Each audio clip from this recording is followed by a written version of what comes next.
Thursday, December 18th, 2025, and it is 5:30 p.m.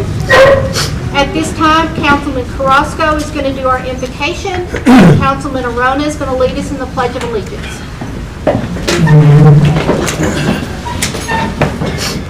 Heavenly Father, as we gather together during the season of Christmas, we give thanks for the gift of community and the privilege to serve the people of our city.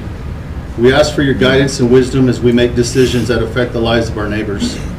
Let your spirit of peace and goodwill fill our hearts and council chambers. Help us to work together with respect, understanding, and remembering the true meaning of Christmas, just love, hope, and generosity. May we be inspired by the spirit of giving, and may our actions reflect care for those in need, compassion for all, and a commitment to justice and fairness. Bless our city with the safety, joy, and prosperity. Watch over our families and friends and all who we call this place home. As we look forward to the new year, grant us the courage to face challenges and the grace to celebrate our success together. In Jesus' mighty name I pray. Amen. Amen. Amen. I pledge allegiance to the flag of the United States of America and to the republic for which it stands, one nation, under God, indivisible, with liberty and justice for all.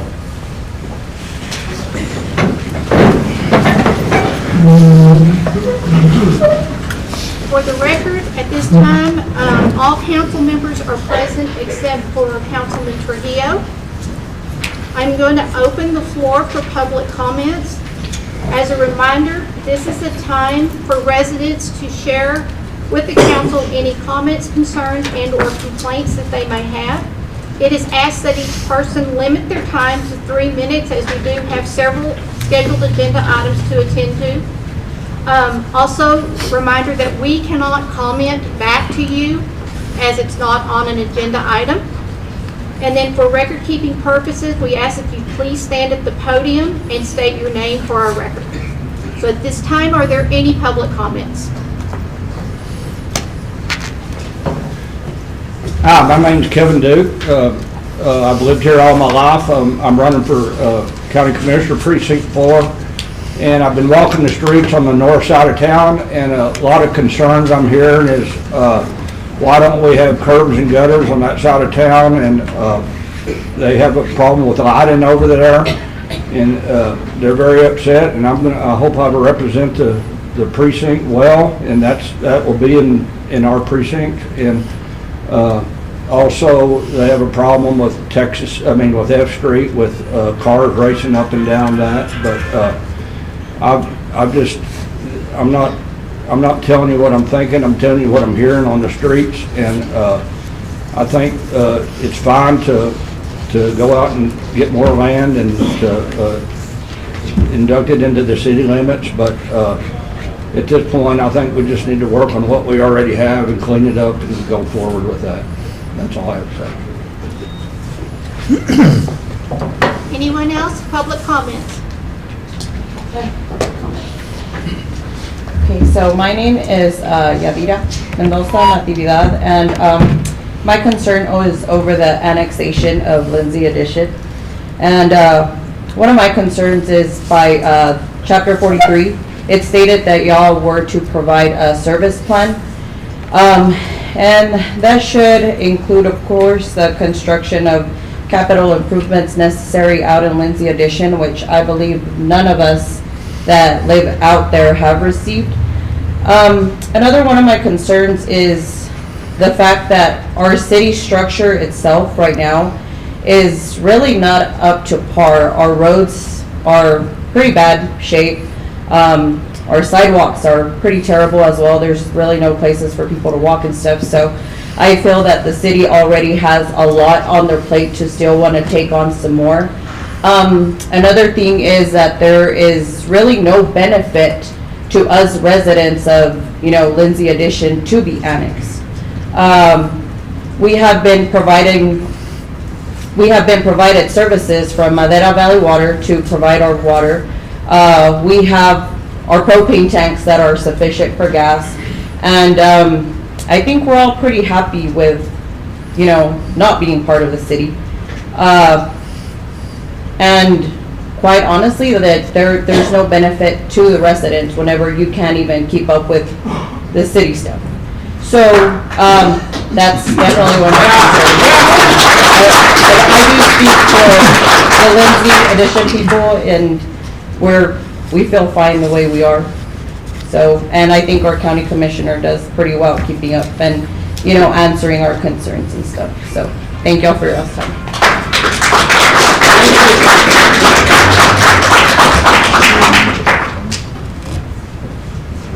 My name's Silvino Diaz. They want to annex up here behind B&B. I got property down there. Like I've told them, I've got electricity, I've got water, but I want natural gas. And he told me like that, you got to talk to the gas company. No, that's your problem. I don't live out there, I live in town. If it goes to part of the city, I want natural gas. And if it goes through, I want natural gas before we start paying taxes. Thank you.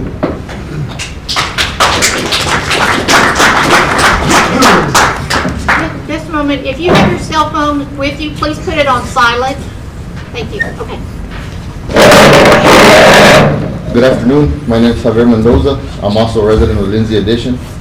And to touch base on what she said and what he said as well, us getting annexed has no real benefit to us. Now, it is my understanding that y'all got to provide services for us, which, I mean, I'm 37 years old and we've always had Madera Valley, so I don't see what benefit y'all would bring to us. I don't see where y'all would do the infrastructure to get us sewage, to get us natural gas, like he said, because y'all got to provide us natural gas. And y'all can't really and truly, the city limits are pretty horrible as well, so I don't see how it is that y'all are gonna help us in any way, right? And then on top of that, it kind of feels more like a money grab than any real benefit to us as residents over there, because like I said, I've been there 37 years. It's always been propane, it's always been Madera Valley water, or you got to drill your own well. So I don't know how it is that y'all think that y'all are going to be able to get us infrastructure out there. Another concern is we all live back to back. All of our fences are back to back. We all have 3 acres or over an acre land. So what are y'all going to try to do? Come in here and take part of our land to build y'all's infrastructure that y'all are going to charge us for it? Then that's just, I don't see how it could happen. I don't see the benefit to it. There is no reason why we would want to do that. So I don't see why it is that y'all want to do that. Or, like I said, it feels like a money grab because, we got residents over there, we need more money. And, well, really and truly, with whatever money it is that y'all do get right now, I don't see anything going on that's beneficial to us that says, oh my God, this is going to be amazing, this is going to be great. So, I mean, I don't think, and I think I speak for everybody in Lindsay Addition, which is probably the reason you have such a big turnout, is because none of us want to be part of the city. That's why we're out there. We want to build whatever we want to build on our land. If we want to build a shop in our backyard, we want to be able to build a shop in our backyard and not come ask for permission. Nobody wants to ask you for permission to do anything. And back again, I know that everybody has this concern whenever we started doing, we got this influx of people, and everybody that has some land, some way found a way to monetize it, right? And one of the things that I noticed is the first thing y'all tried to do was, you got to build the septic system up to code, which had never been done before. From there, you need to give us so much space from your fence line, which was y'all already trying to establish a little bit of domain to be able to come in there and do y'all's infrastructure. Which, like I said, I don't think anybody wants to give up their land for y'all to do the infrastructure that y'all need to do to be able to make us part of the city. So I don't see how it is that y'all would do it. I don't see how it's beneficial to anybody from Lindsay Addition. And, bringing to his point, hell, he's not even from Lindsay Addition and he has the same problem that we do. Are you going to give us natural gas before you start taxing us? Or are you going to try to make us pay for the things that y'all are supposed to provide us? So, like I said, I think I speak for everybody that's here from Lindsay Addition, and probably from the north side as well. And even where y'all are trying to annex, we do not want to be part of this. Thank you. Anyone else for public comment?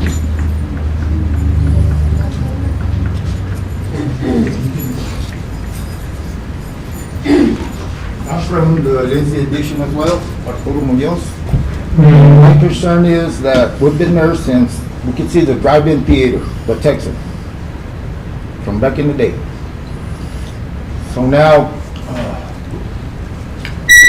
the landfill, I think it's County Road 206, where they're disposing of all kinds of field, loose water, it going, the wind always blows from the west. And it's not a good smell. Sometimes, and of course, the other one right there, energy transfer, and it's about contaminating the dirt, the soil. And that's my topic. I mean, it's like, we do get the residual of what's going on there. So, we want to keep our air clean. But it's a big business. But then again, we're the ones that have to deal with it, basically. So, thank you. Anyone else?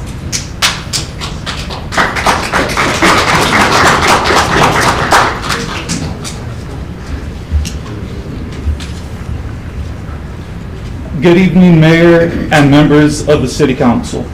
My name is Matthew Flores. I'm a local attorney, a resident here in Pecos, and I'm also a candidate for Reeves County Attorney. I'm here tonight in my personal capacity as a community member to respectfully ask that this council pause and stop the proposed annexation. I know many of the families who live in Green Acres. They are hardworking people who have made a very intentional decision to live outside the city limits. And from everything I've heard, a large number of those residents do not want to be annexed. I understand based on what's been reported that residents may have the ability to protest or challenge the annexation after it takes place.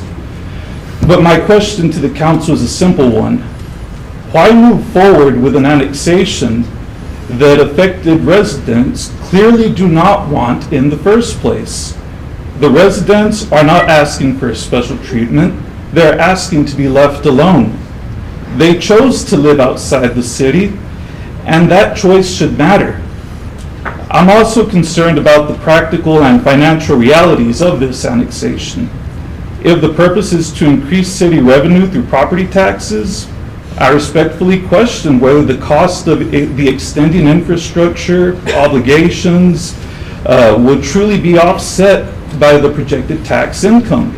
Annexations like this may end up costing more than the money they generate. Beyond the dollars and cents, there's also the human element.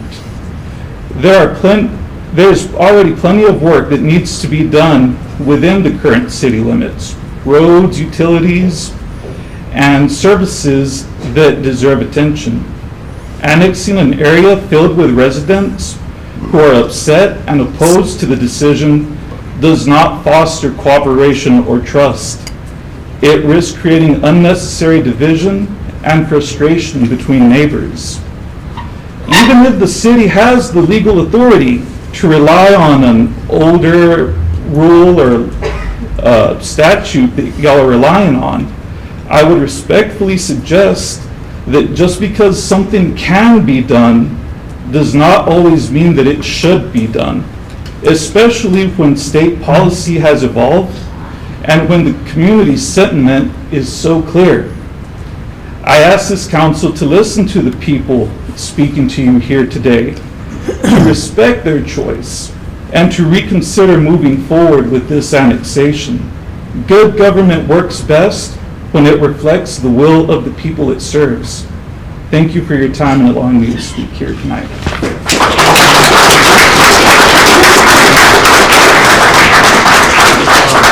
I do agree with Mr. Flores' remarks, but he would not be here tonight if he was not running for county attorney though. I thought I said I couldn't talk back to us. What? I thought I said I couldn't talk back. You're not supposed to give a comment back to the people. I didn't, I just gave a comment to y'all. Or that we are the people. Huh? We are the Okay, people. Randy? No.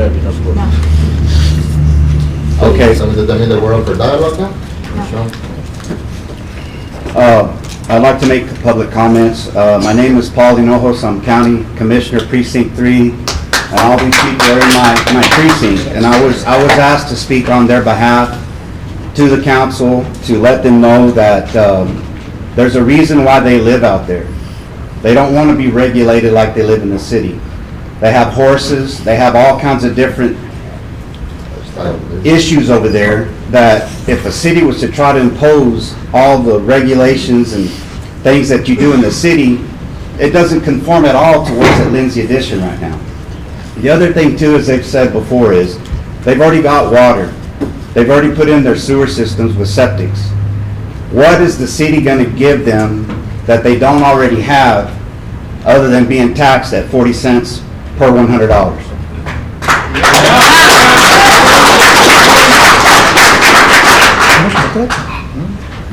The county puts in about 137,000 is what it takes us to take care of 1 mile of road.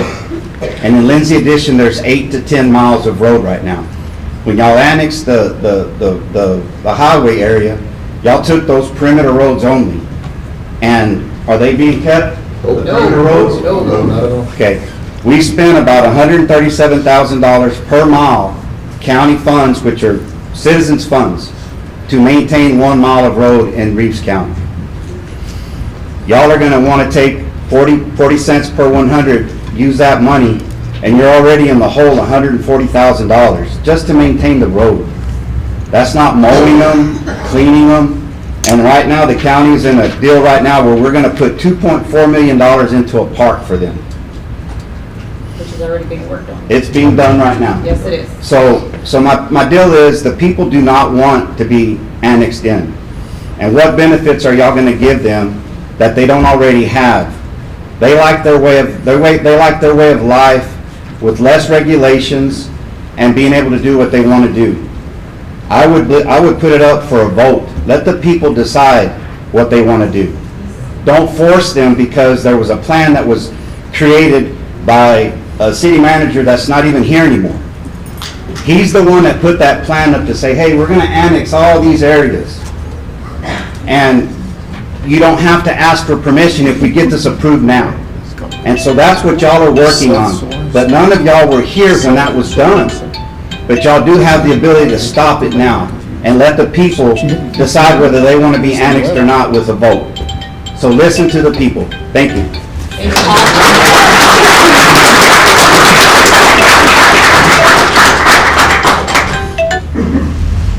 Any other public comments?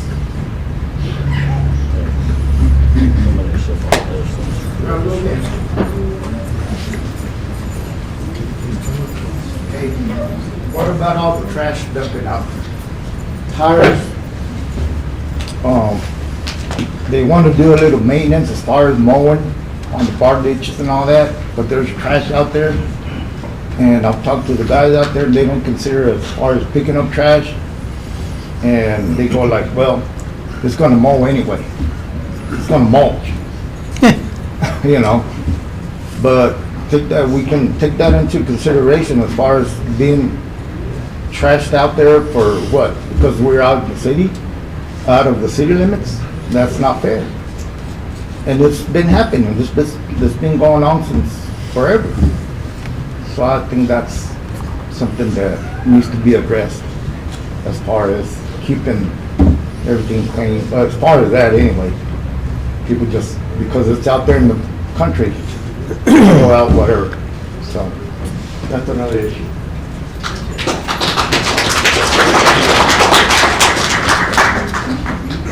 Anyone else?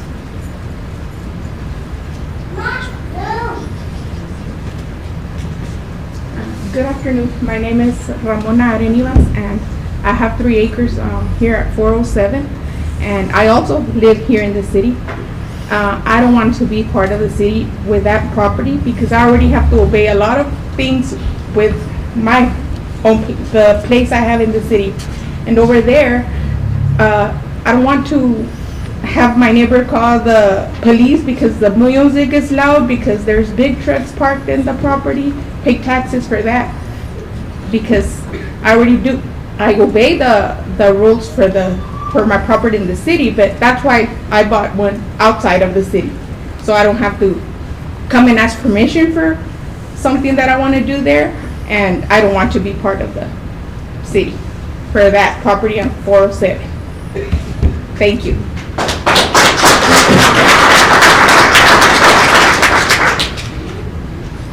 Anyone else? if I can, right quick. Mr. Flores, Councilman Graham is part of this council, as so are all of us. But on behalf of this council, I apologize for his comments. I don't. Randy, Well, that's pretty unprofessional. I mean, we're still having Okay. outbursts. we're not going to do this again. By the person sitting next to you. Okay. Any other public comments? Okay, we are closing public comments at this time. We are going to go on to our consent agenda. Approve the minutes of the December 11th, 2025 regular city council meeting and review the PD, ACO, and ESD call reports.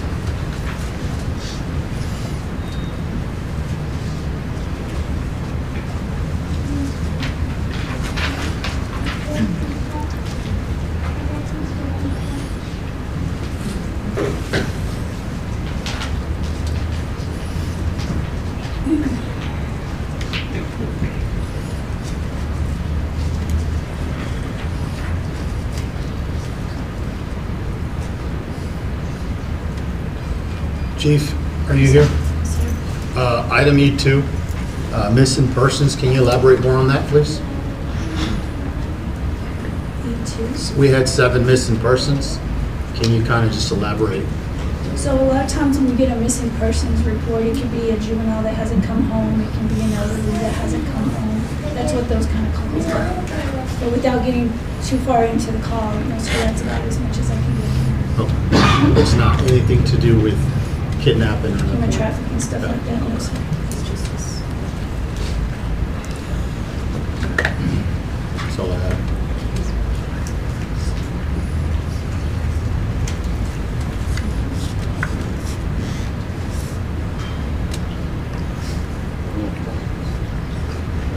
Make a motion, we approve the consent agenda as presented. I have a motion from Councilman Arona, a second from Councilwoman Trujillo to approve the consent agenda. All those in favor say aye. Aye. Any opposed? Let the record show the motion carries. We'll go to our non-consent agenda, item F1, public hearing for proposed 2021-2022 annexation, strategic goal 5, promote open and consistent communication. Heather, are you going to do this? Since Charles is not here? For those of you that don't know, our city manager is absent due to the death of his father, so that's just what y'all to know. That's why he's not here, so please keep him in your prayers, as well as everybody during this holiday and these trying times.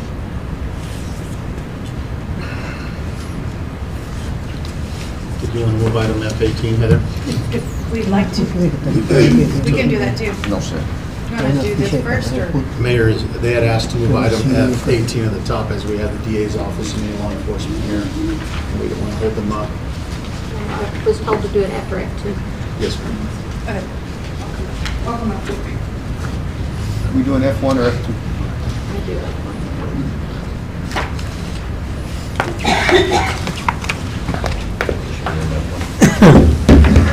Okay. So do I need to go and call a public meeting, public hearing? Yes. Okay, so we're going to go into our public hearing. It is 5:54 PM. Mayor and council, I do want to remind you all and the public that this is a public hearing. There will be no action taken tonight. I know that's another concern. There's no action, it is a public hearing. This is a time for anybody to come and, so we can hear their public testimonies, which we have heard some already during public comments, and those were noted. So we know they're in relation to this, so they'll be recorded as they're here for this particular item. But if there's anybody else for public testimony, we do want to hear the testimonies. I know that's what Mayor and Council encourages, and I know this is how we wish all our council meetings look like. So I guess if there's any comments or anything, and of course this is for annexing a portion of the 2021 annexation that wasn't annexed last year, and of course the new annexation for 2022. Okay, so I have many questions. Okay, so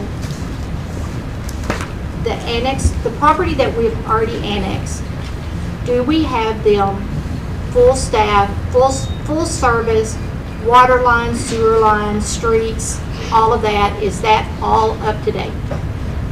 So the ones we've annexed for the 2020 annexation, we do have infrastructure out in those locations available. The ones we just annexed in our service agreement, on our service plan, the city does have, I don't remember the exact period off the top of our head, but we do have, anywhere, I think we have, 2.5? yeah, about 2.5 years to get that implemented. So we're still within that time. Okay, so if it takes us 2.5 years to get service, when do they start paying those property taxes? Let's see. So like if we annex this year for property taxes, they won't take effect until the following year. So if we voted on it in January, it wouldn't go into effect till 27? Yeah, so we did it in this year, and I would need to verify with the appraisal district on the collection of taxes. I know Randy sits on that board, so he may have the answer if we annexed in January. Which we wouldn't, to me, I don't know, but Randy can maybe help, but we start collecting in October, so we wouldn't collect those taxes till October, November, December. Pay taxes in October of 27. Which point of case still means that it's way before y'all even put in infrastructure. Yes, in the service plan. It allows the city a few years to make sure we fulfill all those services. I have to verify. It's 2.5. Is it 2.5? 2.5 can be extended to 4.5 if it can't reasonably done in 2.5. So with that being said, If it can't reasonably be done, why would you who want to decides do that? it? Who decides that? That's the statute. But who decides when it's reasonable? Y'all do, whenever y'all are taking taxes? Do you have any other? I think that's why we're here, to learn. I think that brings to my point that I made a while ago, is that all of us, State your name. Javier Mendoza, from the district, it brings to my point that, you know, we all have so much property out there, and we're all back to back, fence to fence. So who's gonna determine how much time is reasonable time before y'all provide anything? And by that time, we're already paid, if y'all do decide to extend it to 4, because it's more than likely gonna be y'all that decide anyway, right? Because there's nothing that says, oh, this is reasonable. It's just somebody's opinion. So what, we're gonna pay in taxes for 4 years before we get anything up. So I mean, that's one of the big things we're opposed to. And to the lady's point that says she has over here on 407, hey, if I wanna build something on my land, I don't wanna come ask for permission. That's what we all want. That's the reason we're out there. We wanna be free, we wanna do whatever we wanna do. We all have horses, some sort of livestock. Are y'all gonna make us get rid of that? What's gonna happen then? Also in our service plan, it discusses any current land uses that are going on right now. They do get grandfathered in. So you are, you being the standing city manager right now, what is the benefit for us as the residents out of city limits? Because our commissioner is already building an infrastructure out there, which is gonna be our park. Can y'all provide the electricity we need? Because if y'all drive out there, which I'm pretty sure none of y'all ever do, but if y'all ever happen to drive out there, we don't have city lights. Our streets are super dark. We don't have sidewalks. We don't have any of that, but there's also no room where y'all can build. So what is it that y'all have that is gonna benefit us as the residents? Because right now, all y'all are talking about is taxes, but us paying y'all more taxes doesn't benefit us as residents. Well, I don't even think people in Pecos paying taxes benefits them as residents. So where's the benefit for us? That is my question Or, to you. or even at that, what is the benefit that y'all see whenever y'all propose to annex? What was the benefit behind it? for growth of the city, to For growth of continue the city. growing the city. But what is the purpose of growing the city whenever you can't even handle what you have here right now?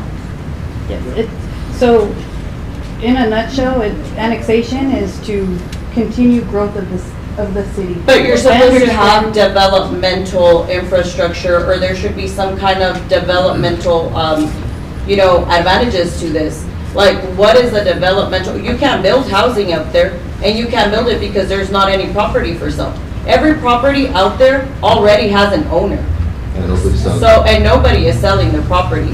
So therefore, where is the advantage, to the growth of the city heading out that way whenever you really can't do anything with it? There's already residents there. I'm not willing to sell my 3+ acres. He's not willing to sell his 7 acres. She's not willing to sell her 1 acre. Like, nobody's willing to sell. It was really hard to obtain that land out there to begin with, to now here y'all come and y'all want to change it up for us. Like, that's where it doesn't sit right with anybody. Oh, we're trying to do Now, that. now my question is, where is the service plan that we were to be provided prior to the annexation? Because that service plan is supposed to come to all the residents prior to the annexation, according to what I was reading at the chapter 43, with the Texas local government. I haven't been provided with anything. I'm sure he hasn't either. So, That point in case, even this meeting here, I don't know how it happened, but I got a letter, well, I didn't even get a letter yesterday, I got a little stub from the post office saying that it was my final notice, when I'm pretty sure that, I didn't have any other stubs, because, they go the first time, they leave it there, second time, first notice, second notice, third notice. It almost seems like it's done on purpose, so people won't show up. That's what it seems like. Now, I'm not saying that's the case. I'm not, well, the letter that we got about this meeting, it was actually today and last Thursday as well, right, on the 11th, you had another one? Yes. On the 11th and today the 18th. So, how many people showed up on the 11th? Quite a bit. Yeah. so the way I found out about this is I had Mrs. Viescas, which I'm not sure if she's here right now, and she was getting signatures to petition for us not to get annexed. And when I found out, she also let me know that there was this, meeting going on today, and I absolutely felt the need to show up. Because, you're doing something for, and I'm talking as a city, right? But y'all are doing something for y'all's benefit, but where's ours? I've been out there 35 years. Propane works just as good as natural gas. Madera Valley water is great, and I think it's even a better quality than city water. And we have electricity, within our homes, so what can y'all offer us? And I have yet to get an answer for that one question. What is there for y'all to offer us? If our ditches are super full of weeds, all I have to do is give a call to Mr. Paul Hinojos, and you know what? Within a day or two, Road and Bridge will be out there and they'll get the weeds cut. And I'm very grateful to Mr. Paul Hinojos. So, where is what y'all are offering us? And nobody is answering that question. Where is the benefit to the residents of either the north side that you're trying to annex or Lindsay Addition? And I do just want to elaborate a little bit on, there was, during the annexation plan, there was no let's go get this particular area and get them annexed in the city. So none of that happened. The big picture was so that we could grow the city and start bringing in some of the economic development that's going on. With that being said, the economic development, right? What are you going to do in Lindsay Addition? What can you possibly do in Lindsay Addition Okay, but besides? it's not just Lindsay Addition, Right. it goes further south. but Put you know where an you want- annexation map on the screen so people can see. But you know where you're trying to annex, if people own the I think property, that would be good. what is the to get a economic visual development? It's not like you're at the gonna go right take the time. land from somebody so you Agreed. can build a Whataburger. All you're gonna do is tax the person that owns that property, so there is no economic development. You should be doing that somewhere where nobody owns it, right? And you know what, we're gonna sell this to Walmart to build a super center, then we're gonna bring in jobs, we're gonna do this, we're gonna do that. But all you're doing right now is trying to get to where people are at, to tax people, instead of, what is the economic development that besides taxing the people that own the property? Right, Some of- because there's all some of us on properties this are board- already excuse me, owned. There's some of us on this board that agree with you guys. I personally don't want y'all in the city. Because Well, you're thank you, absolutely Mr. right. Arthur. Hold on, you're absolutely right. We need to take care of what's inside. Yes. Okay? I don't want Yes. the way y'all live and the way y'all like to have your animals and all that, fine and dandy. This may You be. got that right. But also, you ask, what's the benefit? In my eyes, There is none. not to take, we're gonna take away from you guys. Yes, that's exactly what's gonna happen. So, We are trying to keyhole it to where, leave you guys alone, Larry, leave your area alone, and we go around. Okay? Now, see, that would make sense, 'cause like I said, you're gonna do it for economic development. You would want somewhere where. Okay. There's other Okay, comments. wait. Mr. Ram. Okay, is anybody here from Madeira Valley Water that can talk? Whoa. No, Right no, in here. no. A representative? Yeah, I- Here from Madera Valley? From Madera Valley, anybody that works in Madera Valley. did, now we're in the city. Okay, I called them and did some homework on that yesterday. This may be for naught. You know, number one, we've got, if we do go out there, we gotta get an environmental report, for upgrades and to pass, before we can even think about, and we gotta buy their customers too. We gotta buy their infrastructure. We gotta buy their lift stations and stuff. And that's probably, when talking to them, that may be $7.5 million.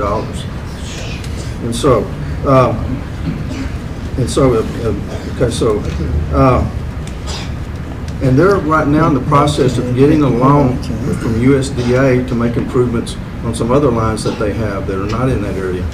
And so they're gonna have to use the stuff out at Lindsay Addition as collateral. There's no way we can buy it. And so, and it took us 6 years up here to get it switched over from Madura to Pecos. And that's too long of a period. And they've got eminent domain out there too, and that's gonna be an issue that, we need to do our homework on. And we may not be able to overcome that, that issue also, on their pipelines. And I know that, like, how many of y'all got businesses out there? There's a gentleman that was here last Thursday, Yeah. has a business. Okay, are we gonna do this to them? They put out there because they didn't want to come in on the regulations under the city. So we're gonna do this to them? So anyway, I don't think we should. And like she said, when they first put that in, that 3 acre plotted and subdivision, and the county has taken very good care of them.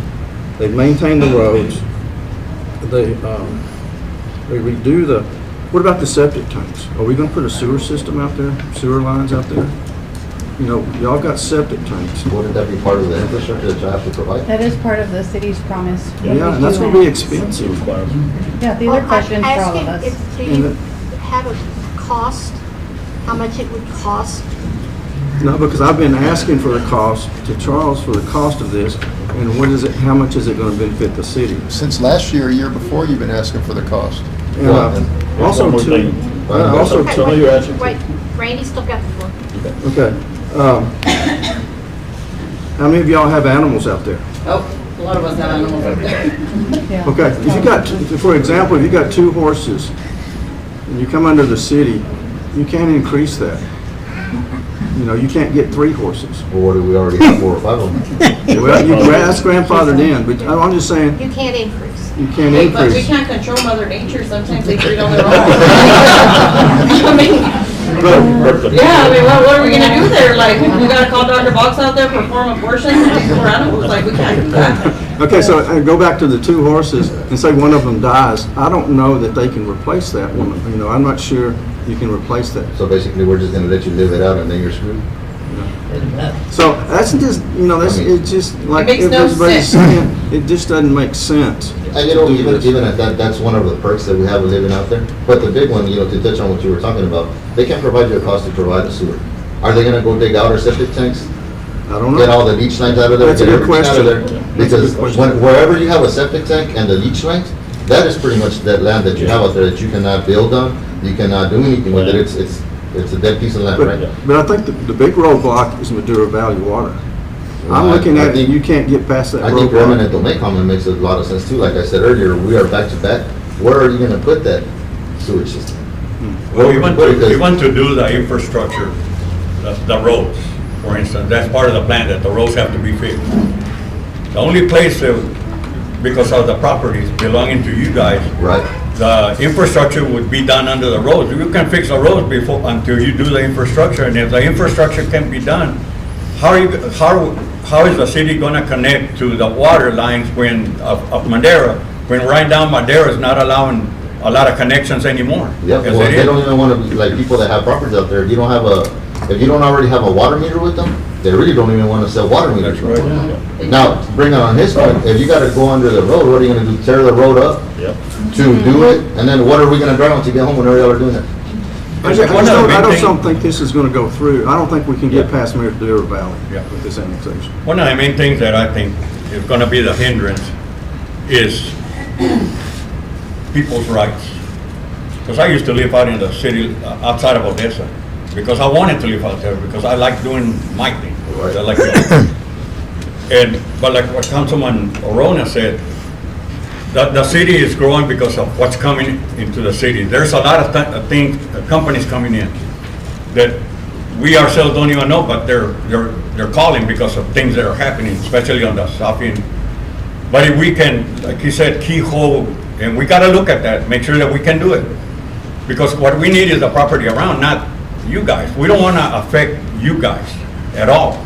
And that would be the ideal, is the city get what they need so that we can encourage those companies to come in, because those companies bring in the money, bring in jobs, high-paying jobs, not just here in town, but, you know, for everybody. I worked in Oldfield 41 years, and I worked out there. That was my area in the north side. So I know what's out there. And it can't be residential, not in that area. There's too much pipeline. But just thinking about the whole picture of what's coming. And you can say things aren't happening in Pecos, because if you look to the south side, everything that's being built, and the companies that are calling it, like I said, we're not privileged to their information yet, because there's no definite answer to it. But we gotta figure out a way to make it work for you guys, by you guys being happy where you're at, without us enforcing whatever the city enforces, and then be beneficial for the city, for the growth that is coming, not off of the taxpayers, but from the companies that are coming in. Right. Because we got a lot of old companies coming in that, you know, Chevron's all over the place. Premium Resources is all over the place. I think that would be no different than Lincoln Street, you know, Lincoln Street. Yeah. To the south side of Lincoln Street, that's not city limits, is it? It is, so Orona's already grandfathered in with all the horses he has there, because before it wasn't there for a little bit. That's the reason they had the horses over there, because south of Lincoln Street, it was not city limits. Now, y'all annexed them, that's fine, but with us, like I said earlier, and to your point, you want to get the big fish. You want to go for Chevron, you want to go for Exxon, you want to go for, you know, Oxy or whoever, but, well, that's not going to do nothing for you right there in Lindsay Addition, because that's all residential. And here's two things. Some of you have mentioned you want gas. We don't provide gas. That's private. That's Southwestern Gas. And if you need lights, I work for the power company. Ask your commissioner to request them to TNMP that you need street lights out there. Oh, we don't need them. I'm just saying, you said as you y'all start. coming in, you know, trying to annex us, trying to make this part of the city. I mean, you go up and down the city, you have lights here. So if you provide it within the city, why wouldn't you be able to provide it out there if we then That would be are part of part? it, but like I said, you don't have to be in the dark. You can ask your Oh, commissioner okay. to ask. We love the dark. Yeah. We see all the stars. I love the dark. I like my campfires out there and being in the dark. I love it. I'm just saying there's a way. Yep. And I think these discussions are good, because if you guys can visualize it like me, it took me a while looking at the map, reading. It's a very complicated issue, and I really am thankful that people are here voicing their opinions, because it is a complicated issue. And you're right, this started way back before any of us were here. So this is exactly what we want. We want to hear from you. How is it going to benefit everybody, not just in the city limits, outside, so that not only you guys can retain your land and keep your horses and be in the dark and have your campfires and all of that, which is awesome. You know, that's awesome. That's why you guys chose to live outside of the city limits. But also, we know Pecos is changing, right? We know it's not the Pecos that it was 20 years ago. It's just not. And we want to encourage these other businesses and companies and the growth, right? Like, I want my community to grow. I don't want it just to be oil and gas. I want it to be, hold on, I want us to make the map for other things, for working together, not just with the city, but I want to work together with the county, with the hospital, with the ESD, everybody working together to make sure that our community has good water, safe streets, clean air, and you guys still have the right to have whatever you want, but we're just trying to think outside the box and have these discussions. And I feel like the council right now is being attacked, and that's great that you guys are asking us this question, but it's like y'all didn't notify us, and y'all are kind of doing this like in a sneaky, shady way, which I feel like is it's misinformation, and I don't want anybody in this city hall or listening to feel or think that this is being done behind anybody's back, or it's like being done like, you know, we're gonna go take their land. It's a plan that was the ordinance, and we have to follow the proper channels, and if it doesn't work out, then it doesn't work out. But these are the kinds of discussions that I wish we could have every single city council meeting. I wish everybody would come and be like, you know what, this is gonna work, this is not. So this is good. So thank you all for being here, and we're here to listen to you guys. I think the reason they're being attacked though is because to Paul's, whenever he came up here, the person who proposed it back in, what, 2020? He was like, hey, let's get it done now, and they're pretty much screwed. So, you know, It did feel that way. Part of us is we don't trust y'all, you know what I mean? No, And that's kind of hereditary with y'all's. And to put a little bit of light on the previous city manager and previous city attorney, we got caught with a lot of things by surprise. So, I mean, can you understand? And that's okay to ask Now, let me ask questions. you a question, That's and this is over there to, I don't know, remember his name, but he was talking about that waste disposal that we have out there. What is it called? Landfill. Oh, the environmental. The environmental disposal. That's a county. That's a county thing? That's not- So they're the ones that get our permission That's to a build it? private, that's a That private. would be, yeah. So I have a comment concerning your bettering our community. Trying to better our community. And the reason I have something to say, I guess, is because I think in past years, Pecos was better than it is now. And the reason for it is, I'm sorry, but I think it is so sad whenever you're driving down I-20 and you see like 3 or 4 little balls that are a Christmas tree, because we're now hiding it over at Cyclone Ballparks, and we can't expose it to those who do drive by. I mean, why can't we have two? Why can't we have two That's a really community good trees question, and instead of it's just been one? addressed before. The reason it's not at the park anymore is because the electricity, the infrastructure It's a lot that of was not addressed. Or kept up. Kept So up. can we upgrade it? Hold on, we cannot maintain it there. We're working on it. There's a lot of stuff. It's not just like, okay, let's get an extension cord and plug it all in. So we're We can't getting know off, that. we're So getting off subject. We're getting off subject, but that's why there's bits and pieces, and I think that if people got involved and asked these questions Throughout the frequently year. throughout not the just year, one- yeah, it's one not that we're hiding it at Cyclone, it's that there's not enough electricity to be able to maintain something of that nature there. Well, I'm sorry, Ms. Winkles, just but like Mr. that. Carrasco in his prayer brought up that it was, Christmas time, and whenever you're driving through our streets, you see like very minimal, little Christmas lights on our light poles, being that whenever I was little, they were all over the place. So, I mean, I find it kind of sad. It's a little depressing. I mean, we should be a little bit more happy, jolly here. Before we get off that topic, and I know we're not allowed to speak too much on this, but if you'd like to join us next council meeting, we'll be addressing that. Last council meeting, we passed a resolution called Operation Eagle Pride. And Operation Eagle Pride is going to restore the pride back in this community.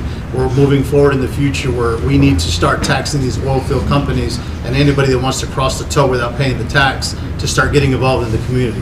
Something that I propose because we have lost that pride. And I'm not sitting here because I decided to run for office. I was sitting here because I've been in this chair before.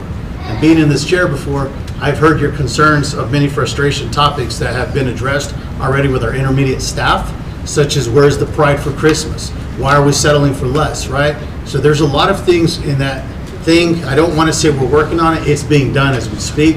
And with Operation Eagle Pride, we're going to encompass a lot of things that are going to support the Keep Pecos Beautiful Board to start beautifying our community step by step. When I grew up here in the 80s, it was amazing. It was beautiful. I went to Austin, Texas when I graduated, and I came back and the pride was lost. And being a fresh set of eyes helped me identify to say what happened to the community that has prospered so much off the backs of it being prostituted. I'm sorry, So- Mr. Prosper, we are not, Yes, that's ma'am. not. So please join us next council meeting and we'll address that more in detail. And I'd be likely to talk to you more in detail on some of the projects that we try to push. And we appreciate everybody coming out and showing their concerns, but we would like to see you more in council meetings so you can be engaged. Not saying that you're not, but not just for hot topics. But we're not part of the city, we're part of. Well, still, some of them own property, Hey, so, but some own property and buy property outside of the city. I don't know how you felt, but you've seen the discussion, and I hope that you've seen how we're thinking on this issue, that we're not for it. Okay? It's just, we've got to follow the procedure, the policy that was laid before us, okay? Mr. Longoria and I, the first time, I don't know, what, 2 years ago? Yeah. Yeah. He knows my sentiments about this. And so, this is the, And I got a co-worker back there. He knows my two co-workers in here. They know my sentiments about this. And we were co-workers a long time ago, too. okay, so this is the second reading. We're gonna vote, It's just a public hearing, the public hearing, so we're gonna vote on this January the 8th. or the 23rd. And, 20. The 22nd is. Because Okay, it says the 22nd, 8th I'm on sorry. the paper, though. so if it's voted down, it'll be the last time it can come back up. It's gone for good. Okay, So be on the 20th or whatever the date it was, be here. so, I mean, can y'all speak up for that? Yeah, that's what it's for. That's why I was gonna tell you, I don't mean to sound like I'm screaming, but we don't have any, if, we don't have microphones, and some of the people can't hear, so when I speak, What's the date? people say that, hey, it sounds like we're coming off loud. For Do the you vote. mind if I say it? For the vote, what's the next meeting that we're gonna have to vote? The 8th will be the first reading, and the 22nd will be the second. Okay. Okay. Final so- decision Go will be ahead, January 22nd. Okay, so for those that can't, y'all can't, Oh, I'll Ms. try to Winkler? speak really loud. Okay, so this is just the second public hearing. Next meeting on January the 8th, we will have our first reading of the ordinance, and on the 23rd, we will have our second 22nd. reading, 22nd. We'll have our second reading and vote. So we will not have another public hearing, but we will actually have discussion among us on the 8th, and then we vote on the 22nd. So this is the time for public testimony to take into consideration, so I don't there's- think they could hear you then. Oh, no. So this is the time for public testimony, so if there's anybody else that didn't get the chance to come up and give a testimony, this is your chance. They're listening. We're listening. That might be Still, Who said if that? you know nothing to do with it, they'll be here. Okay, okay. Hold on. Silvano. I believe Mr. Longoria has. Okay. Bitch. No te digo que aquí quisiera estar hablando. Mayor and council, Larry Longoria is my name. I got a petition, and thanks for Mr. Salazar. I believe a lot of people in Green Acres are on it. If anybody didn't sign it, you can come by Napa. I'll have a copy there. If I'm not there, everybody will know where it's at. We got a little over 150 signatures. This includes the north side and Green Acres. Yes.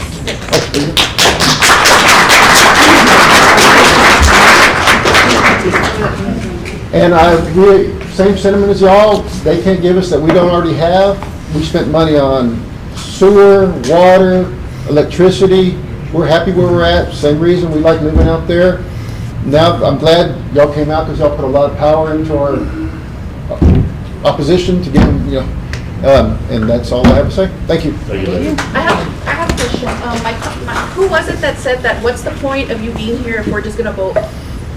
I want to see you, and I want you to know that we're here because we were elected by the voters here. Your voice and your opinion that's why we need you to come up here and tell us why you don't, you're not for it. What's your name? Sorry. No, Salazar. Okay, Didn't thank she you. just say that y'all are gonna vote? Yes. What's that got to do with us? We still, you have to tell, I mean, if you decide to vote yes, regardless of what any people say, what difference does it make? You got recourse. yes. You got a recourse. And you now have your elected And then we have to go to officials. the state level and refile all this mess, when y'all can stop it right now.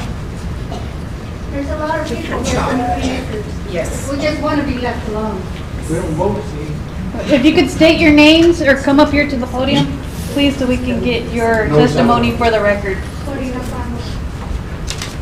There's a lot of people.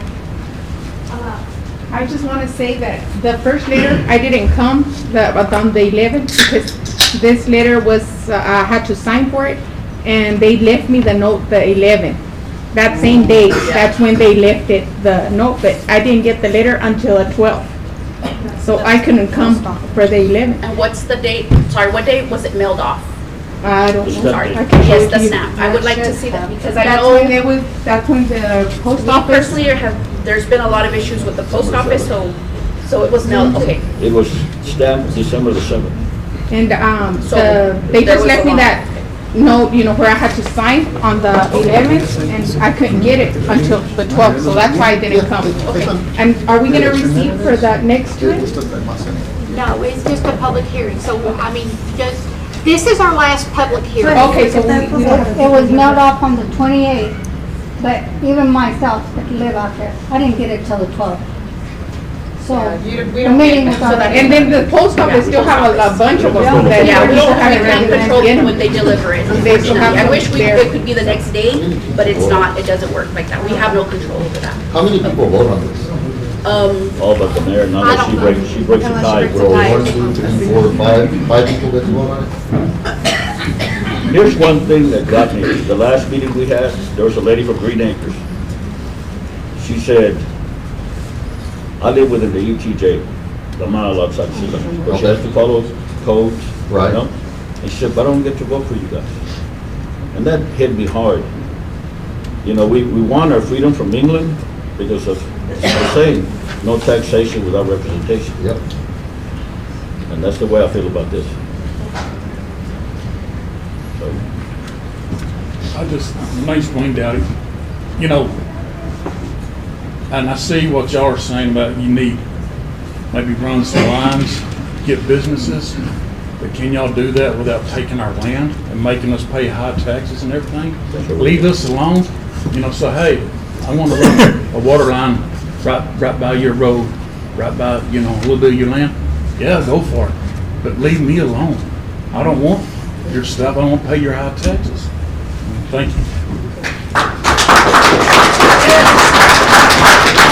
Okay, just for y'all to know, okay, so this is the plan that we're looking at, this map up here. And so if we vote no on the 22nd, then this plan goes away. We have to figure out another way to get land that these developers that are coming to the Economic Development Corporation, they're wanting land in order for the city to reap the benefits of those people bringing their industry in here. We need to annex that land. So that means that we have to find another process to do that. So that's the reason we are all asking questions, because we see your side. I have a house in another town that's out in the country. I don't have neighbors, and I like it that way. Right. So I see where you're going. But we also have to look at Pecos and the industries that are coming in and how we can all benefit from that too. And I think too, if we vote against this on the 22nd, it goes away, like she said, and then then after that, if we try to annex the land, we have to have the taxpayers vote, which I think is fair. And so to let y'all come in and vote on that then, but hopefully we won't try to annex y'all again, so. Speaking to that, my name's Joanne Downey. If for some reason the vote goes and the annexation goes through and the services aren't provided within the 2.5 to 4.5 years, can we de-annex the area? What happens? Automatically disannexes. It automatically goes back. But if the services aren't provided. Do we get our money back? So, It's a fair question, right? Do we get our money back on taxes? I wouldn't want my money back. Who wouldn't want their money back? I'm paying taxes for you to build something for me that you never built. Would you tell somebody to build a house? Hey, you know what? I got 4 years to build it for you, and if I don't build it, I'm gonna keep your money. Would you do that? I don't think anybody would do that. Not in the right mind. I think you would have to file with the Reeves Cat then.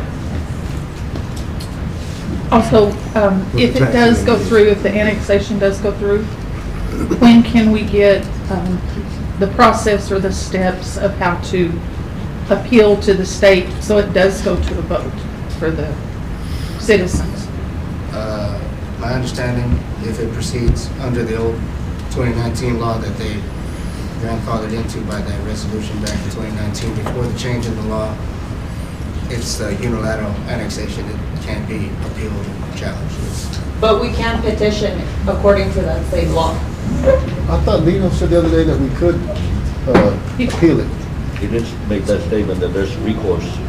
What is the recourse? What are the steps for the recourse? Before the next meeting, I don't recall there being one in the old 2019 code, but I'll double check. Don't worry, it's done. Okay, all right, thank you.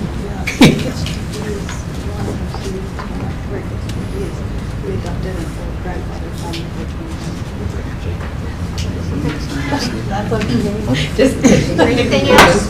Oh, that's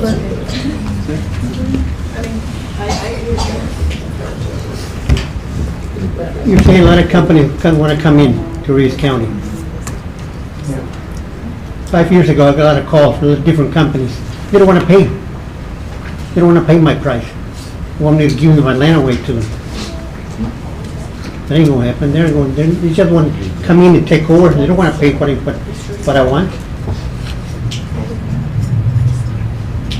I told them what I wanted. I said, well, what? You need the land? Mr. Urias, state your name. Urias Silvino. Silvino, okay, thank you.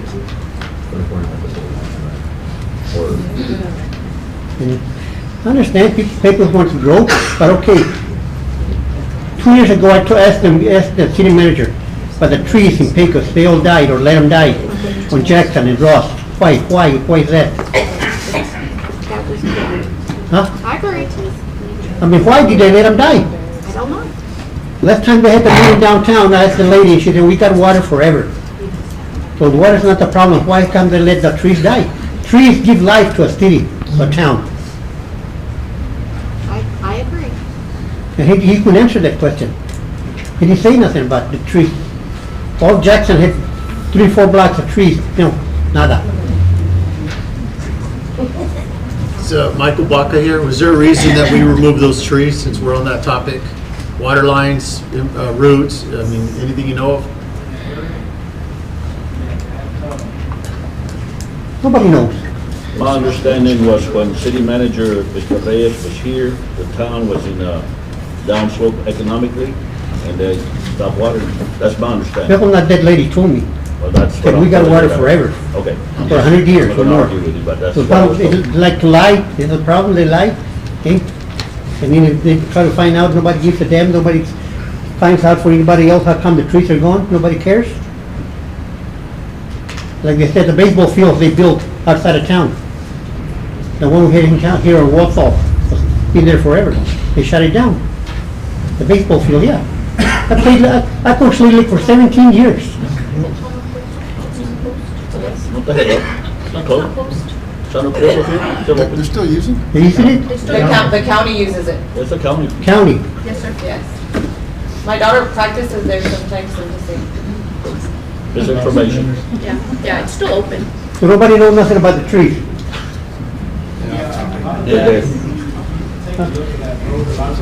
I can't hear you. No, I can't hear you. No, sir. I'm not lying. I'm not playing either. So a lot of it, if you look down that street itself, there's a lot of holes that were created through that infrastructure with the water. You know, trees and stuff, they do run along the these paths of existence, which cause water leaks in the area. If you see that area, there's a lot of ditch, which will cause a lot of the streets to cave in.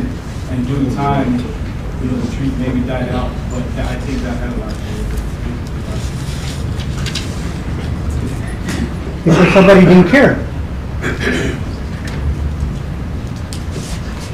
Like you say, they try to annex down there. I want natural gas. The city does not provide you the gas. Well, they're not going to go in there and take my land and not give me natural gas. I want natural gas down there. If I can sell, I can sell it for a higher price for natural gas. Nobody's taking your land. No, they're not going to take it. But if it comes, if that vote comes through, and they say we won't go in there, blah, blah, blah, blah, no. Thank you.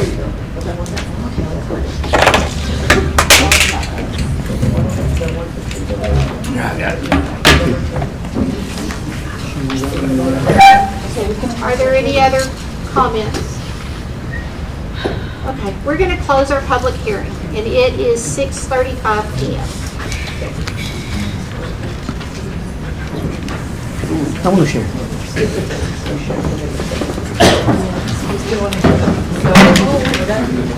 There you go. We have a long agenda. Thank you. What are your voice on your? We're not part of the city, ma'am. We're part of the county. She knows it.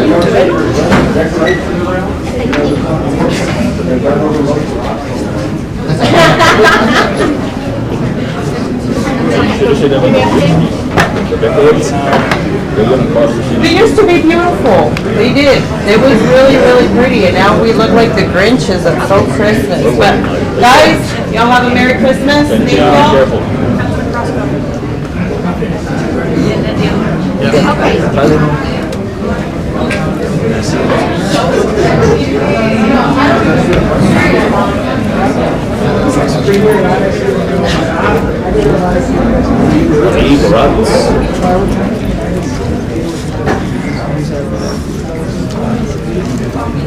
Okay, we're going to go ahead and continue with our meeting.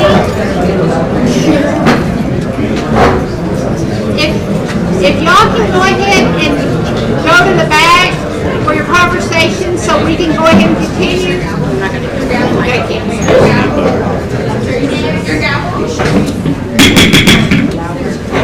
If y'all can go ahead and leave to the back so we can continue our meeting, please. Okay, we're going to item F2, presentation of the CBB report, strategic goal 5, promote opening assisted communications, Savannah Woodward.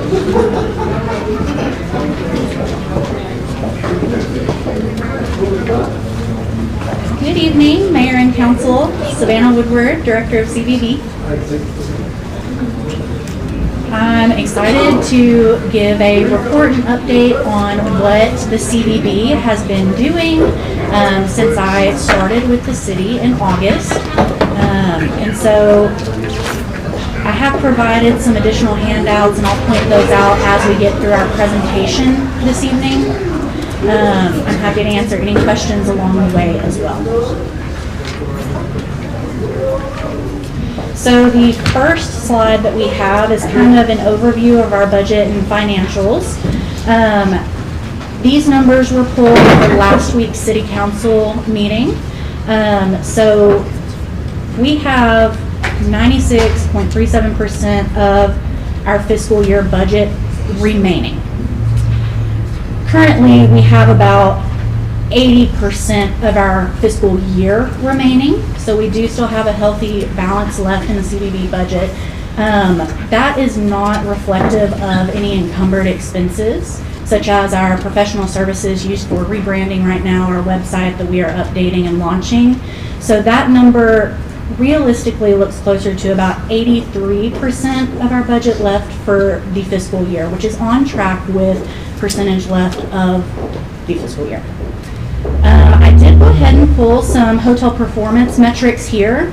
While I would not directly look at these numbers and the performance of the CBB, I think they're a strong metric to track some of the performance of the CBB, because we are working close with our hoteliers now, which we will be speaking about throughout this presentation.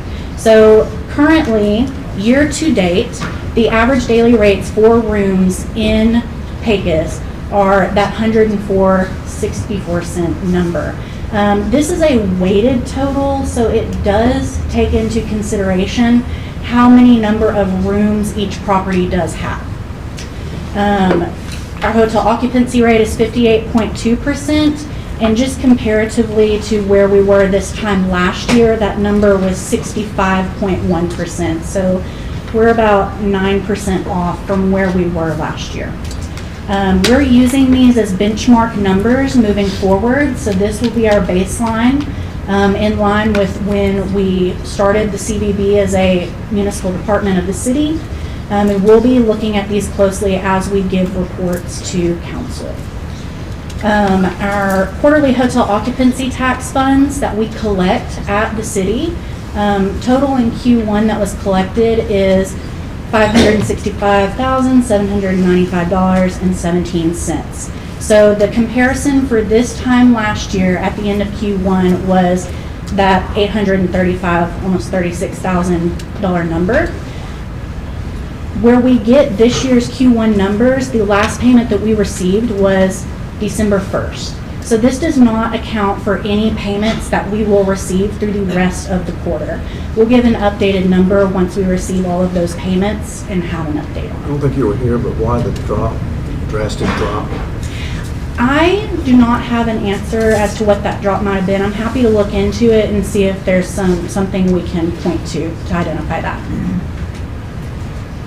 Are there any other questions we have on financials or any of those metrics? What's the budget on the hot tax right now? What's the available balance in hot tax right now? That is a good question. I can look up what that number is to date. That's fine. So next we move into our business development and community partnerships. So since the CDB has been reestablished, we have decided as a city to offer ribbon cuttings, and we've had 2 successful ribbon cuttings since September really. So D-Now reached out to us and asked if we would be able to partner with them on a ribbon cutting. They opened a new building. So they were not new to the area, but they would like to have a grand opening for their new location, and also the Taco Bell grand opening, which was a little bit more visible. We have established a fee sheet for these ribbon cuttings to cover some costs for them, but it also identifies the services that we will provide for those businesses, and I've included that as an attachment physically printed for each of you. We also have established consistent and more intentional hotelier engagement. So we did have a meeting last week with our hoteliers. We're hosting quarterly stakeholder hotelier engagement roundtable meetings. And so this is a time for our hoteliers to come together and to voice to the CDB any concerns that they have, help that they need, questions that they have, and offers them a forum or platform for that. So we at the CVB are trying to be good partners with our hoteliers. How can we work with them? How can we get creative and come up with additional ways to help fill their businesses? Because they do generate the hotel occupancy tax, we want to be able to help support them as much as possible.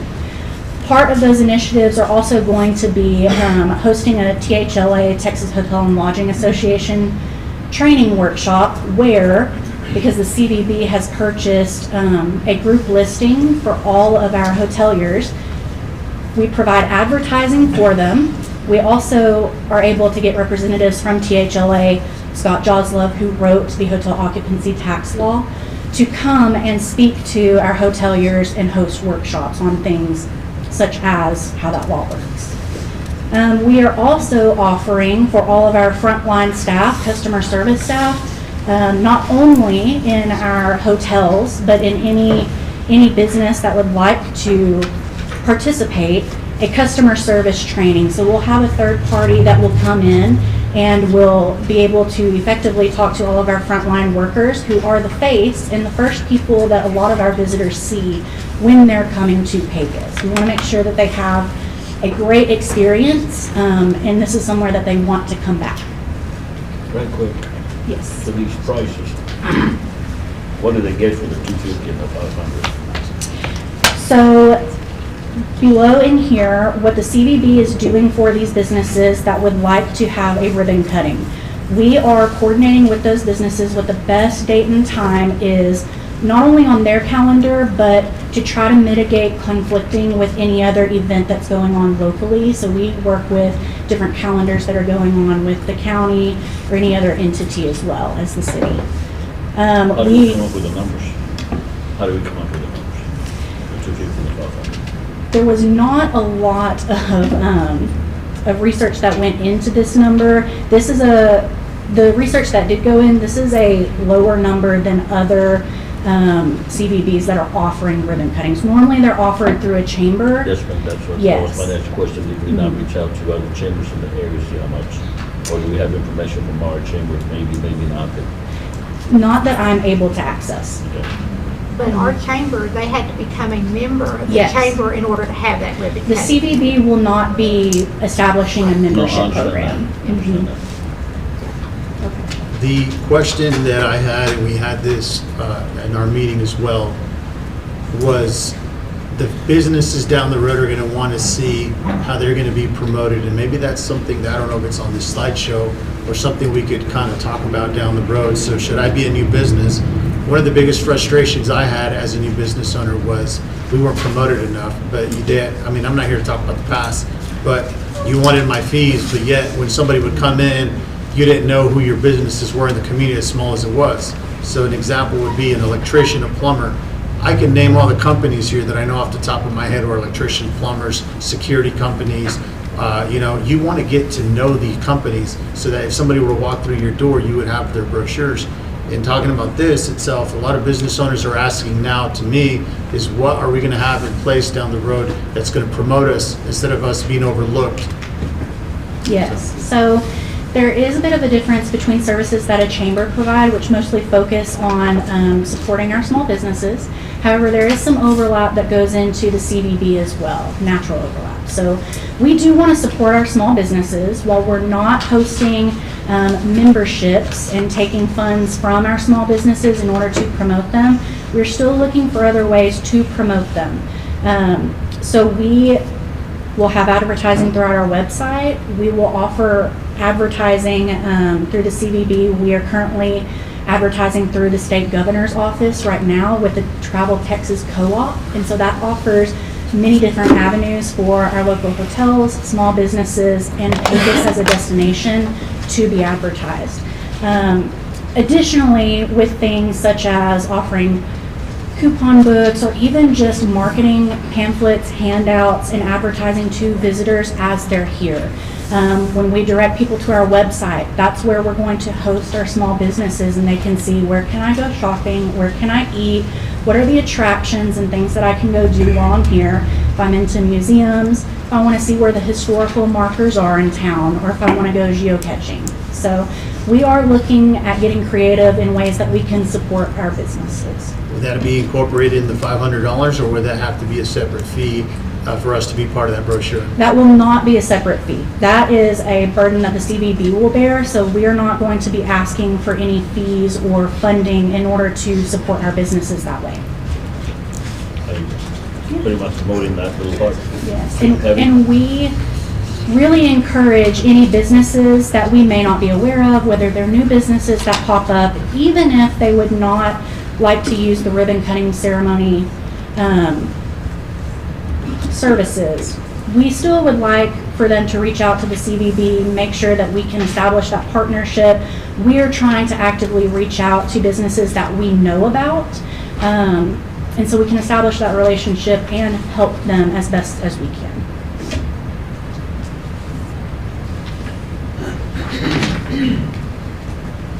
All right, so our tourism certificates and strategic positioning. There are, like I said, through the state governor's office, where we are working with the Travel Texas Co-op advertising program right now. They offer 4 different certificates for tourism, music, film, and digital media. Digital media was actually just added within the last year. That is also out of the same office as the film. So we are working on going through the process of procuring this grand slam of certified designations for the city of Pecos. We are working with economic development. They have already began the process for film friendly and digital media friendly, whereas the CVB has initiated and submitted letters of intent for our certified tourism friendly Texas community and for the certified music friendly Texas community. So what these designations do at a high level, real briefly, is they allow for our city to really understand and go through the process to get these designations of what we have to offer these industries and how we can best support these industries. It also goes into how these industries can really help our community if we do decide to support film crews coming in, or podcasting, or if we're supporting live music events and things of that nature. So we do expect that the certified tourism friendly designation will be completed by end of 2026. We are on track for that. This is typically a six-month journey. You said certifications will enhance competitiveness. How does that work? So what other cities in Texas have done is they establish film commissions, which is kind of a next step. And so they create committees or boards or entities that really foster that film, for example, environment. So they are working closely with the governor's office, working to make sure that they have all of their locations listed in a database so that anytime a film crew is looking for ideal locations that they need, because they have very specific criteria for a shot that they're looking for. They're able to go into a database that the state hosts through the governor's office and search for what that is. The film commissions help enhance that because they serve as kind of the liaison between the community and the film crews and the state. So it's a hub, really. So if they're looking for a rodeo ground, Yes. we're on there for rodeo Yes. ground. Like Google.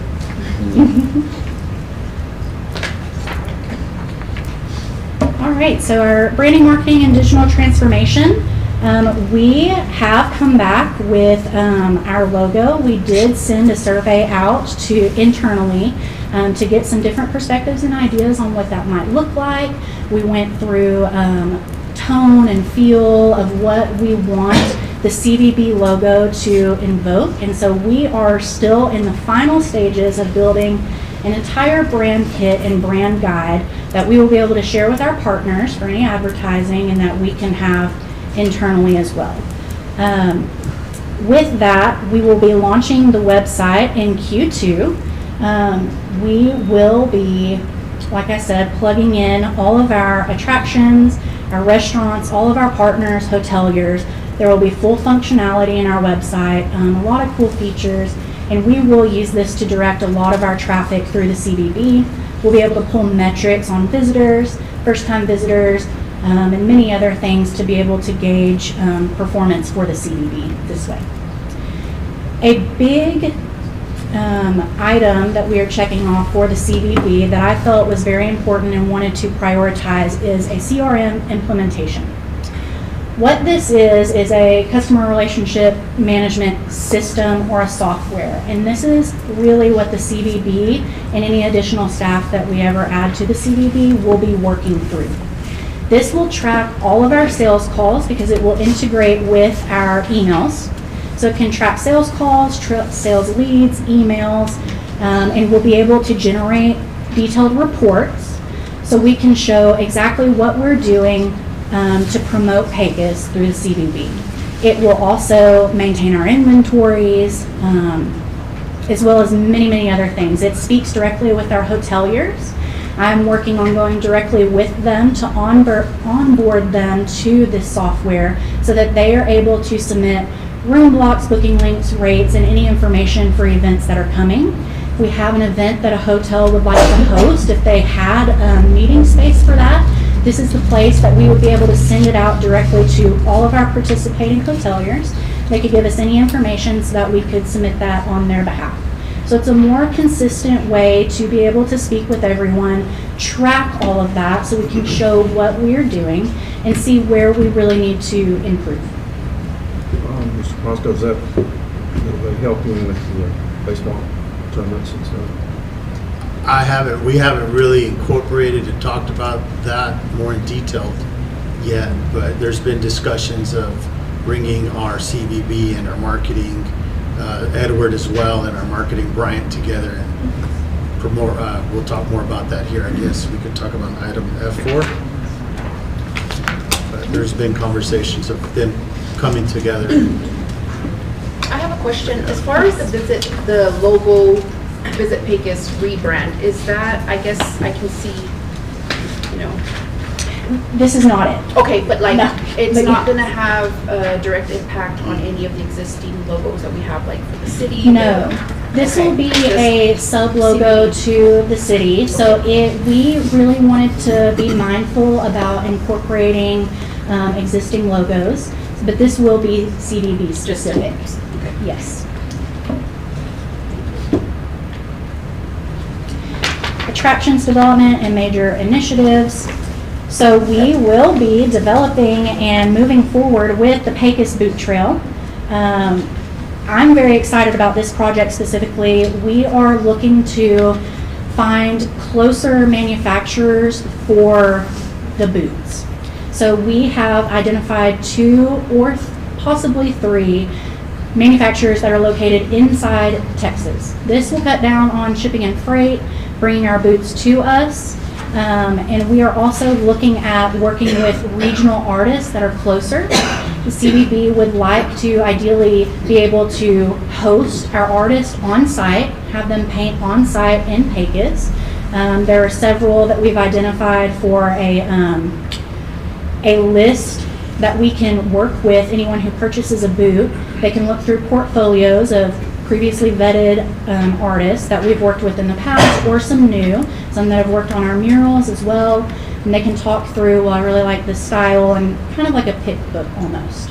We'll serve as the liaison between the purchasing organization, the artist, the manufacturer, up until they anchor their boot as well.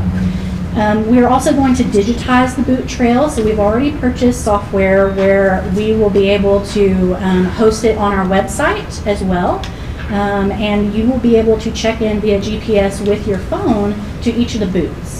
Now we do gamify it, which means that each boot has certain points attached to it. So we want to encourage people to go to all of the boots. The more boots you go to, you get a prize through the CVB. And so we really are trying to entice people to see all of Pecos where these boots are located. We do also have our special or sporting event recruitment program, our CERP. I've also included that form in here as well for you, printed. This is a way for the CVB to help support sporting events specifically in Pecos. This is not only for baseball, softball, soccer. These can also be used for boxing, wrestling, golf tournaments, any sport that we are trying to entice someone to bring a tournament or game or any of the sporting events to Pecos at any of our sporting facilities.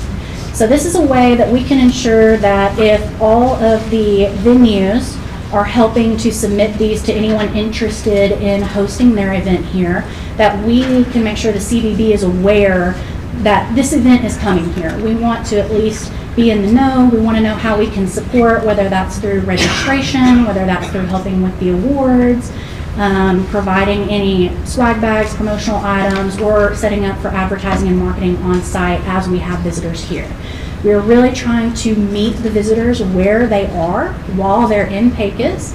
And once we get them here, we want to make sure that they do have a good experience. So this is also a way for us to be able to really look at the economic impact through the CVB, and not always have to rely on every venue or event planner to have to reach out to us. So we can develop that relationship with everyone.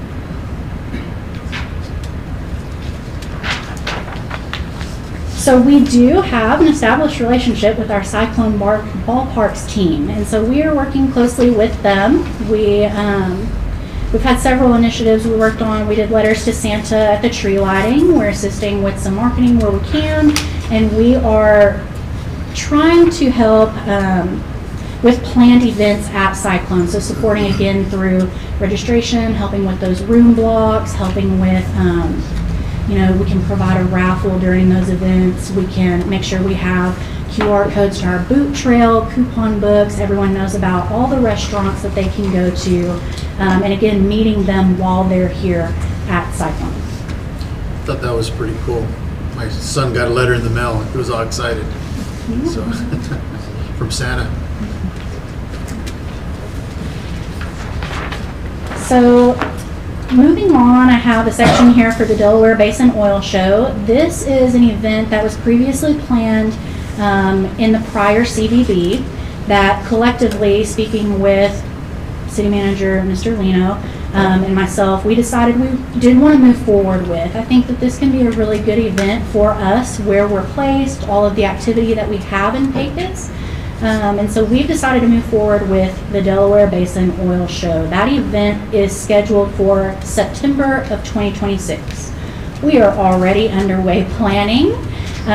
We are getting on calendars. We are building out sponsorship packages. We are identifying who to look to for sponsorships, and we are building out our schedule. This event, when it came to me, the structure of it is, on a Wednesday evening, there will be a welcome reception that would ideally be hosted at the West of the Pecos Museum. We would go into Thursday, where all day at the Civic Center we would have sessions related to different oil field topics, oil and gas related topics. We would also have a vendor exhibitor section that would double as a public hiring event or hiring fair. So there are still details to come for this. We'll roll out our sponsorships and advertising as we roll into the new year. Our professional development and industry engagement. So far, I've been able to attend the Texas Association of CVB, recently rebranded as Destination Texas, and this is the premier association for CVBs in the state of Texas. So all of our neighboring communities here in West Texas, everyone in the metro area, East Texas, North, South, all over, come out to attend this event once a year. It's a great networking opportunity. I've made lots of contacts with both big and small destinations as well, and it's been really nice to be able to lean on them for support, get ideas for what everybody else is doing. I've also had the opportunity to shadow. I've also been able to attend the West Texas Chamber and CVB Executives quarterly meetings, which are hosted in a different location in West Texas each quarter. I have proposed for Pecos to host the November 2026 event as well, so we'll be preparing for that, putting together a nice itinerary of things for everyone to do when they're coming in from as far as Lubbock, Amarillo, Alpine, Marfa area as well. And then also we will be attending Sports ETA Symposium in I believe that's April, with the Cyclone Ballparks team as well. This is a trade show where we will go meet with different rights holders in order to encourage them and almost bid on them to come to Pecos to host their events. So we're looking forward to that, hoping to be able to bring in some good leads from that event as well. Also pursuing a destination marketing specialist certification and going through the sales master track. And so what that will be able to do is better prepare our staff at the CVB to meet with meeting planners in order to bid on events, both corporate meetings and workshops, sporting events, and other events to come to Pecos.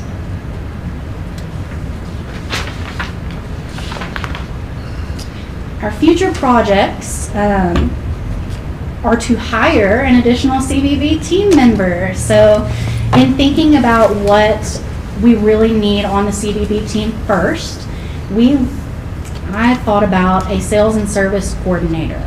I believe at this point we can forego an admin, as I've been able to handle most of those event planners with our partners at the Civic Center, at Cyclone, and other venues, to be able to really help curate a good experience and lend a helping hand through that registration process, providing swag bags, or even being a volunteer at these events on site. So this would be the person that would be bidding on events to come here. They're out in the field actively looking down leads, cold calling, looking at what's happening in other locations that would really work for our location, building those relationships and trying to bring them here to Pecos.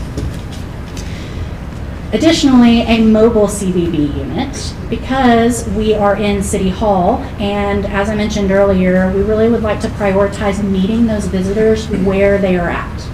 So ideally, this mobile CVB unit or idea would be a van that we would be able to outfit, post a screen on to roll through advertisements. We would be able to have wrap cards set up.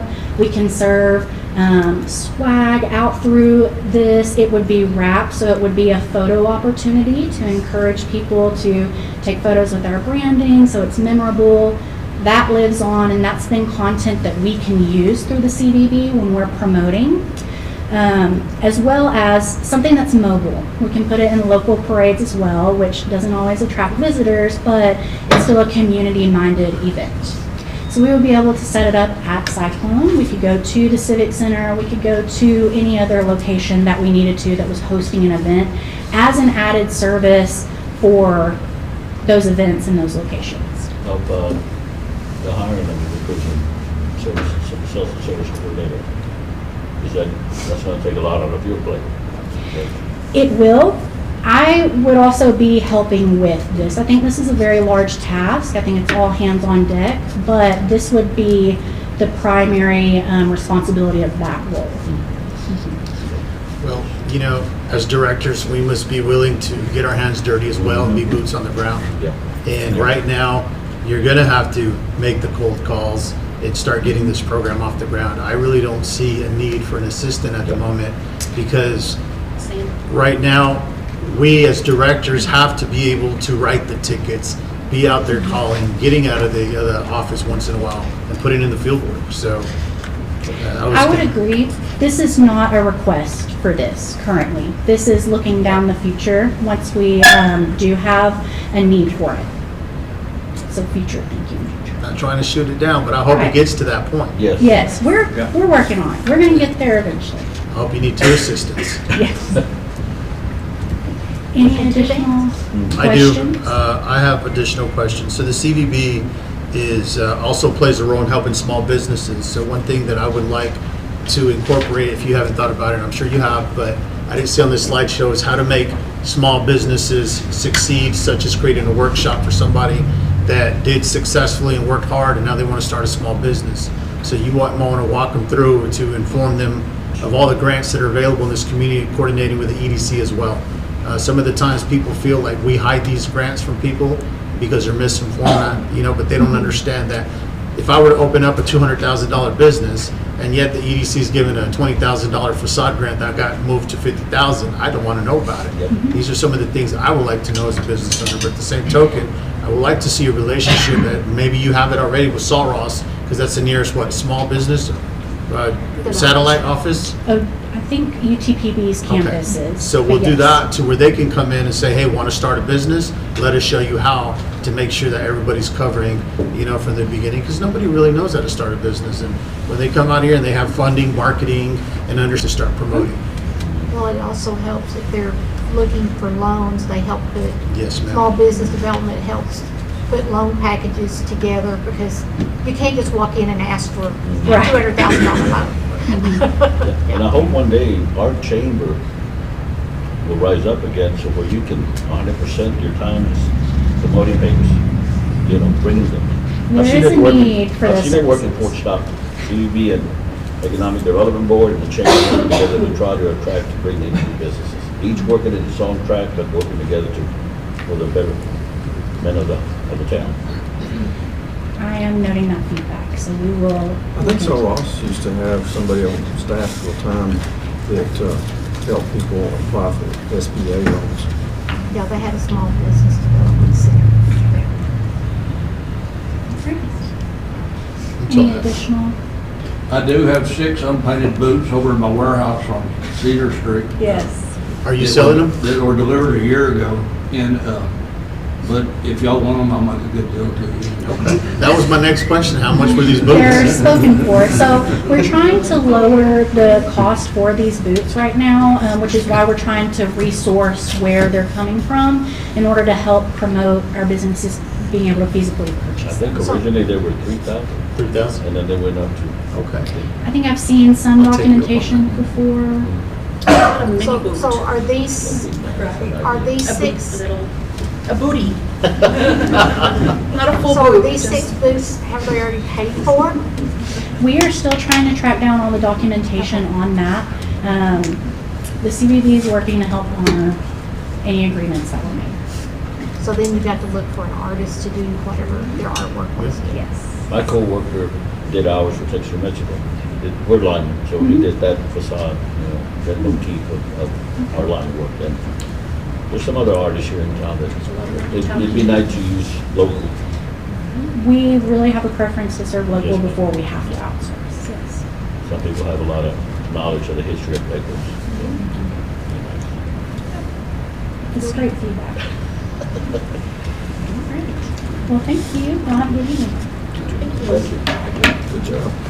Okay, at this time, we're going to go to item F18. Discuss the investigations and prosecutorial procedures related to drug offenses and overdoses. Strategic goal 2, safe and secure city. Is anyone here to speak on that in the room that would probably sit here if they wouldn't mind? Okay, so as a member of the city council, I've had several of my constituents that have felt compelled to express their concerns over the increasing rates of drugs in this community and overdoses.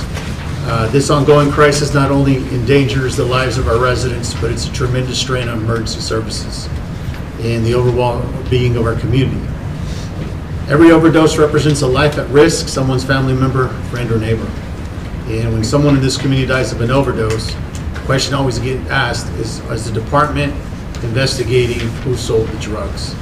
And what measurements are we taking to crack down on drugs in our community? And after further research, I was looking at some program grants out there. I don't know if you've ever applied, but there's a $300 million grant through the High Intensity Drug Trafficking Area Program. And I'd want to know if there's anything that we do on our end to fund these programs to aid local law enforcement to dismantle any trafficking or money laundering organizations in this community. So, 2 questions. Okay, so we have not applied for that grant specifically. The grants that we do apply is specific for our SWAT division. You'll see a lot of grants come through for equipment for them and for time to be spent doing these type of operations. The question about how we investigate any type of death is it all starts at a high level. It looks like a homicide and we work it down until we figure out if it's a natural death, if it's an accidental death, or if it's an intentional death. You know, the overdose cases, a lot of times you don't know the results of that for a couple of months until we get a toxicology back from the medical examiner. So in hindsight of that, we know that we do the investigation ahead of time. We're assuming it is. And so part of that investigation not only is evidence collection, it's digital evidence collection, it's any type of evidence collection that would go on wherever the crime scene may be. So are these easy cases to work as far as going and filing on somebody for selling the drugs to the person? No. You know, it's only recent in the past legislation that they put in the fentanyl murder statute, not this session that just finished, but the one before. So to say that we don't have fentanyl in Pecos would be absurd, because we know that we do. Have some of these deaths come back showing that it's a fentanyl murder? It has not as of this time. So in the past, we did not investigate past that on an overdose? Past what? Past an overdose to see who, by tracking phone records, text messages. So a lot of times you won't have a phone there, or you won't have that type of digital evidence. But those are able to be looked into as far as the digital downloads from a phone. We do that quite often. Not just for our agency, but for state agencies, federal agencies, as well as the county prior to them getting their own equipment. So those are investigated, and that is part of the evidence of the case. And what are we doing to crack down on the drugs in this community? So not only do we have a narcotics unit that we use as far as at the police department, we partner with the DPS Criminal Investigations Division. A lot of times we have operations with Homeland Security, bless you. Those are all avenues of cases that we've worked in the past since I've been here, which is the past 8 years. Would you like, I'm sorry, can you Yes, this is case 1. She's with the 143rd District Attorney's Office. Councilman, I will tell you that first off, District Attorney Stogner could not be here at the last minute because it's Christmas break and with an 11-year-old, 10-year-old little girl, some Christmas programs. So again, I am case 1, I am her chief of staff. We're here tonight more to just reiterate what Chief Tarango is here to tell you about some drugs in your community and how those get prosecuted. I will preface that with prior to January 1, I had no clue what a DA's office did, okay, other than what they weren't doing. So 90% of our caseload is drug-related, okay? Those are what is referred to in my world, because I manage our grants, as border protection unit crimes. And if it is drug-related, most of those are coming in what we've referred to as transnational. Most of those drugs come in from another country. And so we're able to prosecute those through the border protection avenue and grant funding that also funds part of our office, okay? I'm going to also back up to your comment about a grant, about $300 million that the state of Texas has on that. Now that is also going to be offered statewide. So if Chief Tarango were to apply for that, if she applies for that, then this council has to approve the resolution to even go forward with it and support her on the actions that she would potentially put in that grant is what she could use the money for, okay? And then obviously she wouldn't be eligible for $300 million of it. Since No, I know that part. It's just. But those funds then would be used with a specific plan in place for fighting the narcotics in your community. And then once then maybe an arrest does happen and the investigation on the PD's part, then we have an investigator then that picks that up also. Potentially that case would be handed to us in a package, and then we need to put the bow on it before the DA can take that to a trial environment. The larger drug cases do potentially, allegedly, come in from a cartel syndicate environment, and so it's a whole lot bigger than potentially one person dealing drugs on your street. But they are here, yes. What is your relationship with our law enforcement and sheriff's department at the moment? We think it's great. We try and have an open door policy with all of our officers, just like we do with Chief Tarango and her staff. We work closely with the CID to be able to know about what's happening. We've worked to build that relationship and let these officers know that we want to prosecute those cases, go forward with them. One of the things that has backed us all up is the DPS state labs. And I think anybody in law enforcement would be able to tell you that the DPS labs are backed up from 3 to 6 months. If Chief Tarango has a death that is presumed that it is drug-related, of course that autopsy would have to be performed, and then any drugs that might be on the scene process. They can do what's basically a street-level test with the kit that they have, but then all of that, the drug itself needs to be sent to the state lab for absolute verification of what it is. And then you have the problem, if it's a small amount, then you can't even send it off. And what is the alleged drug? That getting the prosecution, getting it to a prosecution level is the goal. And as I have learned, you know, it's not like it happens on Blue Bloods or NCIS. It doesn't happen in an hour.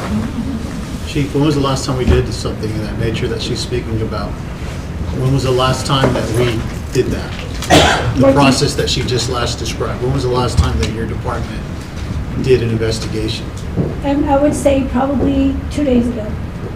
We had an arrest with a possession of methamphetamine.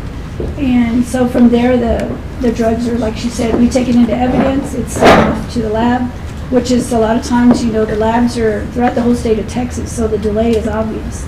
So our evidence just kind of falls in line with whoever's ahead of us. It takes time to get that process. Sometimes it could take months, upwards of 6 to 9 months. They've tried to outsource some of that lab stuff where it'll go a little bit quicker, but it takes some time. It does. I would like to see some updates in the future so that our constituents and me as a council member have an understanding of what's going on in the community, even if it's just something that we're working on. I mean, of course, you know, you're gonna have your confidential information, I get that, but, you know, instead of I could get 911 calls all day, I like to see what we're doing to combat drugs in this community and, you know, some wins. And I know sometimes they go silent, your wins, because you really don't put them out there, but a lot of feedback I get in the community is with this transient population, we have different types of people here, and there's also been a big influx of drugs in this community. And we don't see that on our level. I haven't seen it. And that's why I wanted this to be the first formal hearing, so that down the road, even if we can have these outside of this. But I'd like to see educating our public. You have mothers out there that have lost their kids to overdoses, that one answers. You have friends and neighbors, and they don't know why. But we could be here all day talking about this, but I'd like to see more participation on the force when you're into it. So I know a lot of times in the past, the council hasn't wanted more publicity on those type of, like you say, wins. There's a lot of reasons why you don't publish that, safety being first and foremost of that. Like you said, you understand confidential informants, and so putting that out there not only jeopardizes the case, jeopardizes your jury pool, jeopardizes your CI and/or your witness/victims in these cases. So we do hold those close to our chest. We won't relay a lot of that information for obvious reasons. So, but I understand what you're saying. You know, there are people that, yes, they lose loved ones. They want answers, and the unfortunate answer is the drugs that were being consumed. You know, yes, they had to get it from somewhere. They did. You know your neighborhood. Sir? You know, we all know our neighborhood. And the people, the neighbors know who's doing it. They want secure, safe streets. They gotta help us. They gotta help you. You know, no matter where you go, you know somebody knows something. And you see it. Strange cars coming in and out of the night, all hours of the day. It's a telltale sign. You know? So people gotta get involved to protect the community as well, and to be confidential. Anonymous 911 call, or just, you know, see an officer in the street, pull him over and say, hey, I got some information. Because you guys can't do it all.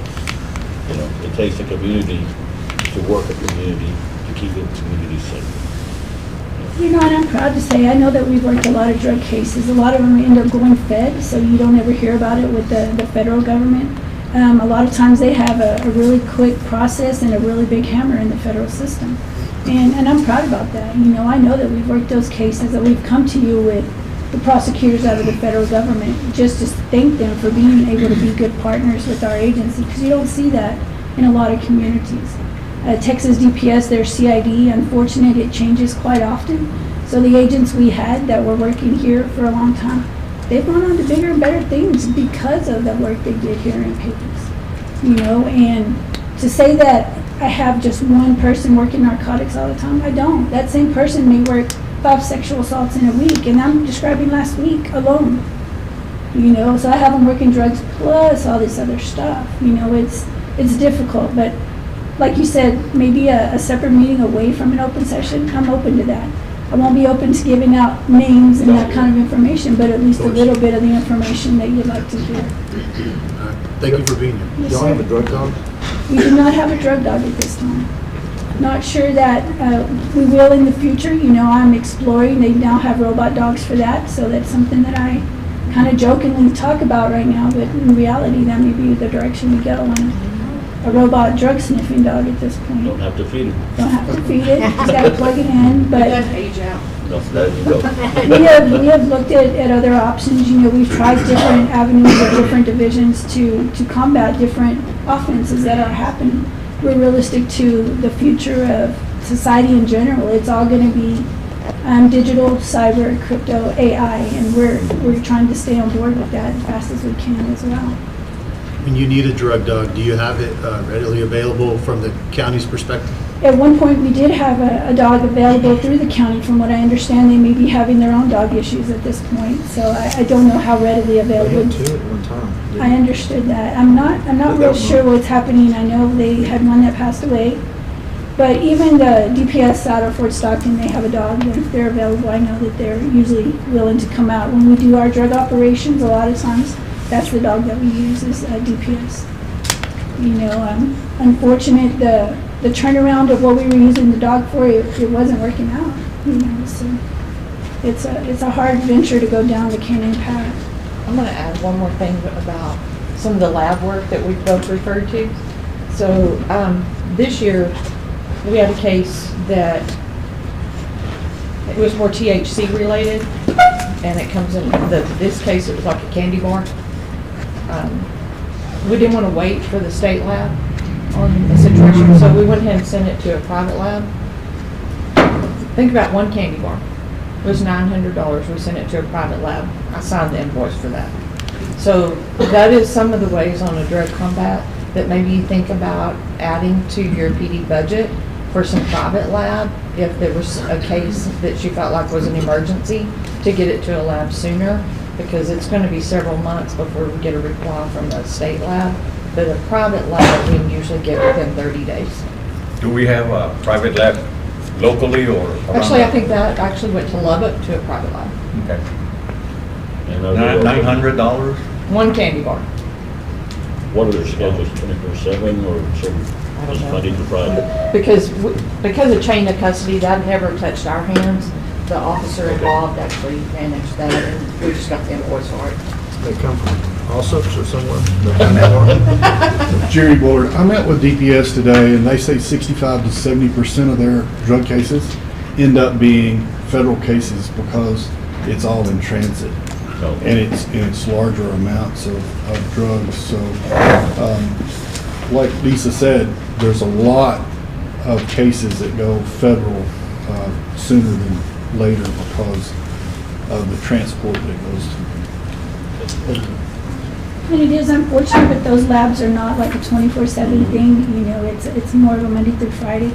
The private labs are, like you said, Kay said, they're independent, so that's other funding that has to go from somewhere else. DPS does a little bit of the outsourcing, but they're trying to add more staff as well. They're suffering like any other law enforcement agency in the nation, is getting people to do these jobs. When we build your new police station, we put a lab in there. Love Start that. charging and making But money. unfortunately, you know, if we don't have the credentialing, if you will, or accreditation to have our own drug lab, we wouldn't be able to do it. But Hi, Isaac. they do, right? There's your next economic development business. There you go. Since we have the DA here, our forfeited funds on drugs, how are those distributed to benefit this community? Well, first I'll correct you, I'm not the DA. Right, Okay. we're a representation of the Just office. don't want to assume that. Is there any way that moving forward in the future, our forfeited funds from drug busts can benefit the community and the police department? Okay, so once money is seized at a scene, there is a real long process for that, to get it to trial or get someone to adjudicate, and then those funds become seized funds, and that's when they're usable, okay? Each agency has an agreement in place with different prosecutor's offices, county attorney's office, or in our case, the DA's office. We have an agreement in place with Reeves County Sheriff's Office, Pecos PD. $100,000 gets seized at a drug situation. Once that person who had the cash on them goes through the prosecution process, then, and they sign off on it, or the judge says that money's now forfeited. A percentage is split, and in typical case, 70% of those funds, if they sign off, and Parker, you may have to correct me on some legal, 70% then goes basically to the PD or to SO. We keep 30% for running it through the court system. If we actually go to trial or some additional, then it's a 60-40. Then those funds become yours to spend, but they are used for the benefit of the law enforcement agency for prosecution of crimes, okay? Chief Trago can't go out and send her staff on a cruise, but she can buy additional body armor or a vehicle. There are ways that we can use it for funding staff, and we do that. From a budget standpoint, we have 3 counties we get some funding from, and then for all given purposes, our fund balance is our forfeiture fund. And we operate out of that forfeiture fund. We have to. Mr. Marcus, did you want to elaborate on some stuff? Yes, I'm sorry. Lieutenant Marcus, I'm with the Police Department Council Mayor. As Ms. Swan was saying, usually 2/3 of it will come to the seizing agency, depending on if it had to go to court. That can be used for training, for equipment, for operations. It does. I think not too long ago, we had a seizure it was a long operation that us and DPS did together. and seized about $30,000. And so in that, we're able to divide it between the two agencies and then hopefully put that to good use here in the future. We do have, like you said, wins. Try not to maybe pat ourselves on the back because it's the job that you guys have paid us to do, and it's the reason why we're here. And so we don't try to show someone's worst day as our best day. And we're human beings, and we try to treat everybody the same way. These cases are sensitive for a lot of reasons, and we try to keep them that way. Very well said. That's all I have. Thank you for being here. You're welcome. Thank you. Merry Christmas.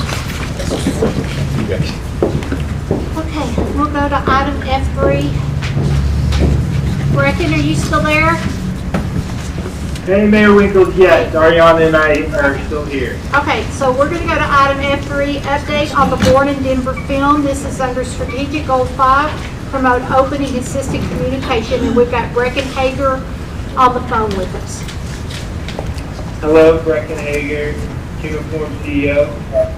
Good evening, Mayor and Council. This is Ariana Barrago, COO of Uniform, and I'm very happy to be giving y'all an update tonight.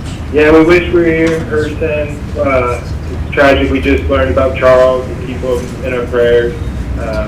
Heather and all of y'all, just it's so good to be back online. So I guess we'll pick off last time we spoke with y'all. We released the film on Amazon, Apple, Google, YouTube. Since then, we've translated the film in 6 different languages, got it in 180 plus territories.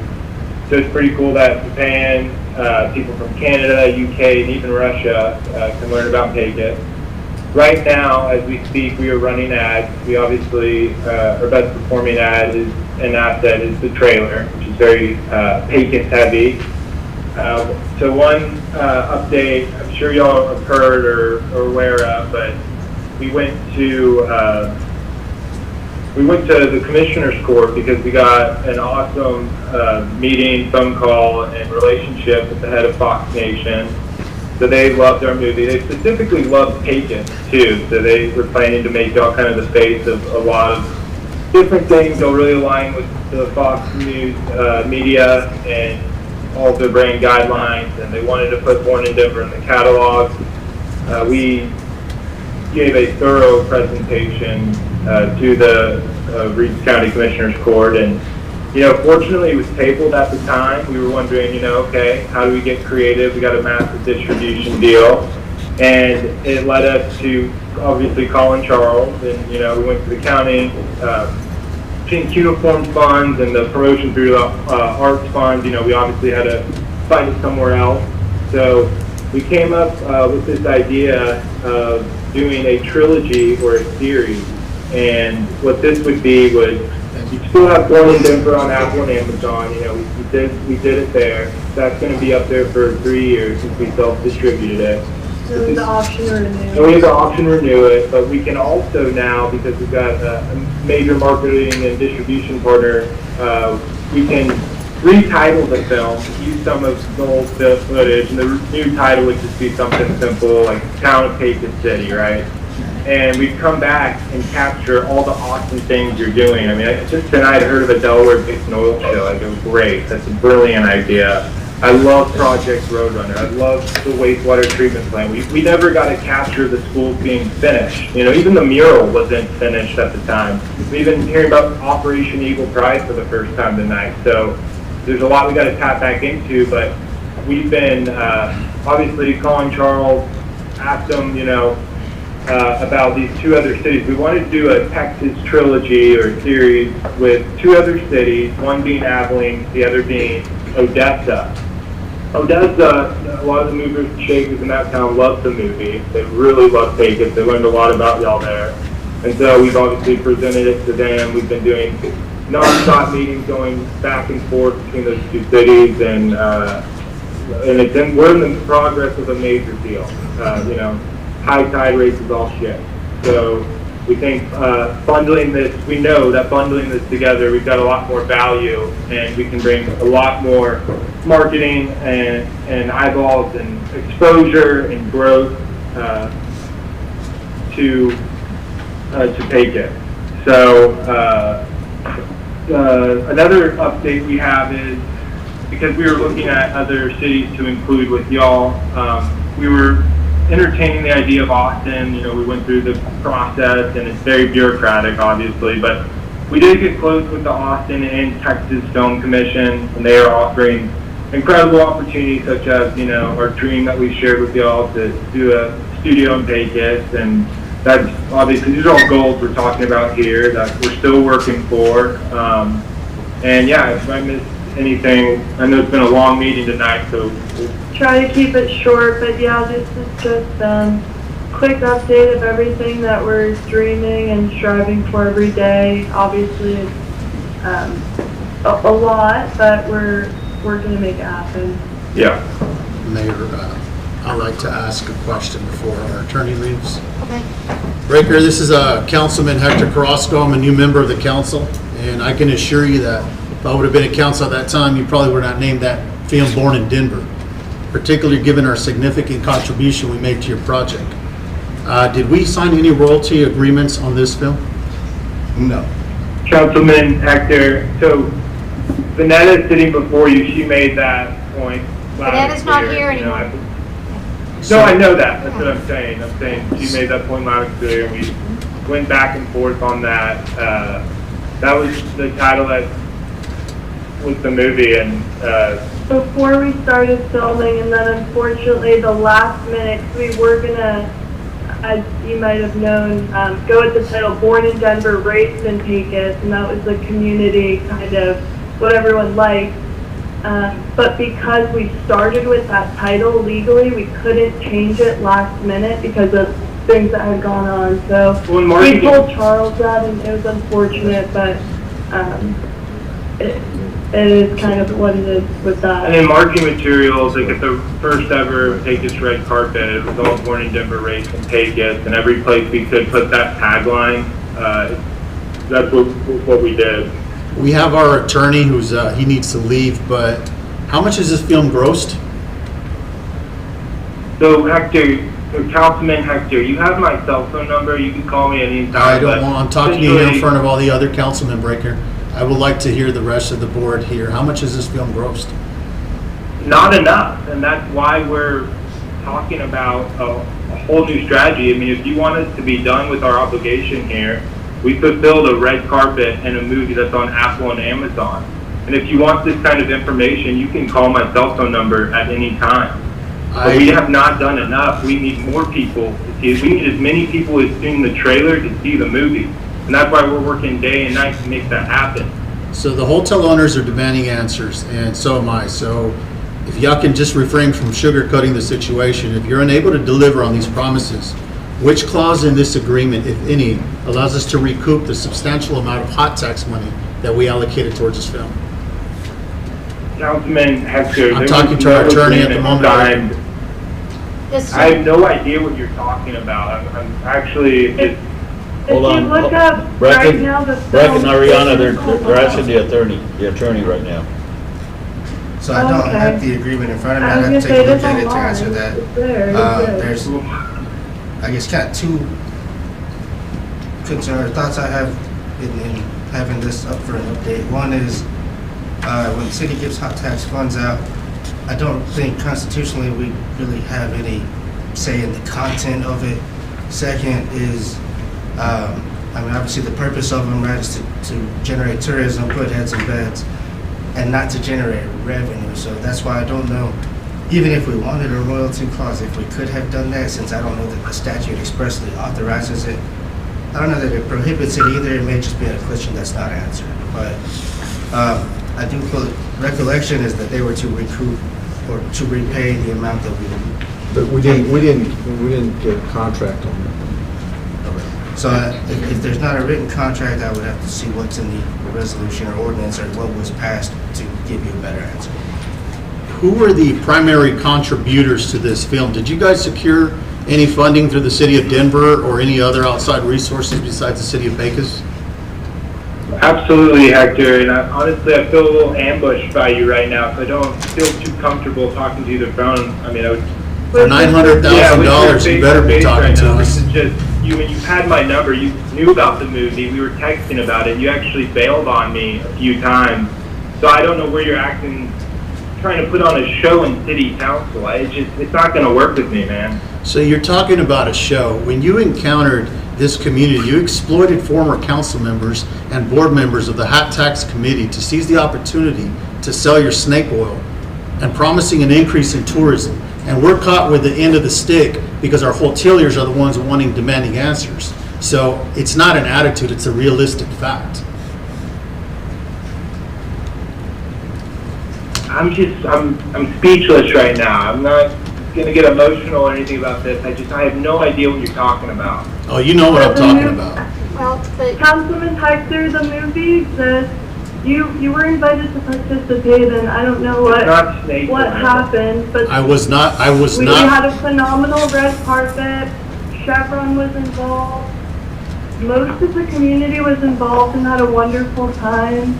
Did that put heads in beds? The grocery stores out on our alleys. Please allow me to just finish my sentence. When we were out, many people expressed pride and gratitude. So if your mission is truly about Operation Eagle Pride, I hope that you would reconsider this, not from I don't know, on a more wider point of view. It's very strange. A lot of people were involved, and at the end of the day, this was promotion through the arts. There's a feature film. I don't know many people who have created that, and in my opinion, it did generate tourism, maybe not to the caliber we like, but that's why we continue to work hard, and Brecken and I both hold ourselves to an extremely high standard, so I don't appreciate the negativity attack. It feels like very left field. I don't know. Do we have a history? No, we don't. So I represent my whole. Do we have a history? No, we don't. You came into my establishment and tried to sell your snake oil, and you took it upon yourself to maybe collect $800,000. Look, I'm gonna leave you with this. We want answers, and I'm not gonna sit here all day and argue. We want to see results, and I could tell you more likely the county feels the same way. The county feels the same way, and no film is gonna bring heads in the beds. You want to be realistic? What brings heads in beds? Sports, youth sports. That's one example. Rodeos that we can put together is another. So that's all I have to say on that part. Hector, that's a lie, because the amount of heads and beds on the red carpet alone, the Swiss was packed. Oh, we had heads and beds? It's really, I'm just like, it's just not cool, and we captured the sports field, we captured the history of the world's first rodeo starting in Pecos, Texas, so I don't really know what else I could say, or Brecken could say to kind of appease you right now. It doesn't seem honestly based in reality of what happened, so I would like to answer questions from any other council members, or maybe talk about this at a later time in person. Okay, But, so Ariana, I feel like this is just a little strange, and this councilman. genuinely would love to do this in person. I think that'd be a more productive conversation, and I'd like to have a conversation, never an argument. Billy and Ariana. we should be on the same team. Ariana, Art Arona needs to say something. I'm the one that put this item on the agenda, and, I was skeptical, but hearing from the public when we made that vote on the first set of monies, and then the second set of monies, and yet and I agree with Councilman Carrasco, I have not seen the return that we invested in you guys. The promises were made, and again, I agree, promises weren't kept. We haven't seen the golden egg that y'all promised. And that's the reason we wanted an update. We wanted to see where you are in this process, because we have not seen our return. we've been working day and night, just every second, every day, from 5 a.m. today to tomorrow. We're still working on it, but if y'all are saying that you don't want us to keep working on it, this is hard, because I thought we were a team. I was really excited to give this update. I've been updating Charles every step of the way, making these decisions with him. Now, So, wait a minute, It's a tragic situation. I've asked Charles for updates, okay? And the last 2 meetings ago, I asked to be, this ought to be put on the agenda. You guys couldn't give an update. And right now, hold on, let me get my chance to say something. Let me get my chance to say my opinion or my thoughts. Okay, Councilman Carrasco asked for information, and you want to make a phone call. This is public money, hotels tax money. He's asking for them, rightfully so. And when you start saying, well, give me a call, that just leads me to believe that you're holding something back for whatever reasons. And No, that's not it at all. We have to pivot and keep going forward because it's not that. Okay, And I'm at hundreds of thousands of dollars at a loss right now. Let me ask I'm you- doing the best I can, but this is not. have y'all moved from We Pecos? truly would have came tonight. We didn't realize we'd be speaking so later. We probably could have come, but we had a meeting too late. We wouldn't have been able to show up on Are time. y'all living still in Pecos? Right now, we're in Abilene, Texas. Right now, we're living on the road. We are been working. money. We met about this morning, trying to get a We bigger, can get our big money money. back up. Probably that.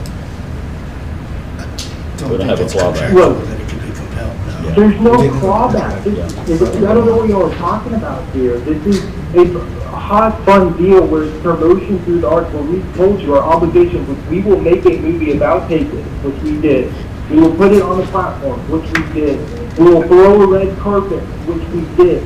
We did everything we said we were gonna do, and we're still trying to do more. And this is years of our life. I'm at a loss. Y'all aren't at a loss. If anyone was at a loss, it could be Kurt and myself, Bobby Baca, it could be those people. But they were big sponsors of the red carpet. They saw increase as much weird. I'm really upset because I thought this was a team, and I thought. And if this was a This serious was like, conversation, we would have come You and guys have not given us any updates in about, what, 6 months? no, We have to go searching for you guys to give us updates. Did you not have to go searching for us? We were trying to wait till we had a awesome update to give y'all. This is not. The last awesome updates you gave was not awesome, sir. It wasn't. The last update we gave, we told y'all, we said we released the movie after years of hard work. We put it on Amazon and Apple TV. We did what we said we were going to do. You done, Hector? Brecken, Hector, you good? Brecken, can we, And if y'all want, yes, Mayor Winkler? okay, can we make arrangements for y'all to be here so we can talk to you? Please. Please, Okay. when, tomorrow? No, our next meeting is January 8th. If you can't make it, give us a date. Get in touch with the Tomorrow. city secretary. It's gotta be a Not the way date. it works. Well, what about 1 p.m. tomorrow? It doesn't work that way. We No, have- because council can't meet. They have to give a 3-day notice. So we can't meet tomorrow. But if you can meet, we have a meeting on January the 8th and we have a meeting on January the 22nd. I Why just did no don't one want tell us this? Like, why did no one tell us y'all are feeling this way? This is like brand new information to me right now. I've been calling Charles. At the very least, someone could have called me and said, "Hey, you need to come." Like, we're upset. We've been working for y'all, and we took the absolute lowest fee possible, thinking we were going to make it on the back end, which we have not yet. And if you want these real numbers, it's not because I'm saying it because, oh, we made money. It's not. It's because we haven't, and I'm trying to get there. Okay. Okay. We just don't want things to be left like this and wait a whole month. January 8th, right now, we have a family commitment on the top of my head, but I don't want to wait till the 23rd, 22nd, I forget the date, if we feel like this, we are partners. It's the holidays and it It's a would holiday. inconvenience some of us. So I'm sorry. So, yeah, I mean, you have January 8th and we have January the 22nd. That's our 2 next regular city council meetings. Hey, Brecken, we'll just talk to you later. I'll send you an email of everything. Everything was invoiced by the book, and I will send you an email of all of our numbers on the thing tomorrow, so y'all can look at it. I have no problem Send it to sharing Wendy. this, but send it to Wendy and she could forward it to council. Okay, we will do that. Okay. That's no problem. We'll Hey, do good it night. tomorrow. Okay, thank you, Brecken. To our, Alright, y'all, I hate to end a conversation like this. I wish it was face to face, but I hope y'all have a great rest of your night and happy holidays, and we'll be in touch tomorrow. Thank you. Via email. and I hope we learn from this, because we need to start having some clawbacks while we fund and taking these hotel sales tax, people's money, playing games with it. I mean, the snake oil behind all this, it doesn't work for me. I'm a realistic person. I'm the kind of person that, you got to give specific time frames, and why should we be chasing them?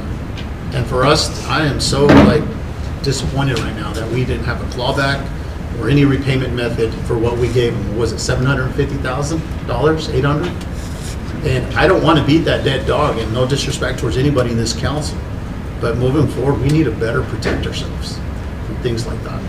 Okay. Thank you. We're going to go to our next item. Item F4, update on Cyclone Ballpark's Christmas event. Thomas Will. Have a good Christmas. Merry Christmas. Where are you going, Parker? I've got a commitment with the office.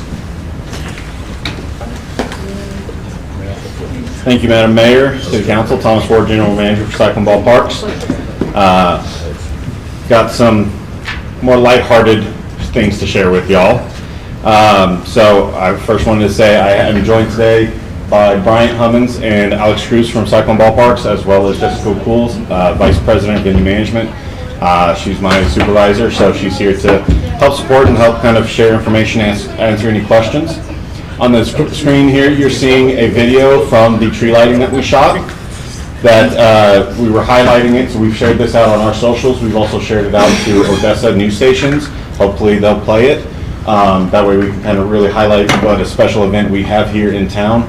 In the video, the mayor does share, we are one of the only communities in Texas that does fireworks. And so I think that's one of those just very unique things. We have a great facility. We had a lot of people, a lot of fun. So I've got some more information I'm going to share with you, but I'll let y'all finish the video real quick. Okay. And just for the record, let it show that our Councilman Arona is leaving at 7:53 p.m.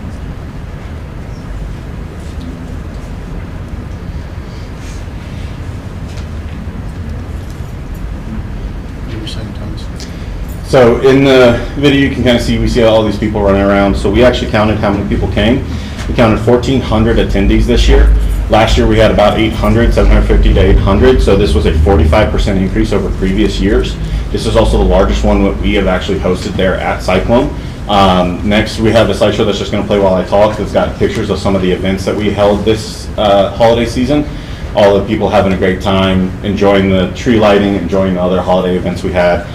So we just wanted to share some of those great pictures with y'all. We had a lot of positive comments from the community. Some of those included it was well organized and clean event.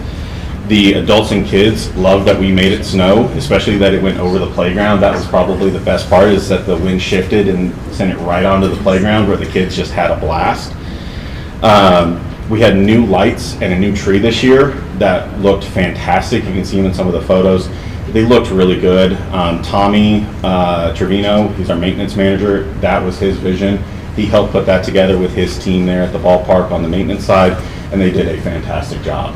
And if you haven't had a chance to go take a look yourself, I really encourage you to do so. We're open daily till 11 o'clock at night. Just go do a quick drive-through. We do have hot chocolate available for sale if you're feeling a little cold, want something warm to warm you up. It's a good-looking kid. Yeah. We also received a lot of good comments from our VIP area with the new food options we provided to them. I personally heard a lot of good comments. We shared that with Scott Herring. He is a food and beverage consultant with our company. He was out there and helped us create that menu so we could put on a really great event for the community. The video you saw earlier and some of these pictures were captured by Chip Fontanaza. He is a marketing individual within our company, works out of home office. He was here to support that, help shoot that video, capture that footage, and help us tell the story of the annual tree lighting we do here in Pecos. We also wanted to share some of the marketing efforts we had for this. I know we've talked about marketing in the past. So we had about 5,000 flyers that we sent out or put around town this year. 3,600 of those were mailed to residents across town. I know Mr. Lino himself, he mentioned that he got his. Hopefully some of y'all got yours as well. So we sent out 3,600 of those via mail. We also handed out 500 on site during the tree lighting, because on the backside of that flyer was information about our 25 days of Christmas. We also then placed the rest of them across town at 30 different local businesses, placed other flyers for specific events that we're really highlighting, and so those have been placed around town. You probably have seen them as you go around. We've also, of course, done our typical social ads, weekly, daily posts, telling people what we've got going on, highlighting the good things that we're trying to do. We've done the newspaper and radio ads, billboard, and really pushed our social media, getting people involved to know what we have and hopefully post their pictures and tag us in it. And we've even had some people that have tagged us in videos of, during one of our events, someone drove through with their dog and it was a video of them driving through the lights with their dog, and it was wonderful to see. So we had a lot of great feedback from the community on the efforts this year. Some of our events we hosted that were the more popular ones were Tinsel and Tunes. It was a craft night with some holiday cartoons playing. The Grinch movie night, that's always a popular movie. Photos with Santa, which actually is going on right now out at the ballpark as well. And then Santa Paws, where we worked with the animal shelter and One Tail at a Time to provide a way for pet photos with their dogs, like you can see right there, as well as help raise some funds for One Tail at a Time, which we exceeded our goal of $500, so we're just over $500 for a donation for them. And we will be continuing to raise some money through the rest of this year to give them a donation come January 1. For the events, we had over 300 event attendees for the different holiday events, not including the tree lighting. 200 people walked through our ballpark so far this year, and we've had 320 cars drive through the ballpark. Our estimate is around 1,500 visitors have attended the ballpark, not for the tree lighting. And that means we've had over 3,000 people come through the ballpark in the last 16 days, which for us, we're very happy about. This is a marked increase from last year. Way more people are coming out there. They're loving the lights. They're sharing it on social media. So we're getting that traction that we really have been wanting, and we're able to take that and we're going to continue that forward. I personally have been out there for several of these events talking with people. We did a report through Placer AI, which I know the city uses as well. We were able to see that 10% of our visitors for the tree lighting itself came from out of town. They were not from Pecos, which I don't know what previous years have. Our numbers don't show that, unfortunately, but I do think this is an increase over previous years, especially considering we went from 800 to 1,400 people. Last night, I actually got to talk with some people from out of town. They're from Mississippi. Their husbands work here in the oil fields during the Christmas season, so they always come here to join them, celebrate the holidays. I talked with them because they were over at the West of the Pecos Museum, and the lady there said, "Oh, you should go check out the lights of the cyclone," sent them our way. And while I was there, I told them about the Tinsel and Tunes we were doing. They loved it. They spent about 2 hours there doing crafts and enjoying cartoons, had a great time.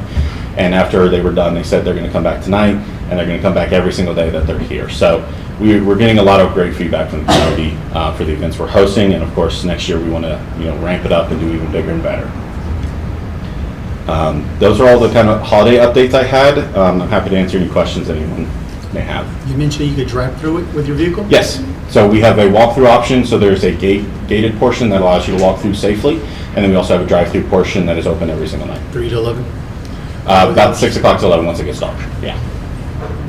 Basically, once the sun goes down, the lights will be up. So it'll be open tonight till about 11 o'clock if any of y'all want to drive over there afterwards. Any other questions or anything? Well, I appreciate y'all's time. I hope you have a Merry Christmas, and we will see you in the new year. Thank you, Thomas. Thank y'all. Okay, go to item F5, discuss, consider approving a donation to Meals on Wheels in support of the Reeves County Home Delivered Meals Program. Strategic Goal 5, promote open and consistent communication. Hilda Mendoza. Good evening, everybody. It's been a long, didn't realize, oh my God. But I'm here tonight, first of all, thank you for past donations that we've received from the city. We do serve 100, I'm gonna say 120 right now, clients, but a lot of them are in the city limits. We do, Meals on Wheels is under the state, okay? So we do get reimbursed for all the meals that we serve that are through the state, but we are serving at least 40 that we just carry that are on the interest list through the state. We're not able to bill for those meals. So this is where our donations come in to help be able to serve all those meals. We do serve Pecos, Barstow, Green Acres, Balmorhea, and Zaragoza. So this is Monday through Friday. Our kitchen is at the old annex building across from the nursing home. We rely on volunteers to help us deliver meals every day. But other than that, I mean, you know, I'm just here to thank y'all for past donations, and hopefully we get one this coming year. Do you have any questions? Is this in our budget? Yes. I have a couple of questions. First of all, I want to thank you for everything you've always done for this program. You've been there since day one that I remember. I've helped volunteered in the past Yes. with you. And I do have a couple of questions that help me understand the program Okay. overall. Is this a county, it's not funded by the county? Yes, we're under the county, and, okay, we bill for all our meals that are through the state every month. So we do get reimbursed for those meals, but the county picks up the majority of a lot of our, whatever is needed for the program. So, yeah, the county, we are under the county. Do you have a budget? Yes. And what's that budget? Oh, this moment, I don't know, but I can get you I just those want to make figures. sure we're attacking, I've never understood your program to ask Uh-huh. about it until I'm Mhm. sitting in the seat now. Yes. To be a contributor to help you in the future, attack this from all different types of angles. You had mentioned that you get some kind of funding. Is that federal or state funding? It's, okay, it's state, and, I mean, it's federal, but it's given to the state, and the state distributes to all the counties. Okay. That has Meals on Wheels And programs. does the state distribute evenly through the communities, or are they by size? I believe they're by what it's in the, depending on the elderly, how many are in the service area. Yes, like today, we received 5 new clients, and it's a process to get onto the program through the state.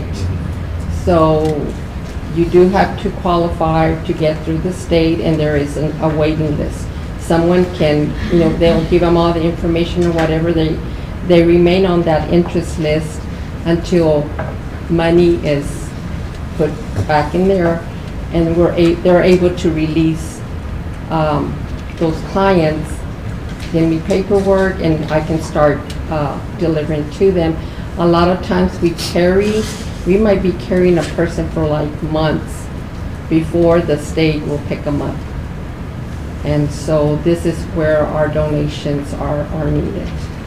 So, that's very interesting to me that there was an application procedure and they have to be approved. I always thought that referrals come from EMS or the PD for residents that are needing a meal.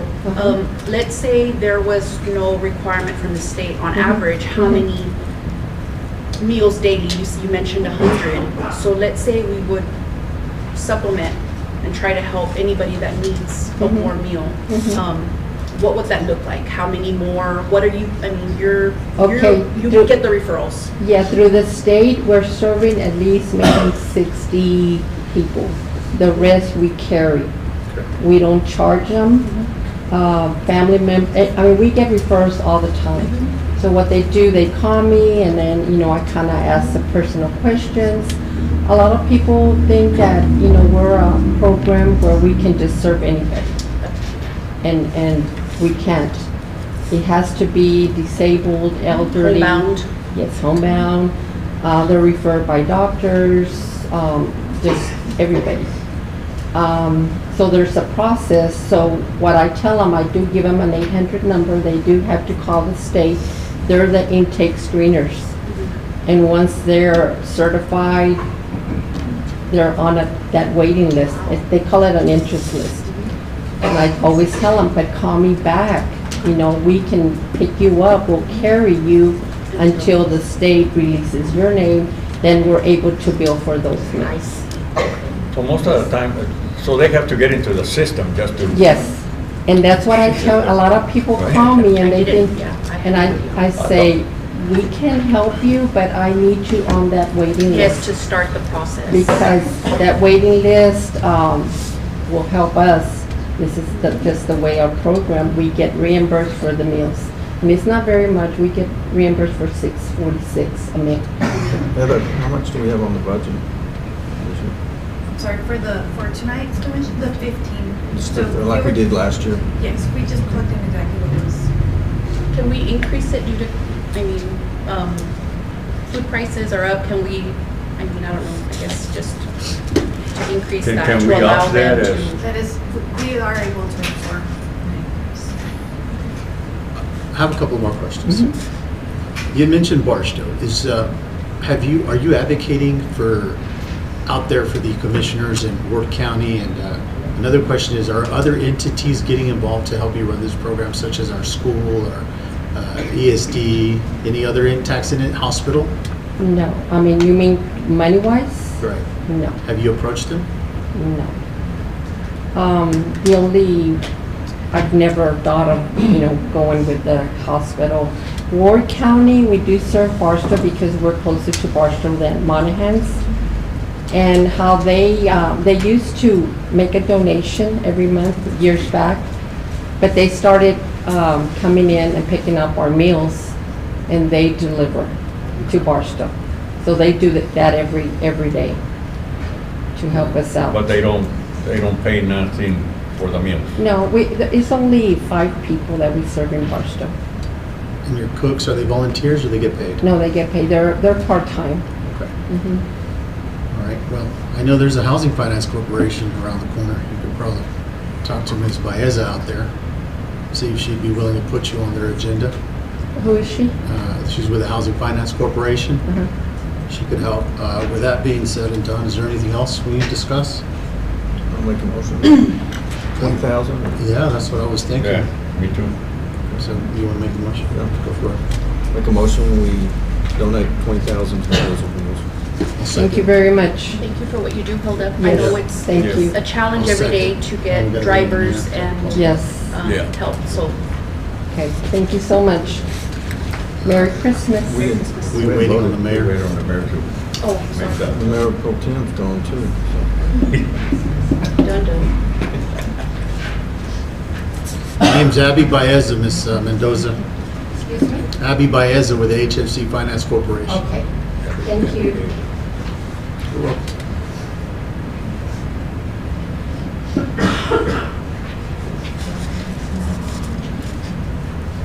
Yeah, I always thought that program was, if you needed food, just go over there and.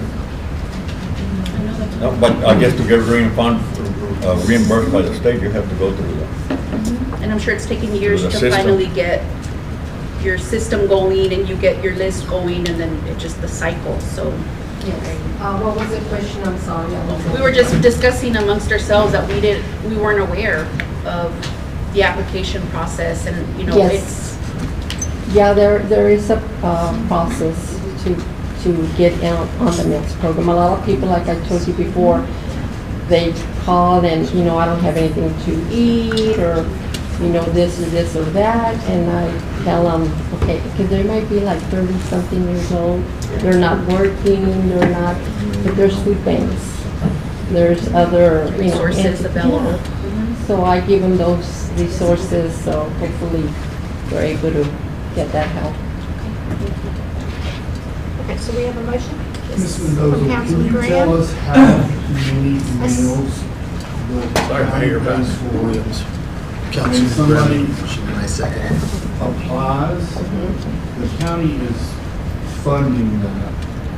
How many meals does the county fund prior to somebody's application? Like I said, they're funding the 20,000. at least 40 clients a day. Okay. So, Thank you for what you do. Okay, so we have a motion from Councilman Graham, a second from Councilman Carrasco to approve a donation of $20,000 for Meals on Wheels. All those in favor say aye. Aye. Any opposed? Let the record show the motion carries. thank you so much. We'll go to item F6, discuss, consider ordinance 25-12-02R, an ordinance amending ordinance 16-03-01, extending the existence and operation of firework business located on track 22 and south part of track 17 of the Liscum and Warren subdivision, Reeves County, Texas. Strategic Goal 5, promote open and consistent communication. Wyndon Robinson. I had the handout last time, but I have another copy if anybody doesn't have a copy. Everybody's got them? Does anybody over there want one?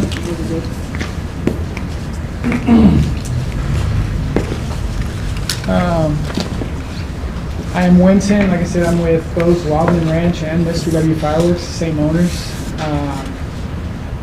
Ordinance 160301 was kind of produced back in 16. City of Pecos and O'Reilly's approached Mr. W and they wanted O'Reilly to build on our property, so they needed to buy our property. And so kind of as a deal, the City of Pecos said, hey, if you'll go ahead and sell part of your property to O'Reilly, we will we'll change the ordinance. Our original ordinance was 5 + 5. Since we did the deal, the city gave us a 10 + 10, kind of incentivize us to sell the property, which we very much appreciate. But we're now at the end where the first 10 is up. As the ordinance states, the second 10 was supposed to be granted as long as there was no residential development within 200 feet. If you look at exhibit number 2, it shows our property where our store is, and our engineers threw in a 200-foot buffer to show there's no residential development there. So we kind of just, I'm here to request, but kind of just hope y'all just say yes, as the ordinance kind of leads to. Outside of that, once that's approved, I do want to approach another thing that has come up, very similar to what came up with O'Reilly's. We've been approached quite a bit lately about some of our property. We want to continue to sell the fireworks there, but I want to approach the council and the mayor about maybe some options that would benefit both us and the city. I'll give y'all some time to read. I see that the Wildman Ranch, you're representing the Wildman Ranch? Yes, sir. And the ones next to you would be the Steve Rogers? That's the O'Reilly's. Is that the O'Reilly's? Is that the O'Reilly's? That's the O'Reilly's. Right next, yeah. You'll notice on our property ended up being split into 2 parcels, and it's O'Reilly's that sits in between us. And who's Realty Income Properties 29 LLC? Is that part of your, right? Because I see Wildman Ranch here on Land Glide, and then I see another one, but in the middle is O'Reilly. So who's you guys to the left? Okay, I see the whole property. I see it now. Okay. All right. Okay. Okay, but is it a county ordinance? What is the county's ordinance on fireworks? I'm not sure about the county, but I can speak right now. State law prohibits the sale of fireworks inside the city limits. The only way they are allowed is if the city adopts an ordinance allowing that use. So that's where this ordinance came in place. Okay. And just to let you know, we operate in probably about 5 different cities currently. It's kind of like becoming more of a norm as it wasn't in the past. We operate in McAllen, Von Army, Cuero, and Pearsall, and here in Pecos as well. So I guess that's it. Are you guys have any plans for the property left to O'Reilly's? That's once we get this next 10, that's the discussion. You'll notice if you will, I'm kind of getting ahead of myself there. If you go to, so this is where I'm gonna, so we've been approached by about 5 different businesses and they want to buy our property. But they want to buy the property where our store sits because the property to the north is too small for their businesses. We've been approached. The most recent one has been a major car wash facility. We've had fast food approach us. We've had a retail center approach us. There was one more, I can't remember what it is. And so what we would like to do is say, hey, we would love to be a part of your city. That building that's actually out there, I built it personally, somewhere between 16 and 20 years ago. And so we would love to invest into the city. We would love to build a new facility and then free up the ability to sell that to another business who would also be willing to come into your city. And I just want you to know that we've grown up. Our construction is much more appealing, and we have many examples of that. We currently, Pecos was, I think, something like our 12th store we built. We now have 156 in the state. And most of them are in the 5,000 square foot range that we built right now. So I would assume you guys, so thanks to you guys being good stewards, you let O'Reilly's build on your property. Yes, sir. So. Well, they bought it. They bought it for us. Do you, on your fireworks, I'm going to be honest, your fireworks store, the fact that you're going to build a new one, this community's always been about fireworks. And then the rest, I look at them as mom and pop stands. If you're telling me you're going to propose a mega fireworks stand, I know you're incorporating sales tax on this, right? Yes. Okay.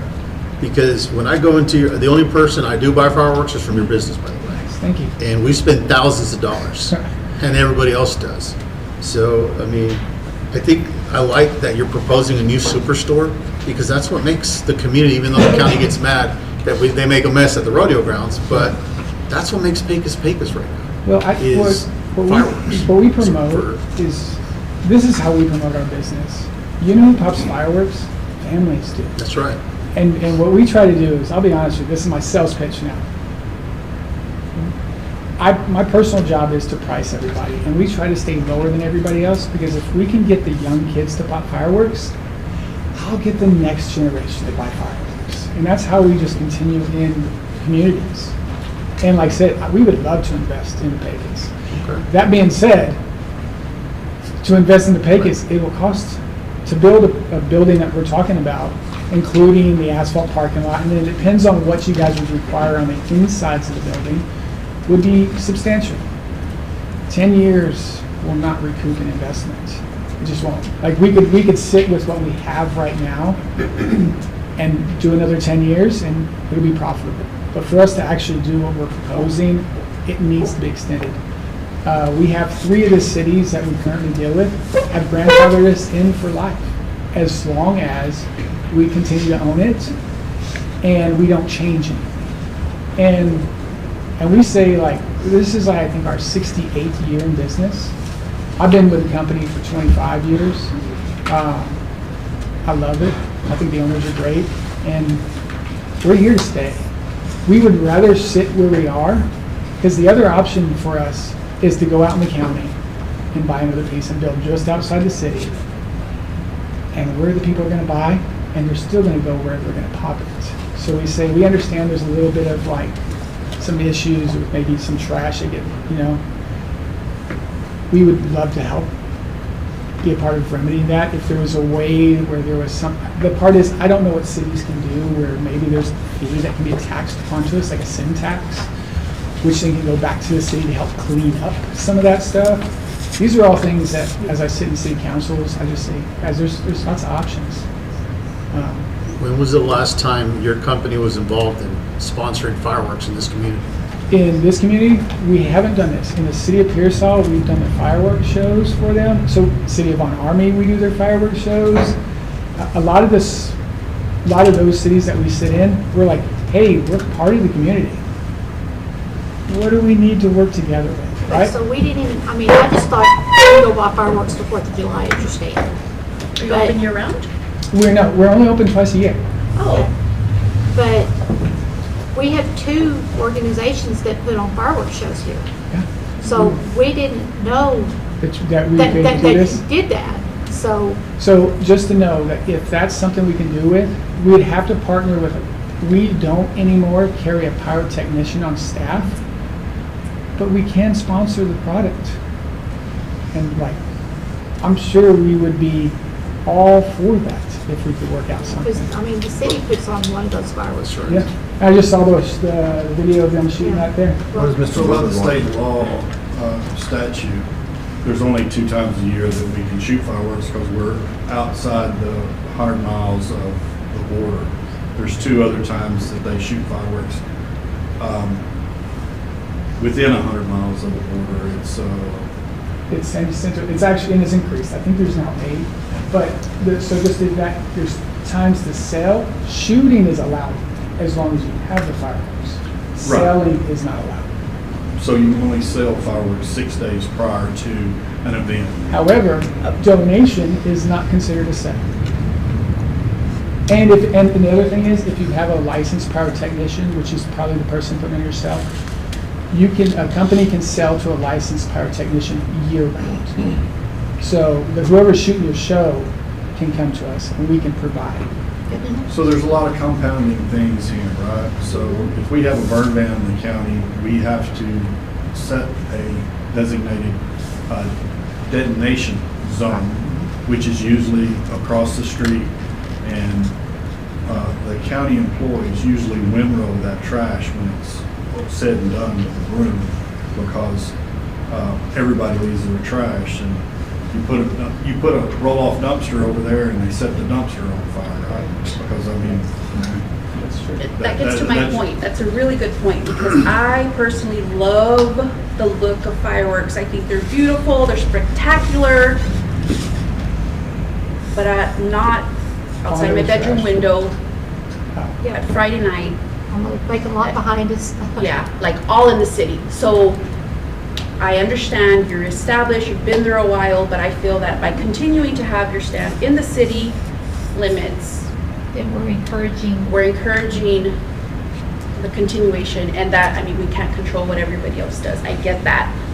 I love fireworks. I just feel like they need to be enjoyed responsibly, and I think they're dangerous, and I'm a nurse, and I'm a mom, and I'm a grandma, and there's a right way to do things, and I'm all about safety. Well, I'll tell you this, like, as much as we can do, we can promote it. When you talk about drugs, Right. we can't control what public does. We can only do what we can do responsibly. Correct. And we work as much as we can. And so, like, as it concerns the 10 years. Can you speak up a little bit more? My wife tells me I'm soft. No, that's all right. As it concerns, like, the ordinance, I mean, we did our part we sold the property to O'Reilly, which the city of Pecos was. So the 10 years, the request for the 10 years, by the ordinance, it says it should be granted. It's just granted, which we're satisfied to live with that. Just if you guys would consider the option, think about the other, because the people are going to do what the people do.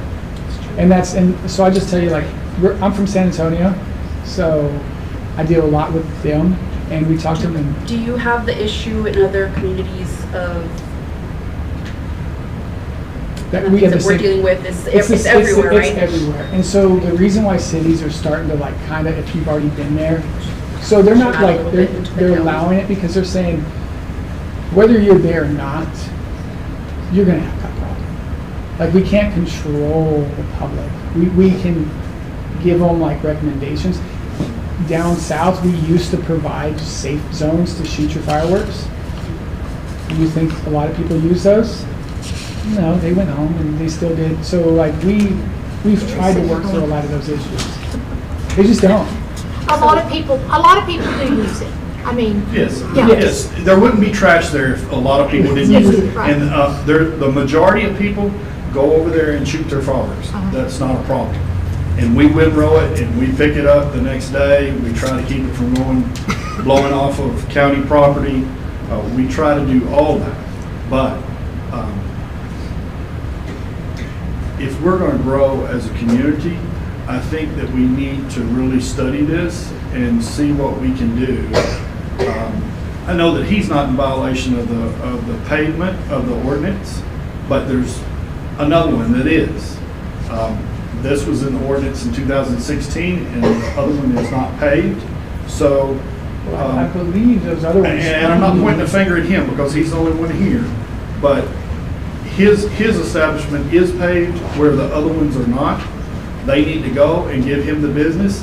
I'm for somebody trying to swap off some land with him and give him some land somewhere else, because I deal with the cleanup of this. But if we're going to grow as a community, I think it's really important that we really study this really hard.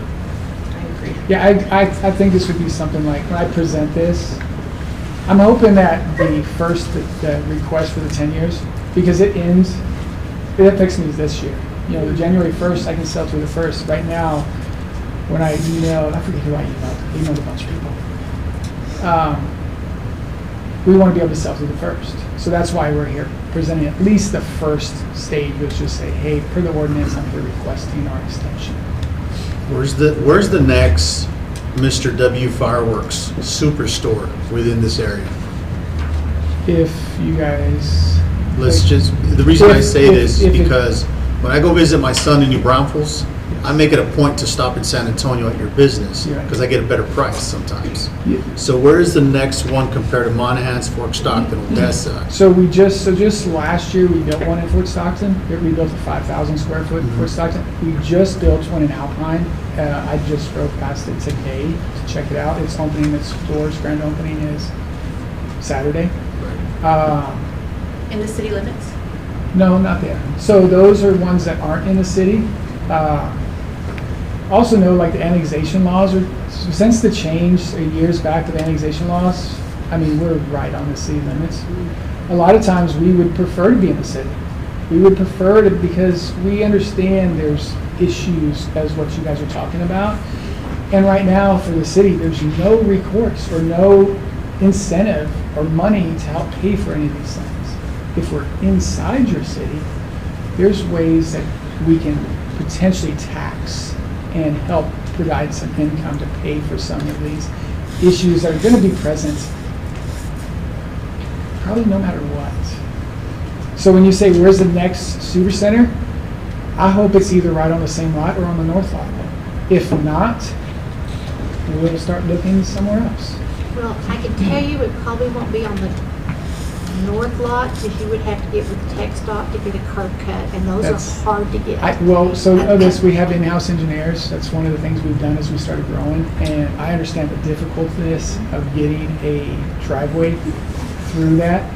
If we did move to the north lot, I would also go back to O'Reilly's and try to cut in through their parking lot, so it would just allow more business, it'd flow like a regular business would. And the same thing would happen as if we were able to sell that second lot. We'd want all of that to just be one. Makes sense, yeah.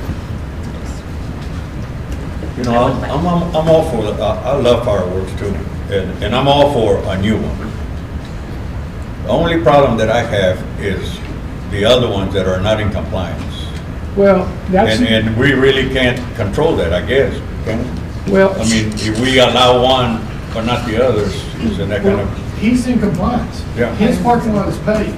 The only thing that he's out of compliance with is, I think, that he allowed O'Reilly's to build on that, and it's within up 200 feet. But that's residential. The ordinance is residential. Residential. That's why the ordinance was changed. Mayor, if I could, Jimmy Judge with the EDC, but the whole idea is that he wants some real nice real estate, and he knows it. I am. But it's also in conflict with the philosophy of what the council did, based on the recommendations not only of the state, but also the emergency management coordinator. So with that being said, you know, he only needs until January 1st. If you allow him that one day, then it'd be up to him to come back to the EDC or even to the council, say, help me find a piece of a parcel of land that would be more in conjunction with what we do. Even if it's an EDC that has to go get a fair market value to buy him out, sit down and put him on another piece of property, it's not a bad investment for the town, big city, because it's still keeping the sales tax rate. So that would be something I would recommend. But that goes against, the ordinance that's in effect says we get 10 more years.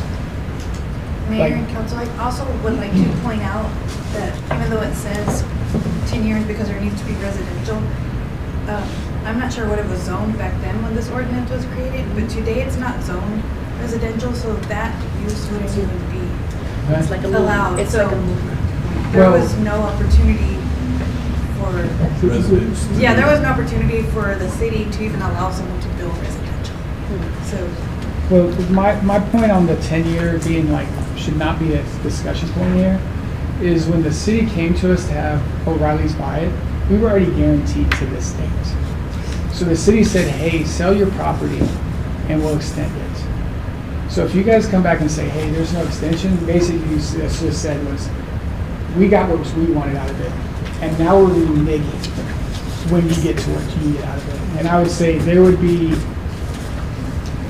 that would taste very poorly, very, very poorly. That's something that I'd like to table to get more information to understand the history of this. And until further notice, I'd like to table this, not waste your time coming in from San Antonio until we can figure out that I would like, being a new council member, to understand the history of the promises that were made, or if anything was drafted on paper. Okay. So at this time, I'd like to make a motion to table the ordinance 25-1202R due to more information needed on my end. I'll second. Question, would there be a way to do these discussions like not in person, just because it's such a long drive? Now, I'm not saying I'll show back up to next meeting, but is there a way to do some of this through email, through phone, just because it's a 12-hour round trip? It's the second week in a row I've made a 12-hour round trip for this, which, by the way, it's worth it. If you say no, I'm going to come anyways. we can, if that's something council is okay with, You can entertaining, we can participate definitely set virtually. that up. Sure. Yeah. Okay, so we have a motion from Councilman Crosco, a second from Councilman Saldana to table ordinance 25-12-02R for further information. All those in favor say aye. Aye. Any opposed? Let the record show the motion carries. As I leave, I've gone to a lot of city council meetings, and this was a fun one. Thank you, guys. Thank you. Thank you.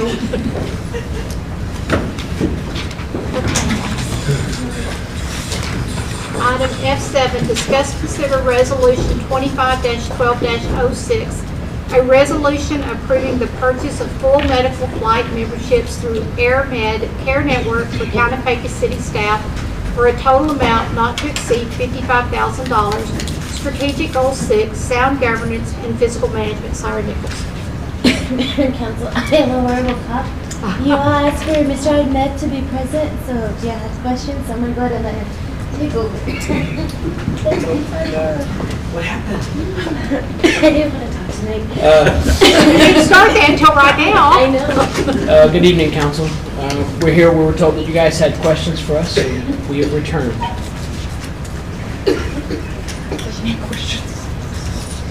Randy had all the questions.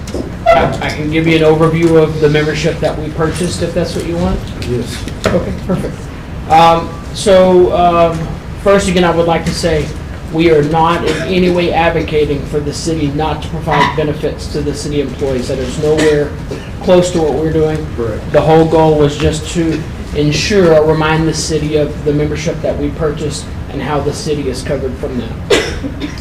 Secondly, I would like to say that the membership that we purchased is from AirMed Care Network, the same provider that is selling you additional membership tonight.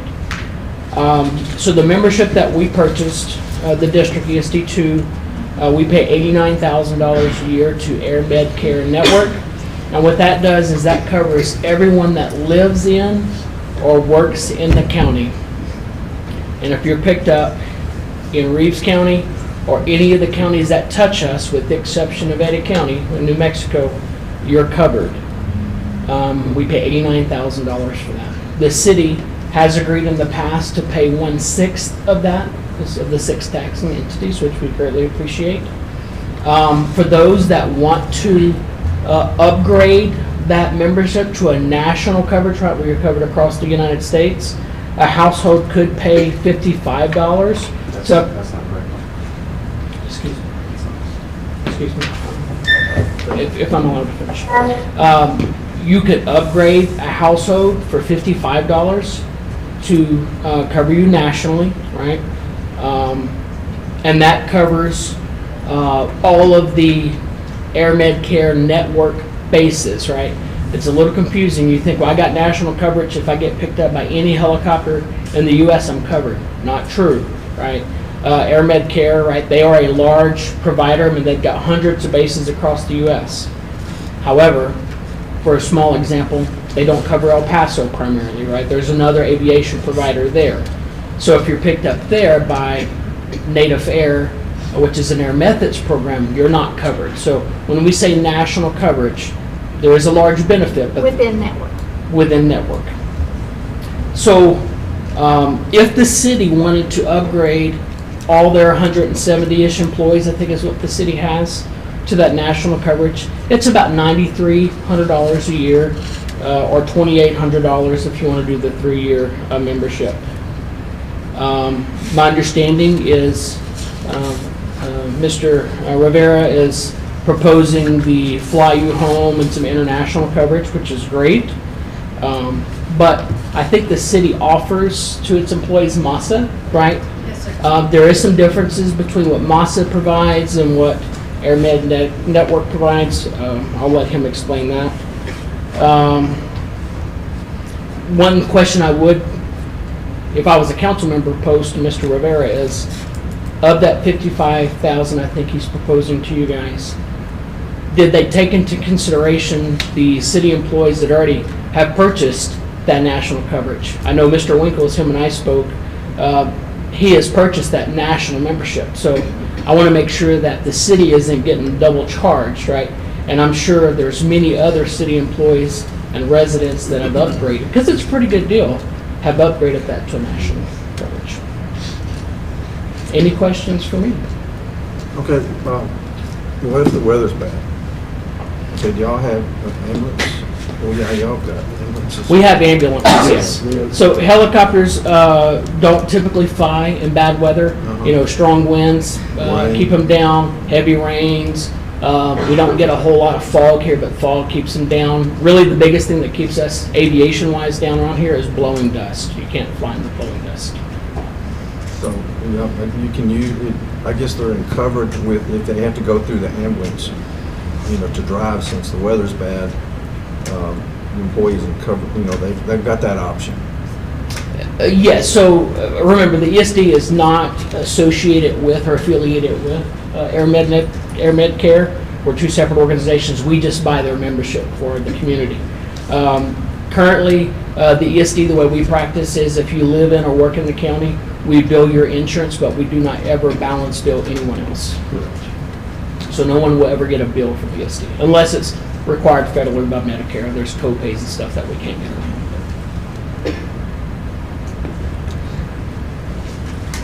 So, okay, let me get my hands around the cost. Okay, yours is $55,000 for 3 years, and what is y'all's cost? Well, when you say y'all's cost, the ESD doesn't make any money. All of this is paid to Mr. Rivera's company. Yeah, right, but what do we pay, the city pay? Yes, yeah, 14,000 and some change roughly. A year. A year, yes, sir. And that covers all the city employees that live here or work here.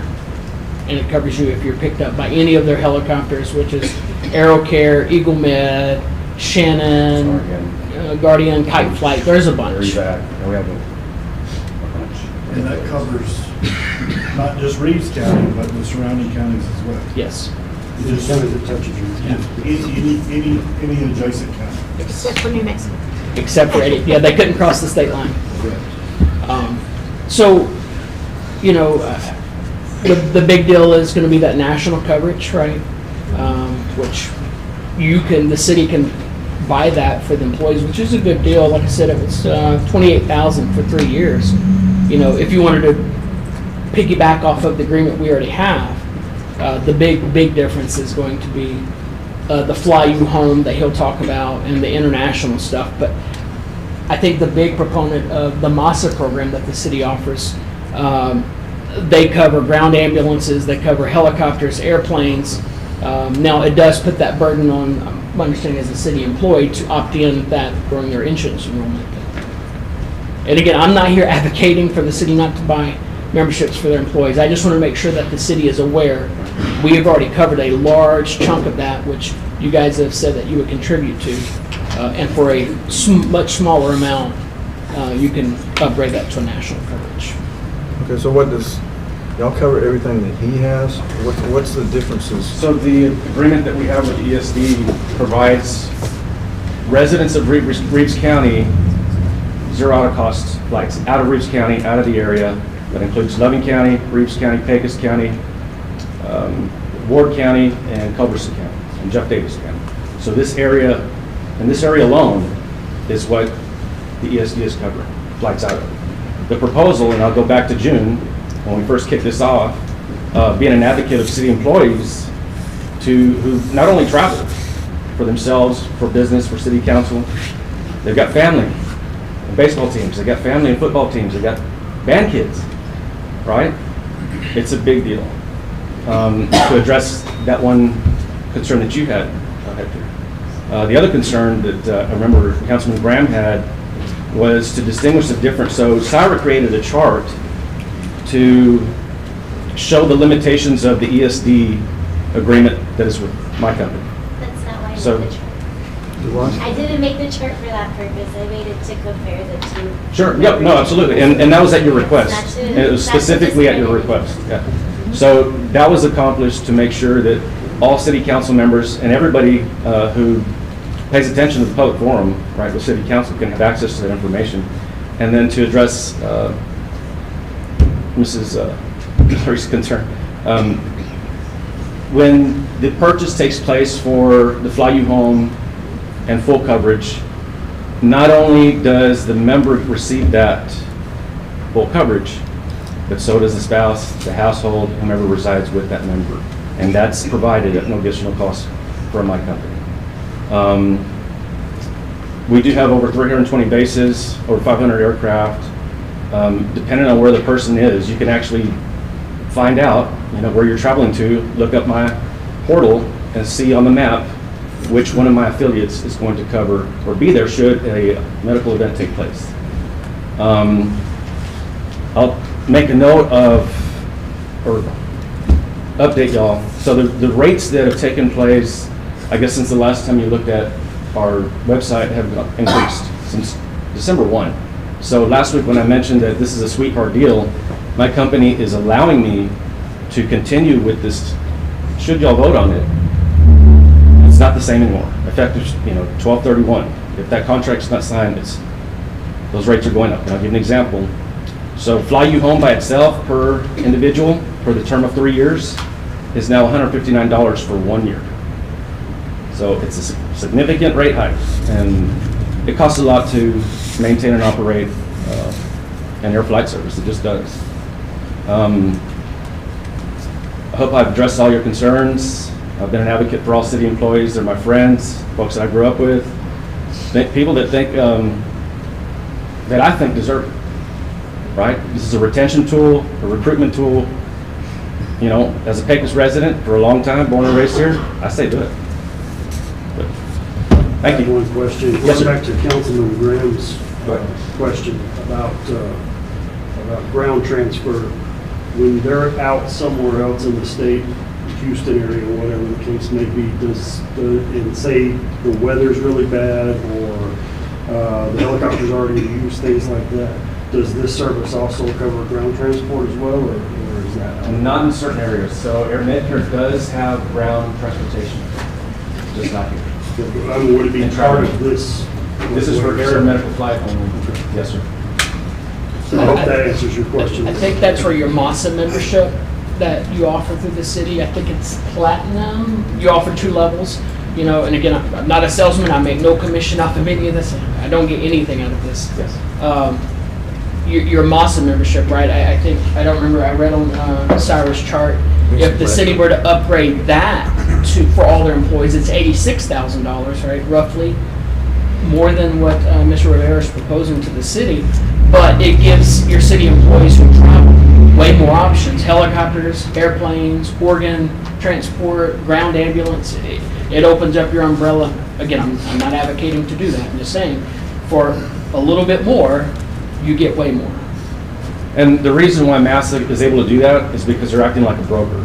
They don't have any assets, no flight nurses, no ground crews, no ESDs.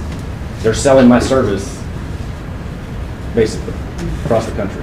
So it's going to be up to you to make their decision. And all they're doing is making money off of our service. And I know everyone's up here advocating for the employees, and which is what I should do as HR director, but I'm also a taxpayer. And knowing that, I guess I didn't realize that we had already paid into the ESDs, so then now we're opting to add additional. And that's what. I know we keep saying for the employees, but y'all's constituents are the taxpayers at the end of the day. So again, going above and beyond is what I'm proposing. Instead of limiting your access to my network, you have it everywhere. Yeah. So after further consideration and discussing with our advisors and our leadership board, I'm going to be honest with you, and I don't mean this sarcastically. You're a hell of a salesman, and I appreciate your persistence coming in here to discuss and opening my eyes to some things differently. But at the moment, I don't think that's something that we want to impose on our taxpayers, and at the same token move forward with that. So I like to make a motion to not consider the resolution 25-12-06R. This is not an expense that we want to do at the moment. And I like to also look into future expenses should we come across something like this that we could advocate more for our citizens. I don't understand that yet, and we will get to it eventually, but cancer plans that we can kind of contribute extra stuff for future or wills or something. I'm just making examples, right? But at the moment, this is something that I think We actually offer our employees legal shield. Okay. So at this moment, thank you for your persistence. Absolutely. Thank you for looking out for the community. But I like to make that motion. Okay, is y'all going to go up to?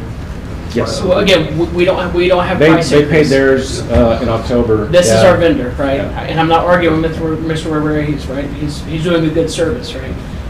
We just have differences of opinion. So we pay him, we pay his company.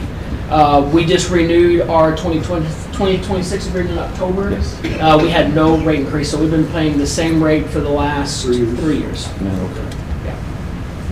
So we will come back to the city in January and ask you guys to re-up For for next that year. 1/6. Yes, ma'am. I'll second Mr. Carrasco's motion. Have a motion from Councilman Carrasco, a second from Councilman Graham to deny the resolution 25-12-06R is presented. All those in favor say aye. Aye. Any opposed? I am opposed. And I'll tell y'all why. Just options are good, and I understand it's a $55,000 increase to the city, but I think until you're in that situation and you need the services, any option given to the employees, and it's just a choice. If people want to get into it, they can. If not, they decline it. That's why I'm an advocate for as many options as people need. I get it's a good retention tool, but that's why I'm voting against. Okay. So in the near future, what I'll do is let y'all consider payroll deduct. So if an employee does choose to select full coverage, I will bring forth a business plan so they do get a discounted rate, and it won't be at the general public's rate. Okay. So that's one option I can leave on the table. And also, this was not in our budget. So in order for it to be in our budget, we need to start looking at this like May and June next year. If he does payroll, go ahead. I would recommend earlier than Okay. that, because we started talking about budget in April. Yes. Yeah. And then also you'll have to remember, and you made the comment about the 55, like Mr. Ahmed said, if we piggyback off the ESD, it's the same plan, it's cheaper. I'll have to look into it. Again, the rates have increased as of December 1st. So I'll bring those numbers to you. That way the employees have the option to elect. And enlist. That's at least, it's the least I could do, right? So count on us to continue providing services, and thank you to the gentleman here with the ESD. Thank you. Good night, y'all. Thank you. We'll let the record show that motion did carry. Thank you. As a city secretary in me. Okay, item F8, discuss, consider ordinance 25-12-01R, an ordinance abandoning Highland Acres subdivision of a 60.02 surface acre tract of land, being the abandonment of all tracts 4 through 8, 35, 37, 38, and 39, and part of tracts 3, 9, 14, 20, 26, 32, 34, 36, and 40, and part of Hughes Lane, Hawkins Drive, and Robertson Road, Highland Acres subdivision, Reeves County, Texas. Strategic Goal 1, Sustainable Economic Development, Holly Drive. I know, they get longer and longer and longer. Mayor, Council, Holly Jarocki, Community Development Director. In your packet, this will be the second reading for the abandonment of the Highland Acres subdivision to include its lots, blocks, and some lots, blocks, and one street, actually. Make a motion, we approve it. 25-12-01. I'll second it. Have a motion from Councilman Graham and second from Councilwoman Trujillo to approve ordinance 25-12-01R as presented. All those in favor say aye. Aye. Any opposed? Let the record show the motion carries. Thank you. Item F9, discuss, consider resolution 25-12-12R, a resolution authorizing the city manager to enter into a purchase agreement with Stanley Ford in the amount of $160,523.11 for 3 vehicles for the police department. Strategic Goal 2, Safe and Secure City. Lisa Tarango. Mayor, Council, Lisa Tarango, Chief of Police. You'll see before you the resolution for these 3 vehicles. This year we are going to be replacing 2 administrative vehicles. One is 14 years old and the other is fixing to be 9 years old. This is a budgeted item for these vehicles. And you see on the screen, those are actually some of the new ones that we just rolled out this past week. What do you do with your old vehicles? Auction them off? Yes, sir. In the past, they have been auctioned. I know that there is one, specifically the one that I drive, that the mileage on it is, in my opinion, so low, but the hail damage on it, the insurance is going to total the vehicle. I would personally like to see that vehicle maybe pop a dent to kind of clean it up a little bit, but use it as some sort of recruiting or marketing vehicle for the city. They could wrap it up pretty nice.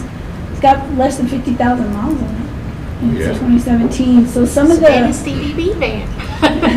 some of the vehicles, sir, I would like to see utilized in that aspect. I think there's some that have low enough mileage, unfortunate, with the amount of electrical stuff that's in it as far as our cameras, radars, and radios. There's been some solenoid problems that Chevy just fails to acknowledge is a Chevy problem. But I think without the equipment in there that we use, they may be able to be used for additional use within the city. Several different entities around have asked us if we would consider donating to their entity for use. That's something I'll come back to you later on, but I think it's not a bad idea to maintain good partnerships, but at the same time, I think we need to look at the city first. Right. See where those vehicles can be utilized. So when you're gonna trade them off, not trade them off, but auction them off, Yes, sir. are they high mileage? I mean, do they have a lot of mileage, or is it just a wear and tear? You know, of every day? unfortunate, the Tahoes ended up being kind of like previous years with the Caprice. There were so many mechanical issues. The mileage is, a lot of them even, probably the highest mileage one we have is about 85,000 miles on it. The lowest mileage, like I said, there's the one that I personally drive. That's a 2017, and it's got less than 50,000 miles on it. but it was an electrical issue, and it was because of the equipment that was in there. I know there's some other agencies that struggle, maybe school district, police that struggle, that don't have the funding to purchase vehicles. We've had a few of those reach out just to see if we could consider donating or some sort of trade-off as far as that goes. I know, Mr. Carrasco, in the past, they have auctioned these. I would insist, if we're gonna go the auction route, put a minimum bid. A minimum bid, you know, because in the past, those Capris were sold off for easy as $500, and the engine alone and those things was way more valuable than $500. I really like the idea, of repurposing them for the city to use instead of auctioning for pennies when we could use it here in town, utilize it, and I mean, there are some that do have some major mechanical issues, which is why we got to the point we went, 3 years with no vehicles and kind of got them all at once. And so we're making sure that that's not going to be an issue again. But I would like to see them repurposed. I know that in our jail setting alone, there's some single-person transports that we do, and we're going to get some of them for our jail setting instead of a 15-passenger van to transport one person. It'd be much easier just to take it in a Tahoe or one of these Explorers. What do y'all use that middle one for? The middle one we just got, actually, you probably saw it at the Christmas tree lighting. We're going to use it for the bigger functions where you won't have a vehicle per se in there, and they can use this as a vehicle. The tournaments. Yes. If you had to transport, say, someone in custody that's got a back seat to it, you can put them in there or in the bed of that thing if you had to. Thank God we haven't had that happen yet, but it was, from what I understood, it was very well used at the Christmas tree lighting, and they were able to cover a range of area when there was a missing child, is what I understood. And this is part of the budget, right? This is part, yes. These three are budgeted items. But one of the things I'm going to say about our modern vehicles, I love them. But the electronics, once they go, they go. And it's hard. They just don't last, and I like the old vehicles. Yes, But you know what? Since I've been in the council, we've purchased vehicles, new, not like what they were doing years back when they were going to. We were the ones buying out of the auction. That's correct. Like those Crown Victorias that we drove for the training session. I mean, they were good vehicles, and they probably are better than ours today because they didn't have all this electronic. I drive a computer. Sure. In my Denali, it's a computer, and that thing goes out. I mean, I had to put it on my phone for it to activate so it could start. I said, Jesus Christ, what happens if my phone goes haywire? That's pretty fast. But if there's no more questions, I make the motion we approve. Mayor, can I have a minute? I'm an ex-car dealer, and when y'all, back when we used to buy, do y'all put this out for bids? Or do y'all check with other, because used to, we'd have to put it out for bids, we'd open the bids, and then they'd have the buy board, the state buy board that you could buy from, and you could buy from the state buy board and you didn't have to take bids, you know. But just to go out and buy like from Colt Chevrolet, they couldn't do it. You know, you had to take bids on this stuff. I don't know what the laws, or if the laws have changed, but just being a taxpayer, I just didn't know, you know, how that worked. And you will see in your packet that this vendor is part of TSP, which is the Texas State Buy Board, so it has gone through that process. And they have been sent out for bid? Yes. It's the same rules, they're still the same. Is that the only bidder in the street? Oh, sorry? No, there's three bids. We also have buy board purchasing that we can do, and we participate a bunch in co-op purchasing. We get to piggyback off the state and then even when we do that, sometimes it comes down to availability. That was another struggle we had there. You know, I'm missing classes at Pecos Academy doing. Yes, sir. Can I go back and drive one of those?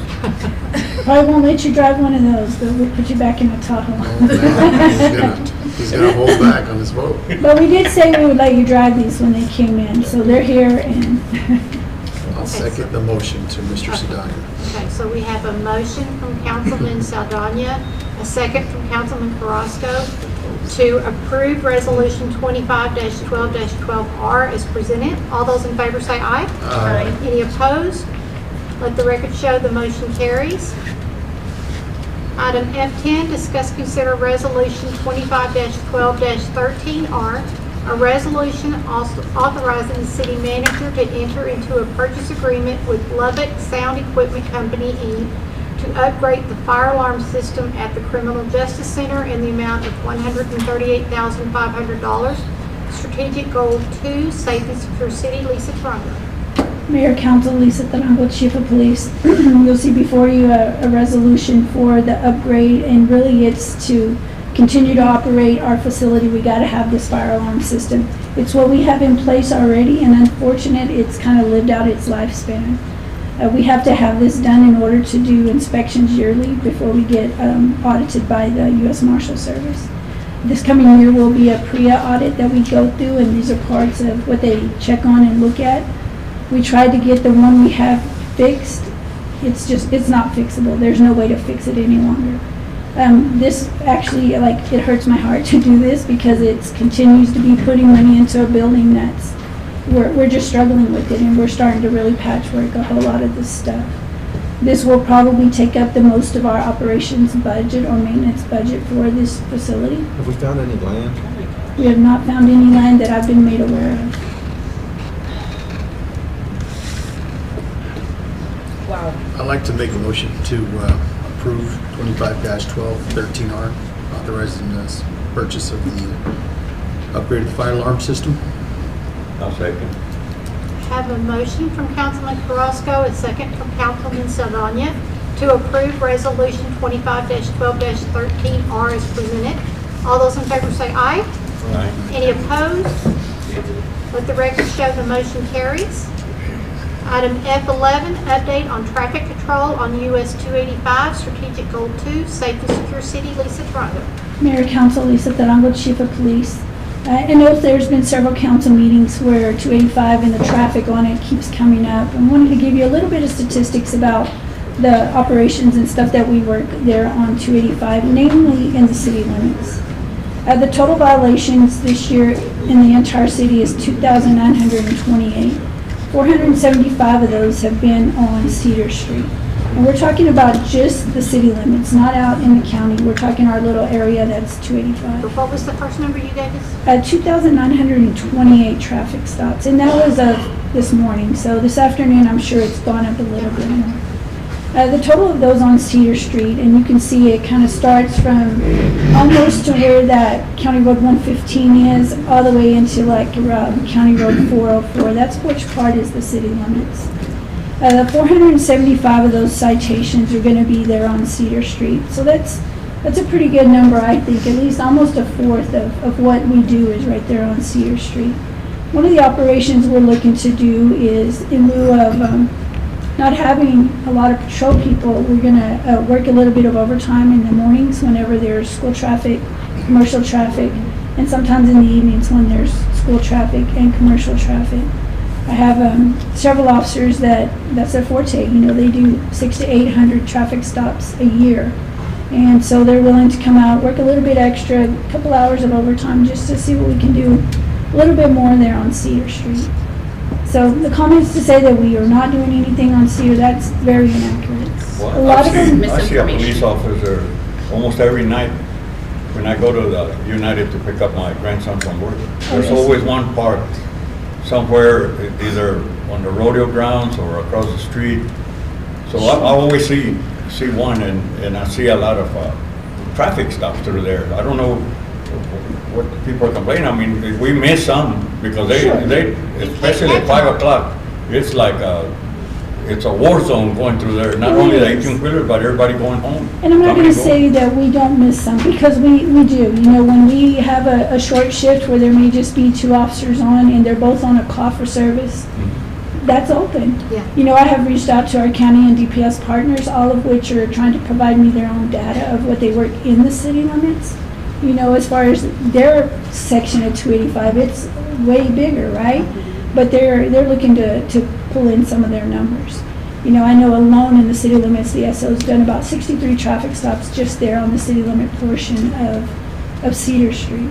So it's kind of a collaborative effort. We try to help each other as much as we can on that kind of stuff.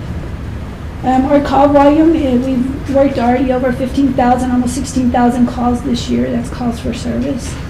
And short-staffed as we are, I'm not going to use that as an excuse. You know, we have everybody out there working, whether it's they're going to stay over or they're going to come in early, and that's the commitment I have from patrol. Thank you, Chief. Thank you. Thank you. It's We appreciated know that and noticed. you guys are Thank busy. you so much. And I really appreciate you guys being around the schools. Well, that's crazy too, right there on 80th Street and especially with all the construction. You know, it can be, it's very, especially around the schools, it can be overwhelming for the school police as well. I know we do have an interlocal agreement where they kind of work around what's at the school. That's not always feasible for them when you have two officers that in their day, really, they patrol more people at one time than anyone.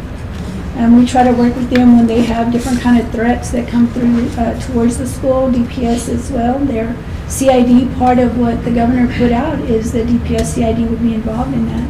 So we're lucky that we have those partnerships and communications with the school district on that kind of Everything stuff. helps. It does. I mean, we have to help each other. That's what people don't understand, this community with all the transient traffic in and out, the new people that are moving into town, you know, it's overwhelming our system, the whole system, and, you know, it's hard to compete against the oil field or this high-paying jobs out there. It is. And not everybody wants to be a police officer. I know I already went to y'all school and I found out I ain't no police officer. I don't have the temperament for it. Understood. And we're realistic about that. Like, people don't really want to do these jobs anymore. And so we're looking forward to technology, you know, with some of the stuff we have in place with these new vehicles. With the grant we got, we're working on getting MDTs in the cars, in other words, computers in the cars. With that, and partnering with our IT department, we've been able to add PTZ cameras throughout the parks, throughout Cyclone, different streets. Stuff that the council wanted to see happen was those cameras, because we're realistic, we can't be everywhere at once. Yeah, that But any helps. additional technology, which I'm not gonna let our agency get left behind with Have you regards looked to. into RoboCop yet? Like I said, I'm looking at a drug sniffing dog, that's a robot, so who knows? You know, the way things are going nowadays, you know, that may be something in the future for everything, because there's no feelings there. I mean, they just do their job. Yes, sir. But I mean, don't get me wrong, I don't like it, I like the human element. I prefer the human element myself. Yeah, me too. Yes, sir. Thank you, Chief. Yes, sir. Okay, we'll go on to item F12, discuss consider resolution 25-12-15R, a resolution authorizing the city manager to enter into a purchase agreement with Defender Supply for the outfitting of 2 patrol vehicles. Strategic Goal 2, Safe and Secure City, Lisa Trago. Mayor, Council, Lisa Tarango, Chief of Police. This is another budgeted item. Like this year, we got 14 units at one time over a 3-year period. We're going to make sure that doesn't happen again. So aside from the ones that we did get, we still had some laggers, some older vehicles that are one Tahoe and one Explorer that are going to need to be replaced. So those were what we budgeted this year. And in our thinking is every year or every other year, we would come back to council at this point and replace like 2 or 3 at a time, depending on the mileage. This was went before by board, or the TSP, which is the Texas State Co-op, and it's with the same vendor that continues to outfit our stuff. They continue to come with the lower bid, and those are the ones that we put in for. Make a motion that we approve resolution 25-12-15R, authorizing the city manager to enter into the purchase agreement. I'll second. Have a motion from Councilwoman Trujillo, a second from Councilman Saldana, to approve resolution 25-12-15R as presented. All those in favor say aye. Aye. Any opposed? Let the record show the motion carries. Thank you. Thank you, Mayor. Lisa. Mayor, is it possible we could take a 5-minute recess? Sure. About 10 minutes. Yeah. It's been a long. We're gonna take about a 10-minute break. And it is 9:09.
going to go to item F13, discuss, consider ordinance 25-12-03, an ordinance regarding temporary, non-conforming user permits for individual RV parks, providing the sunset of existing permits. First reading. Strategic Goal 5, promote open and consistent communication. Cindy Fuentes. Mayor and Council, Cindy Fuentes, Director of Permits. In your packets, you'll find the ordinance for the sunset of the RV, temporary non-conforming use permits for all the individual RV parks that are in a zone that currently does not allow them, but through the temporary non-conforming use, we've allowed that. It's been over 10 years that we've had them in a temporary use. And we're proposing from y'all's direction for us to start trying to get those out so that retail can come in the areas that are in the zones where they're currently at. And if you look further down, it's saying that we're going to phase them out, but I need a direction from you guys to see how long you want before we phase them out. And section 1 for the time, I'm sorry, section 2 for the time that we're giving them to get in compliance either with the RV park ordinance, they've got all the stuff that the RV park requires, then they can move in that direction. Otherwise, we're gonna phase them out since it's been over 10 years. I'd say 6 months. 6 months? Well, I think the last meeting that we had with the group that was representing the large, I think they talked about a little over a year, because right now we're in the process of fixing to start building, as homes are being built. And we had already told the big group in one of the meetings that we're going to start phasing it out. Yes. And I think we had agreed to about a year or year and a half, just to start, for them to start processing that inside the city limits, we will not, and they keep forgetting, it's a temporary ordinance. That's the original ordinance, was temporary, so we gotta enforce it. We're not gonna make it permanent because we don't want RVs in the city limits. I agree with Councilman Graham, 6 months, but I think we can give them a little more time, just because of what they have to do to start being phased out. We're not giving any more So permits? we're not going to be issuing temporary non-conforming use permits for RV use. Okay, We still have some stuff that still falls under a temporary use. okay, But as far as RVs being allowed with that permit, that's phased out. okay. Just internally as staff, we were jumping around with the idea of giving at least 1 or 2 years max. The reason is I know the owners have had plenty of time. Yep. The Well, they 10 knew it years, was that's coming. more than sufficient. Yes, but that way the people that it affects, which is going to be residents inside their RVs, giving them, it's more about giving them enough time The time to frame find to somewhere, find somewhere to find go. another place to. Because the idea of us in Pecos is trying to keep people to live here. Yes. And if they're, and I understand the business owners, they did a service, but for 10 years, and then for 10 years, the fee was the same. For the big ones, the small ones, it didn't matter. For 10 years. So I think they've had enough time. So if we're gonna give them 6 months, a year, to start phasing out. But it's to protect the one living in the RV. They need to find a place to. So, okay, so you've got 3 different time periods on here. One, any that have been issued within like 6 months prior to this, but have any been issued at all? No, we have not issued any. So Okay, you so might, we can make that immediate. you have a revised one that says that it's anything that's been, it wasn't months, because we haven't done any, they've been on a stop Okay. And since the instead, last. you'll have an updated paper copy where we took that little portion out, and we just left it to setting the time frame as to when they have to get out or not within. And once you, what we're gonna do here is, Are they gonna get notices through the mail? We're gonna make contact with every one of the temporary Yeah, and have non-conforming. to, just like, Yes. But that's you know, what we notifying heard the owner. about the, Yes. Not the resident of the RV. Yeah. No, it will It's be up the to owner them. of the property. and it's up to the owner to Do tell we know, them. like, how many that are gonna be affected? I guess, like, because. How many are under? Yeah, We like how have many? about anywhere from, and that's not, because I'm not sure like now if any have left, but the last report that I pulled was 133 tin cups. Wow. So that's How many? 133, 133. like, little parts And or like there's the just? 4, the 6, the 9, we have some that have manufactured homes and a use that's not allowed, that affects that as well. Wow. They're all under temporary use in the zone that's not allowed. And that all came through when we had the moratorium. So when somebody comes for a permit, manufactured homes are allowed in a designated area, In right? an R2 zone. So we have manufactured homes in RV, wow. So not in the same part, but like we have, for example, we have some that are off of Manahan. They have like 6 or 8 manufactured homes for their workers. Uh-huh. Those are a temporary use that they renew every year. Okay. That's what, like some locations do have manufactured homes because through our ordinance, it would allow up to 4 manufactured homes depending on the size of the property. Okay. But this will get rid of them That is, too. we'll get rid of that as well. Danielle, those So- tin cups, are they just related to RV parks? RVs in the manufactured homes. Just the tin cups? Mhm. So those companies that are housing their employees there, those employees either need to find a permanent home here or they're gonna have to move those homes somewhere else, Mhm. outside the city limits. Outside.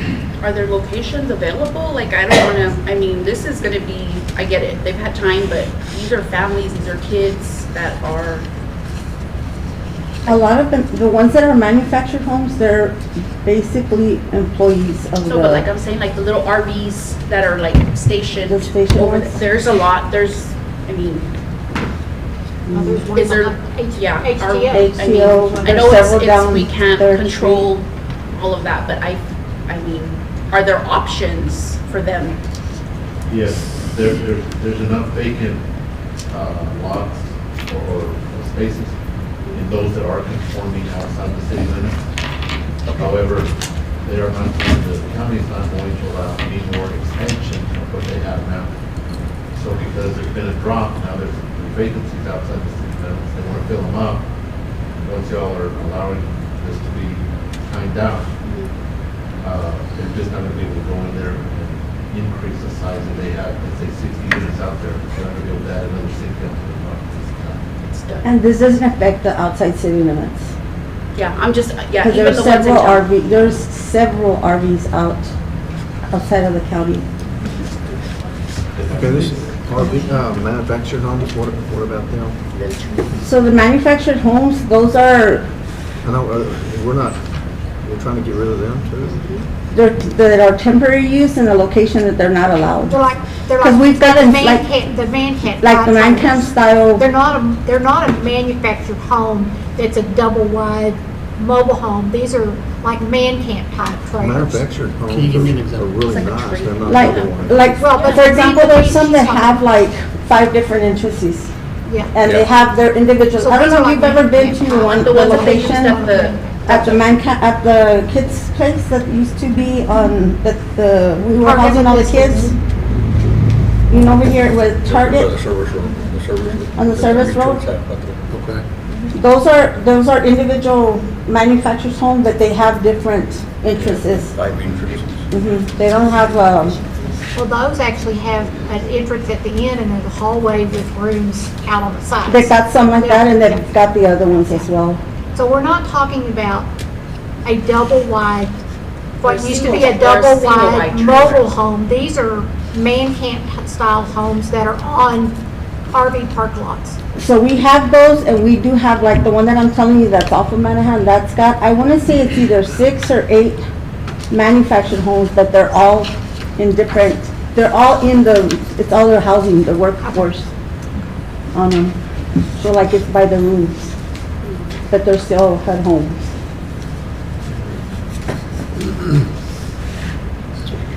So if we if we gave them 2 years to find permanent location. So we need Take to a agree year. on what time frame we need to give them.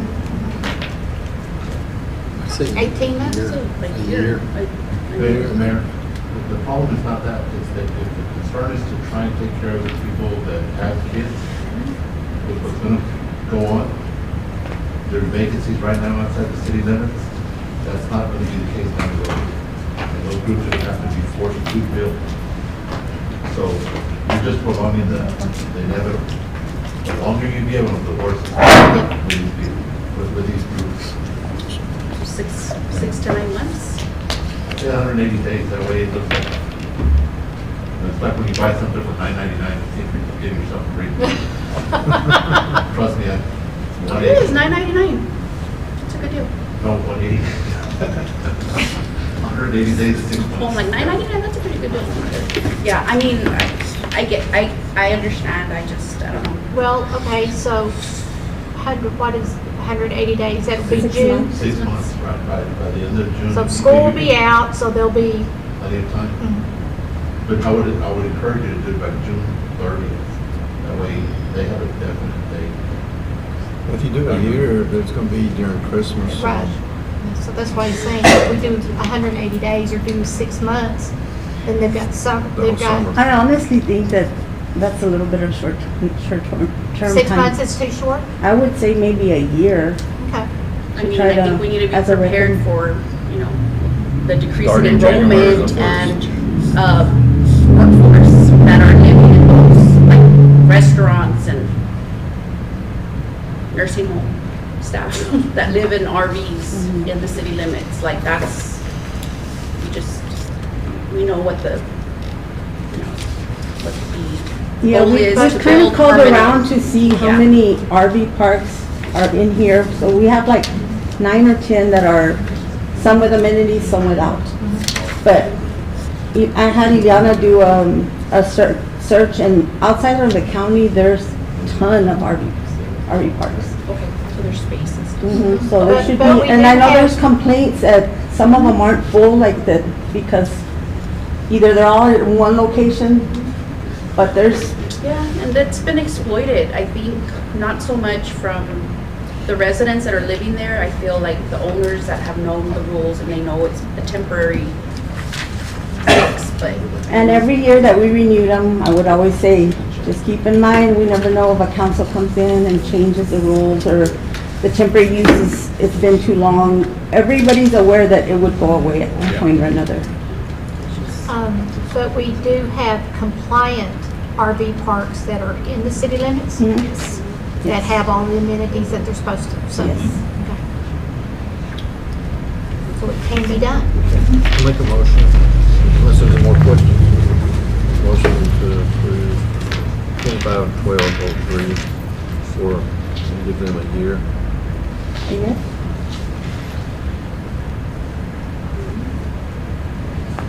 Second. Is that okay? Yes, ma'am. Have a motion from Councilman Graham, a second from Councilman Carrasco to approve ordinance 25-12-03 with a 1-year time limit on it. All those in favor, say aye. Any opposed? Let the record show the motion carries. Item F14, discuss, consider ordinance 25-12-04, an ordinance amending the recreational vehicle ordinance, first reading. Cindy Fuentes. Mayor and Council, Cindy Fuentes, Director of Permits. We sat down and discussed the RV park ordinance to try to get everybody in compliance as far as what we want. Whether we want amenities with the RV parks or we don't want amenities for the RV parks. But we have, in your packets, you'll find an ordinance that's drafted up that's got markups on it of all the changes that we've kind of updated. If y'all have looked through it or y'all want to look through it and ask Why me did you any take out the questions. public telephone on there? Yes. So, I mean, a lot of it is just correcting, typing, wording, but what are the big ones? So, let me check it There's a out. 30-day approval of transfer. That's gonna change as well, the fees, which is on the master fee schedule that was given to you guys. That's for the next one. We updated like the amount of our inspections, we updated to make sure that the fire code is met. We updated the amperage on the electrical part. We've got it that we can allow 20 and 50 amps. It requires 30 amp. Those were the big, the other one that we updated, it used to say that we could not have, they couldn't have any cabanas, any carport covers, and they all have them. So we updated the definition for that coverage to make sure that it is an allowed use over now instead of saying that it's not. Well, it kind of looks nice when they're all got it. Yeah, yes ma'am. I'll make the motion that we approve ordinance 25-12-04.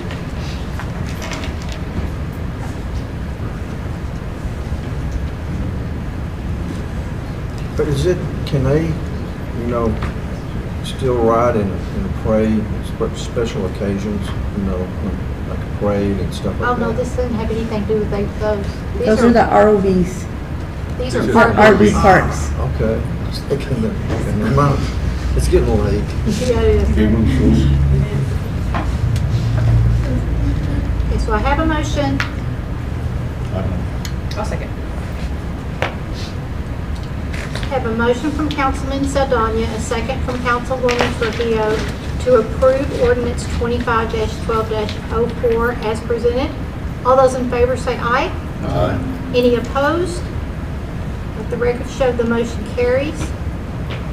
Item F15, discuss, consider resolution 25-12-14R, a resolution amending the master fee schedule, strategic goal 6, sound governance and fiscal management. Mayor and Council, Cynthia Fuentes. On this resolution, we updated fees. We met with a few of the RV park owners, and we discussed several times different fees. And we came up with the fees for having amenities and one without having amenities. So I kind of gave, so you can give us the option if you want to keep the ones that don't have amenities, or if you want the one with all the amenities. There's two different amounts there proposed. The original proposed fees were $2,500 and $5,000. We've changed the fees on the proposal in the blue.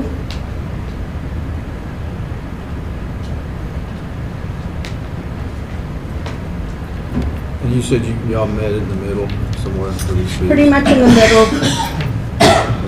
Yes, both parties, we based ours basically on the cost of service. There were a lot of things that got pointed out, for example, the biannual inspections.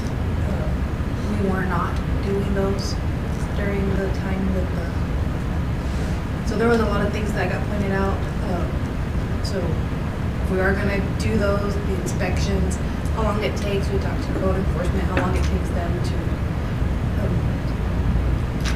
do inspections and write up violations. So we haven't been inspecting them? We haven't been inspecting them at all? So they submit plans, and when they submit the plans, we review the plans completely, we do the inspections for water and electrical. But then we started getting complaints that some of them were too close, they were extending out too much, so the fire code wasn't being met. So we started taking care of that, but that's something that they pointed out because the groups that came in and met with us so those were things, they wanted to know where our fees were coming from. And after like putting numbers together of how long it takes, how many times are we going out? You know, as far as what is all needed to be checked is inspections. That's where we met in the middle with the fees.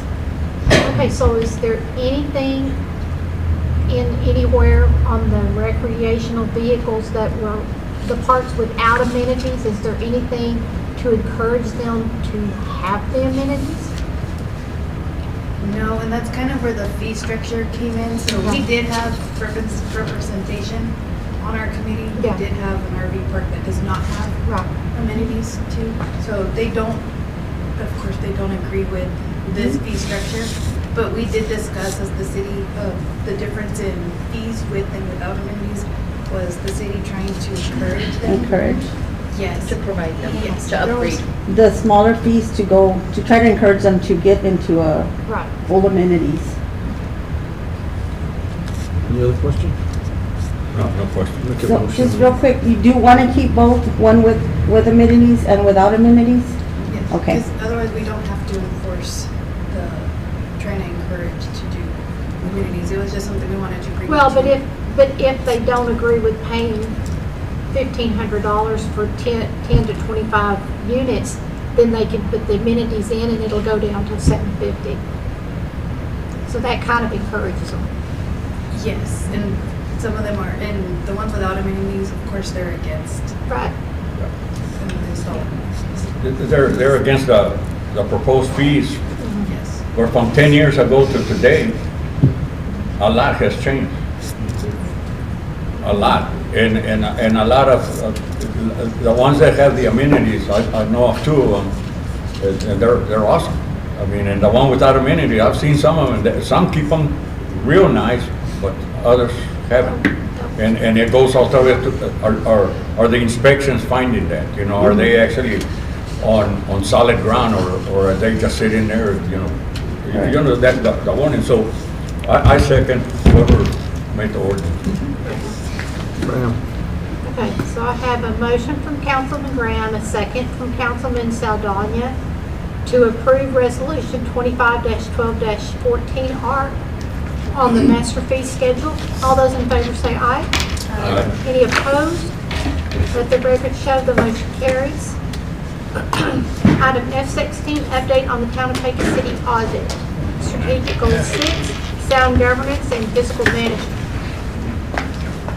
For Mr. Graham.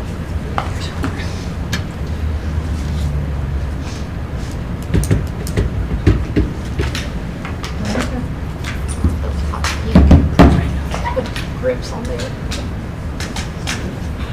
You're fine. Slow it down. No racing. Yeah, no racing back.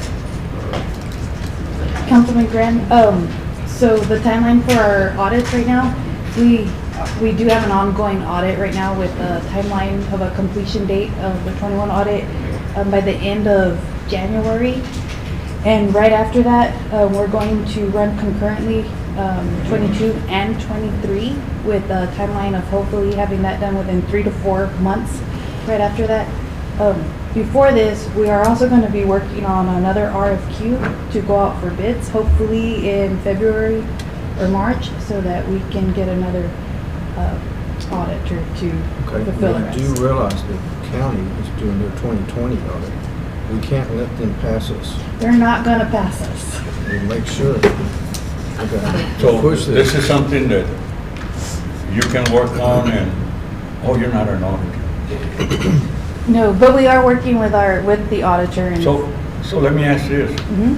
So we got an auditor doing 2021 or 2022?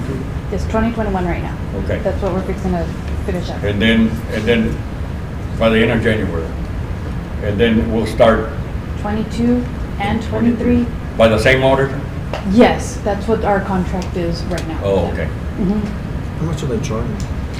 Ooh, that's a good question. I don't have it off the top of my I'm head. just curious. I can, But you've used them for a while, haven't you? yes. That auditor? We did it for the 4 years, which is standard, and we usually go out for RFQ every few years, and Yeah, it doesn't hurt to change auditors. correct, and it is best practices to change.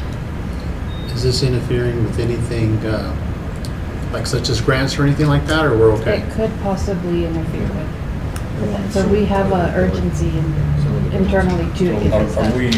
we need to push this quick. So Agreed, yes.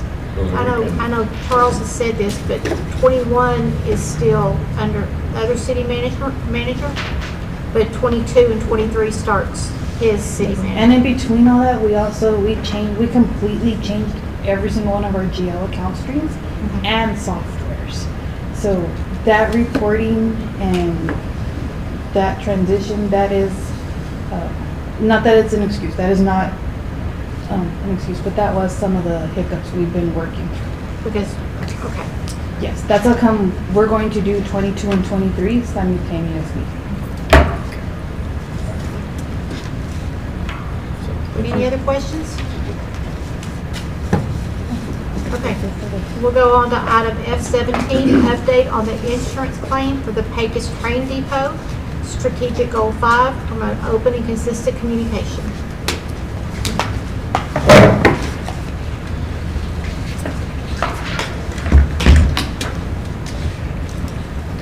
Mayor and council, in your packet, you will see the report from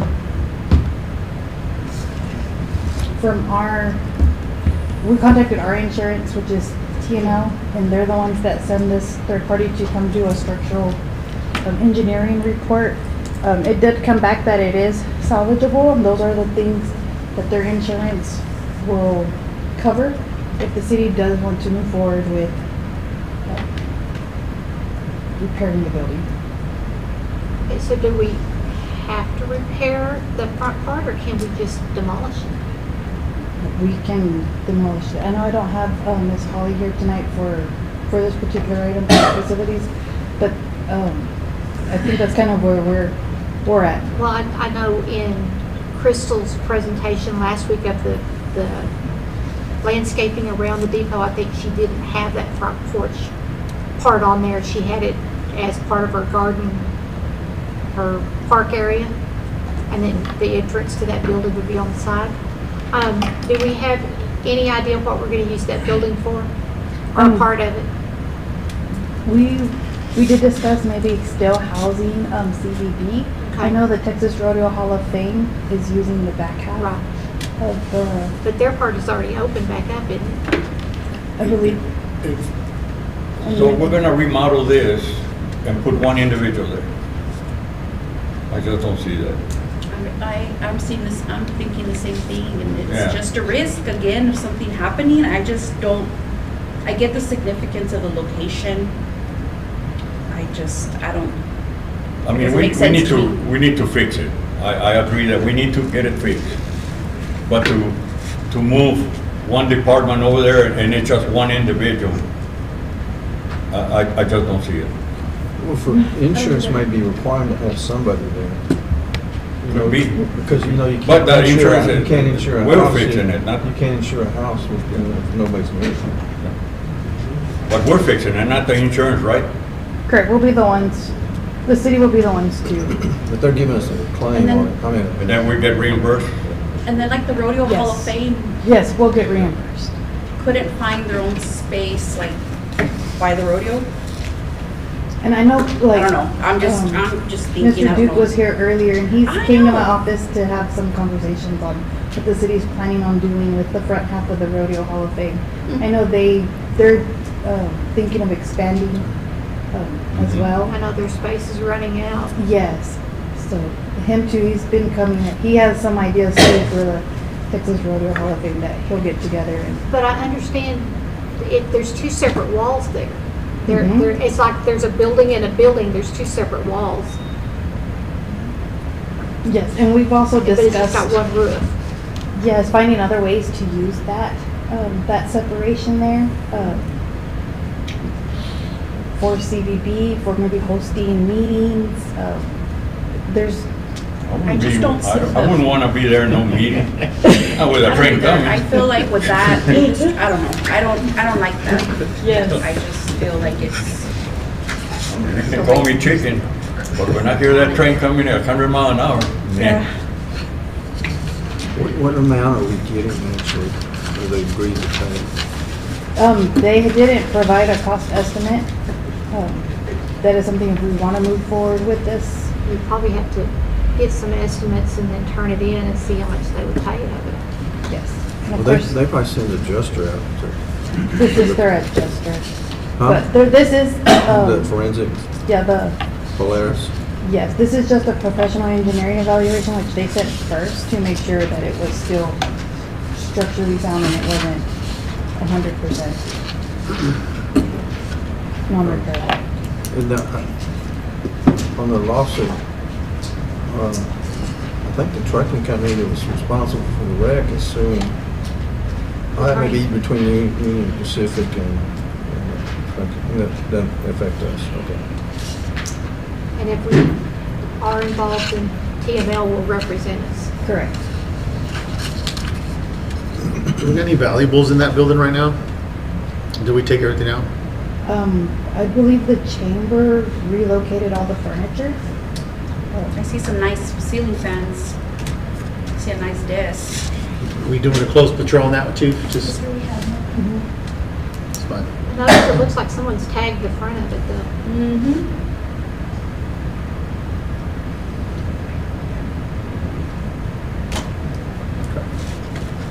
Thanks, Heather. I see a nice memorial park. Not a park, but like a. Well, you weren't here last week for Crystal's presentation of her. It should be in your packet. Okay. Do you have any more questions on that? Okay, so we go to item F19. Discuss strategies to promote a cleaner community, including the potential outsourcing of code enforcement activities and the use of third-party companies to address substandard and dilapidated properties. Strategic Goal 3, promote the visual image of Pecos. Mr. Carrasco. I'd like to table this item until Charles returns and we can get more in detail talking about. Is that in the form of a motion? Yeah, I'd like to make a motion to table the item to promote a cleaner community to the return of our city manager. This is a discussion, Yeah. I'll second. not action. But he wants to wait till Charles is here. Okay. I have a motion from Councilman Carrasco, a second from Councilman Saldana to table our item F19 to our next meeting. All those in favor say aye. Aye. Any opposed? Let the record show the motion carries. And we do have executive session. I'm not sure if we do, but I know we have this item on our place mark. And I'm sure Mr. Dudger has been waiting all night Okay. to give one. So we're going to go to executive session under Government Code 551.071, consultation with attorney, 551.072, real estate, 551.074, personal issues, 551.087, economic development, and it is 9:51.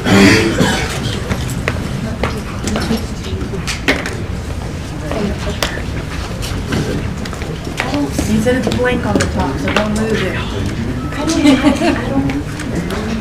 Yeah, he didn't know how to make it too. No, I know, but I was thinking about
there anything from executive session that needs to be brought to an open session? Items for our next city council meeting. Heather, I'd like to get the status on getting land for the police to buy a building or something. We gotta get going on that. We're wasting enough time.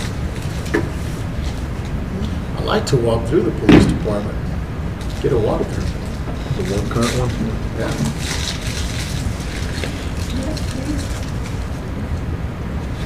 Okay, then I've got F-19. We didn't table anything else, did we? Oh, yeah, we did. Just Hector's. The fireworks. The fireworks deal. We tabled it. Bring that back in. I don't want to, I want to talk, spend some time and talk to our city manager, if you're okay with that. I don't want to rush it to the next meeting. I want to give it another. You want to do it on the 23rd then, or Yes. 22nd? Yes. Can that guy on the fireworks do it by Zoom or something? Yeah, whenever we set the date, this may affect him for. Well, it expires December 31st, which is midnight, so he can sell up to then. Until then. Can you write a note so we can follow up with Charles on that? Anything else for our next meeting? Okay, then we are going to adjourn, and it is 10:25 p.m.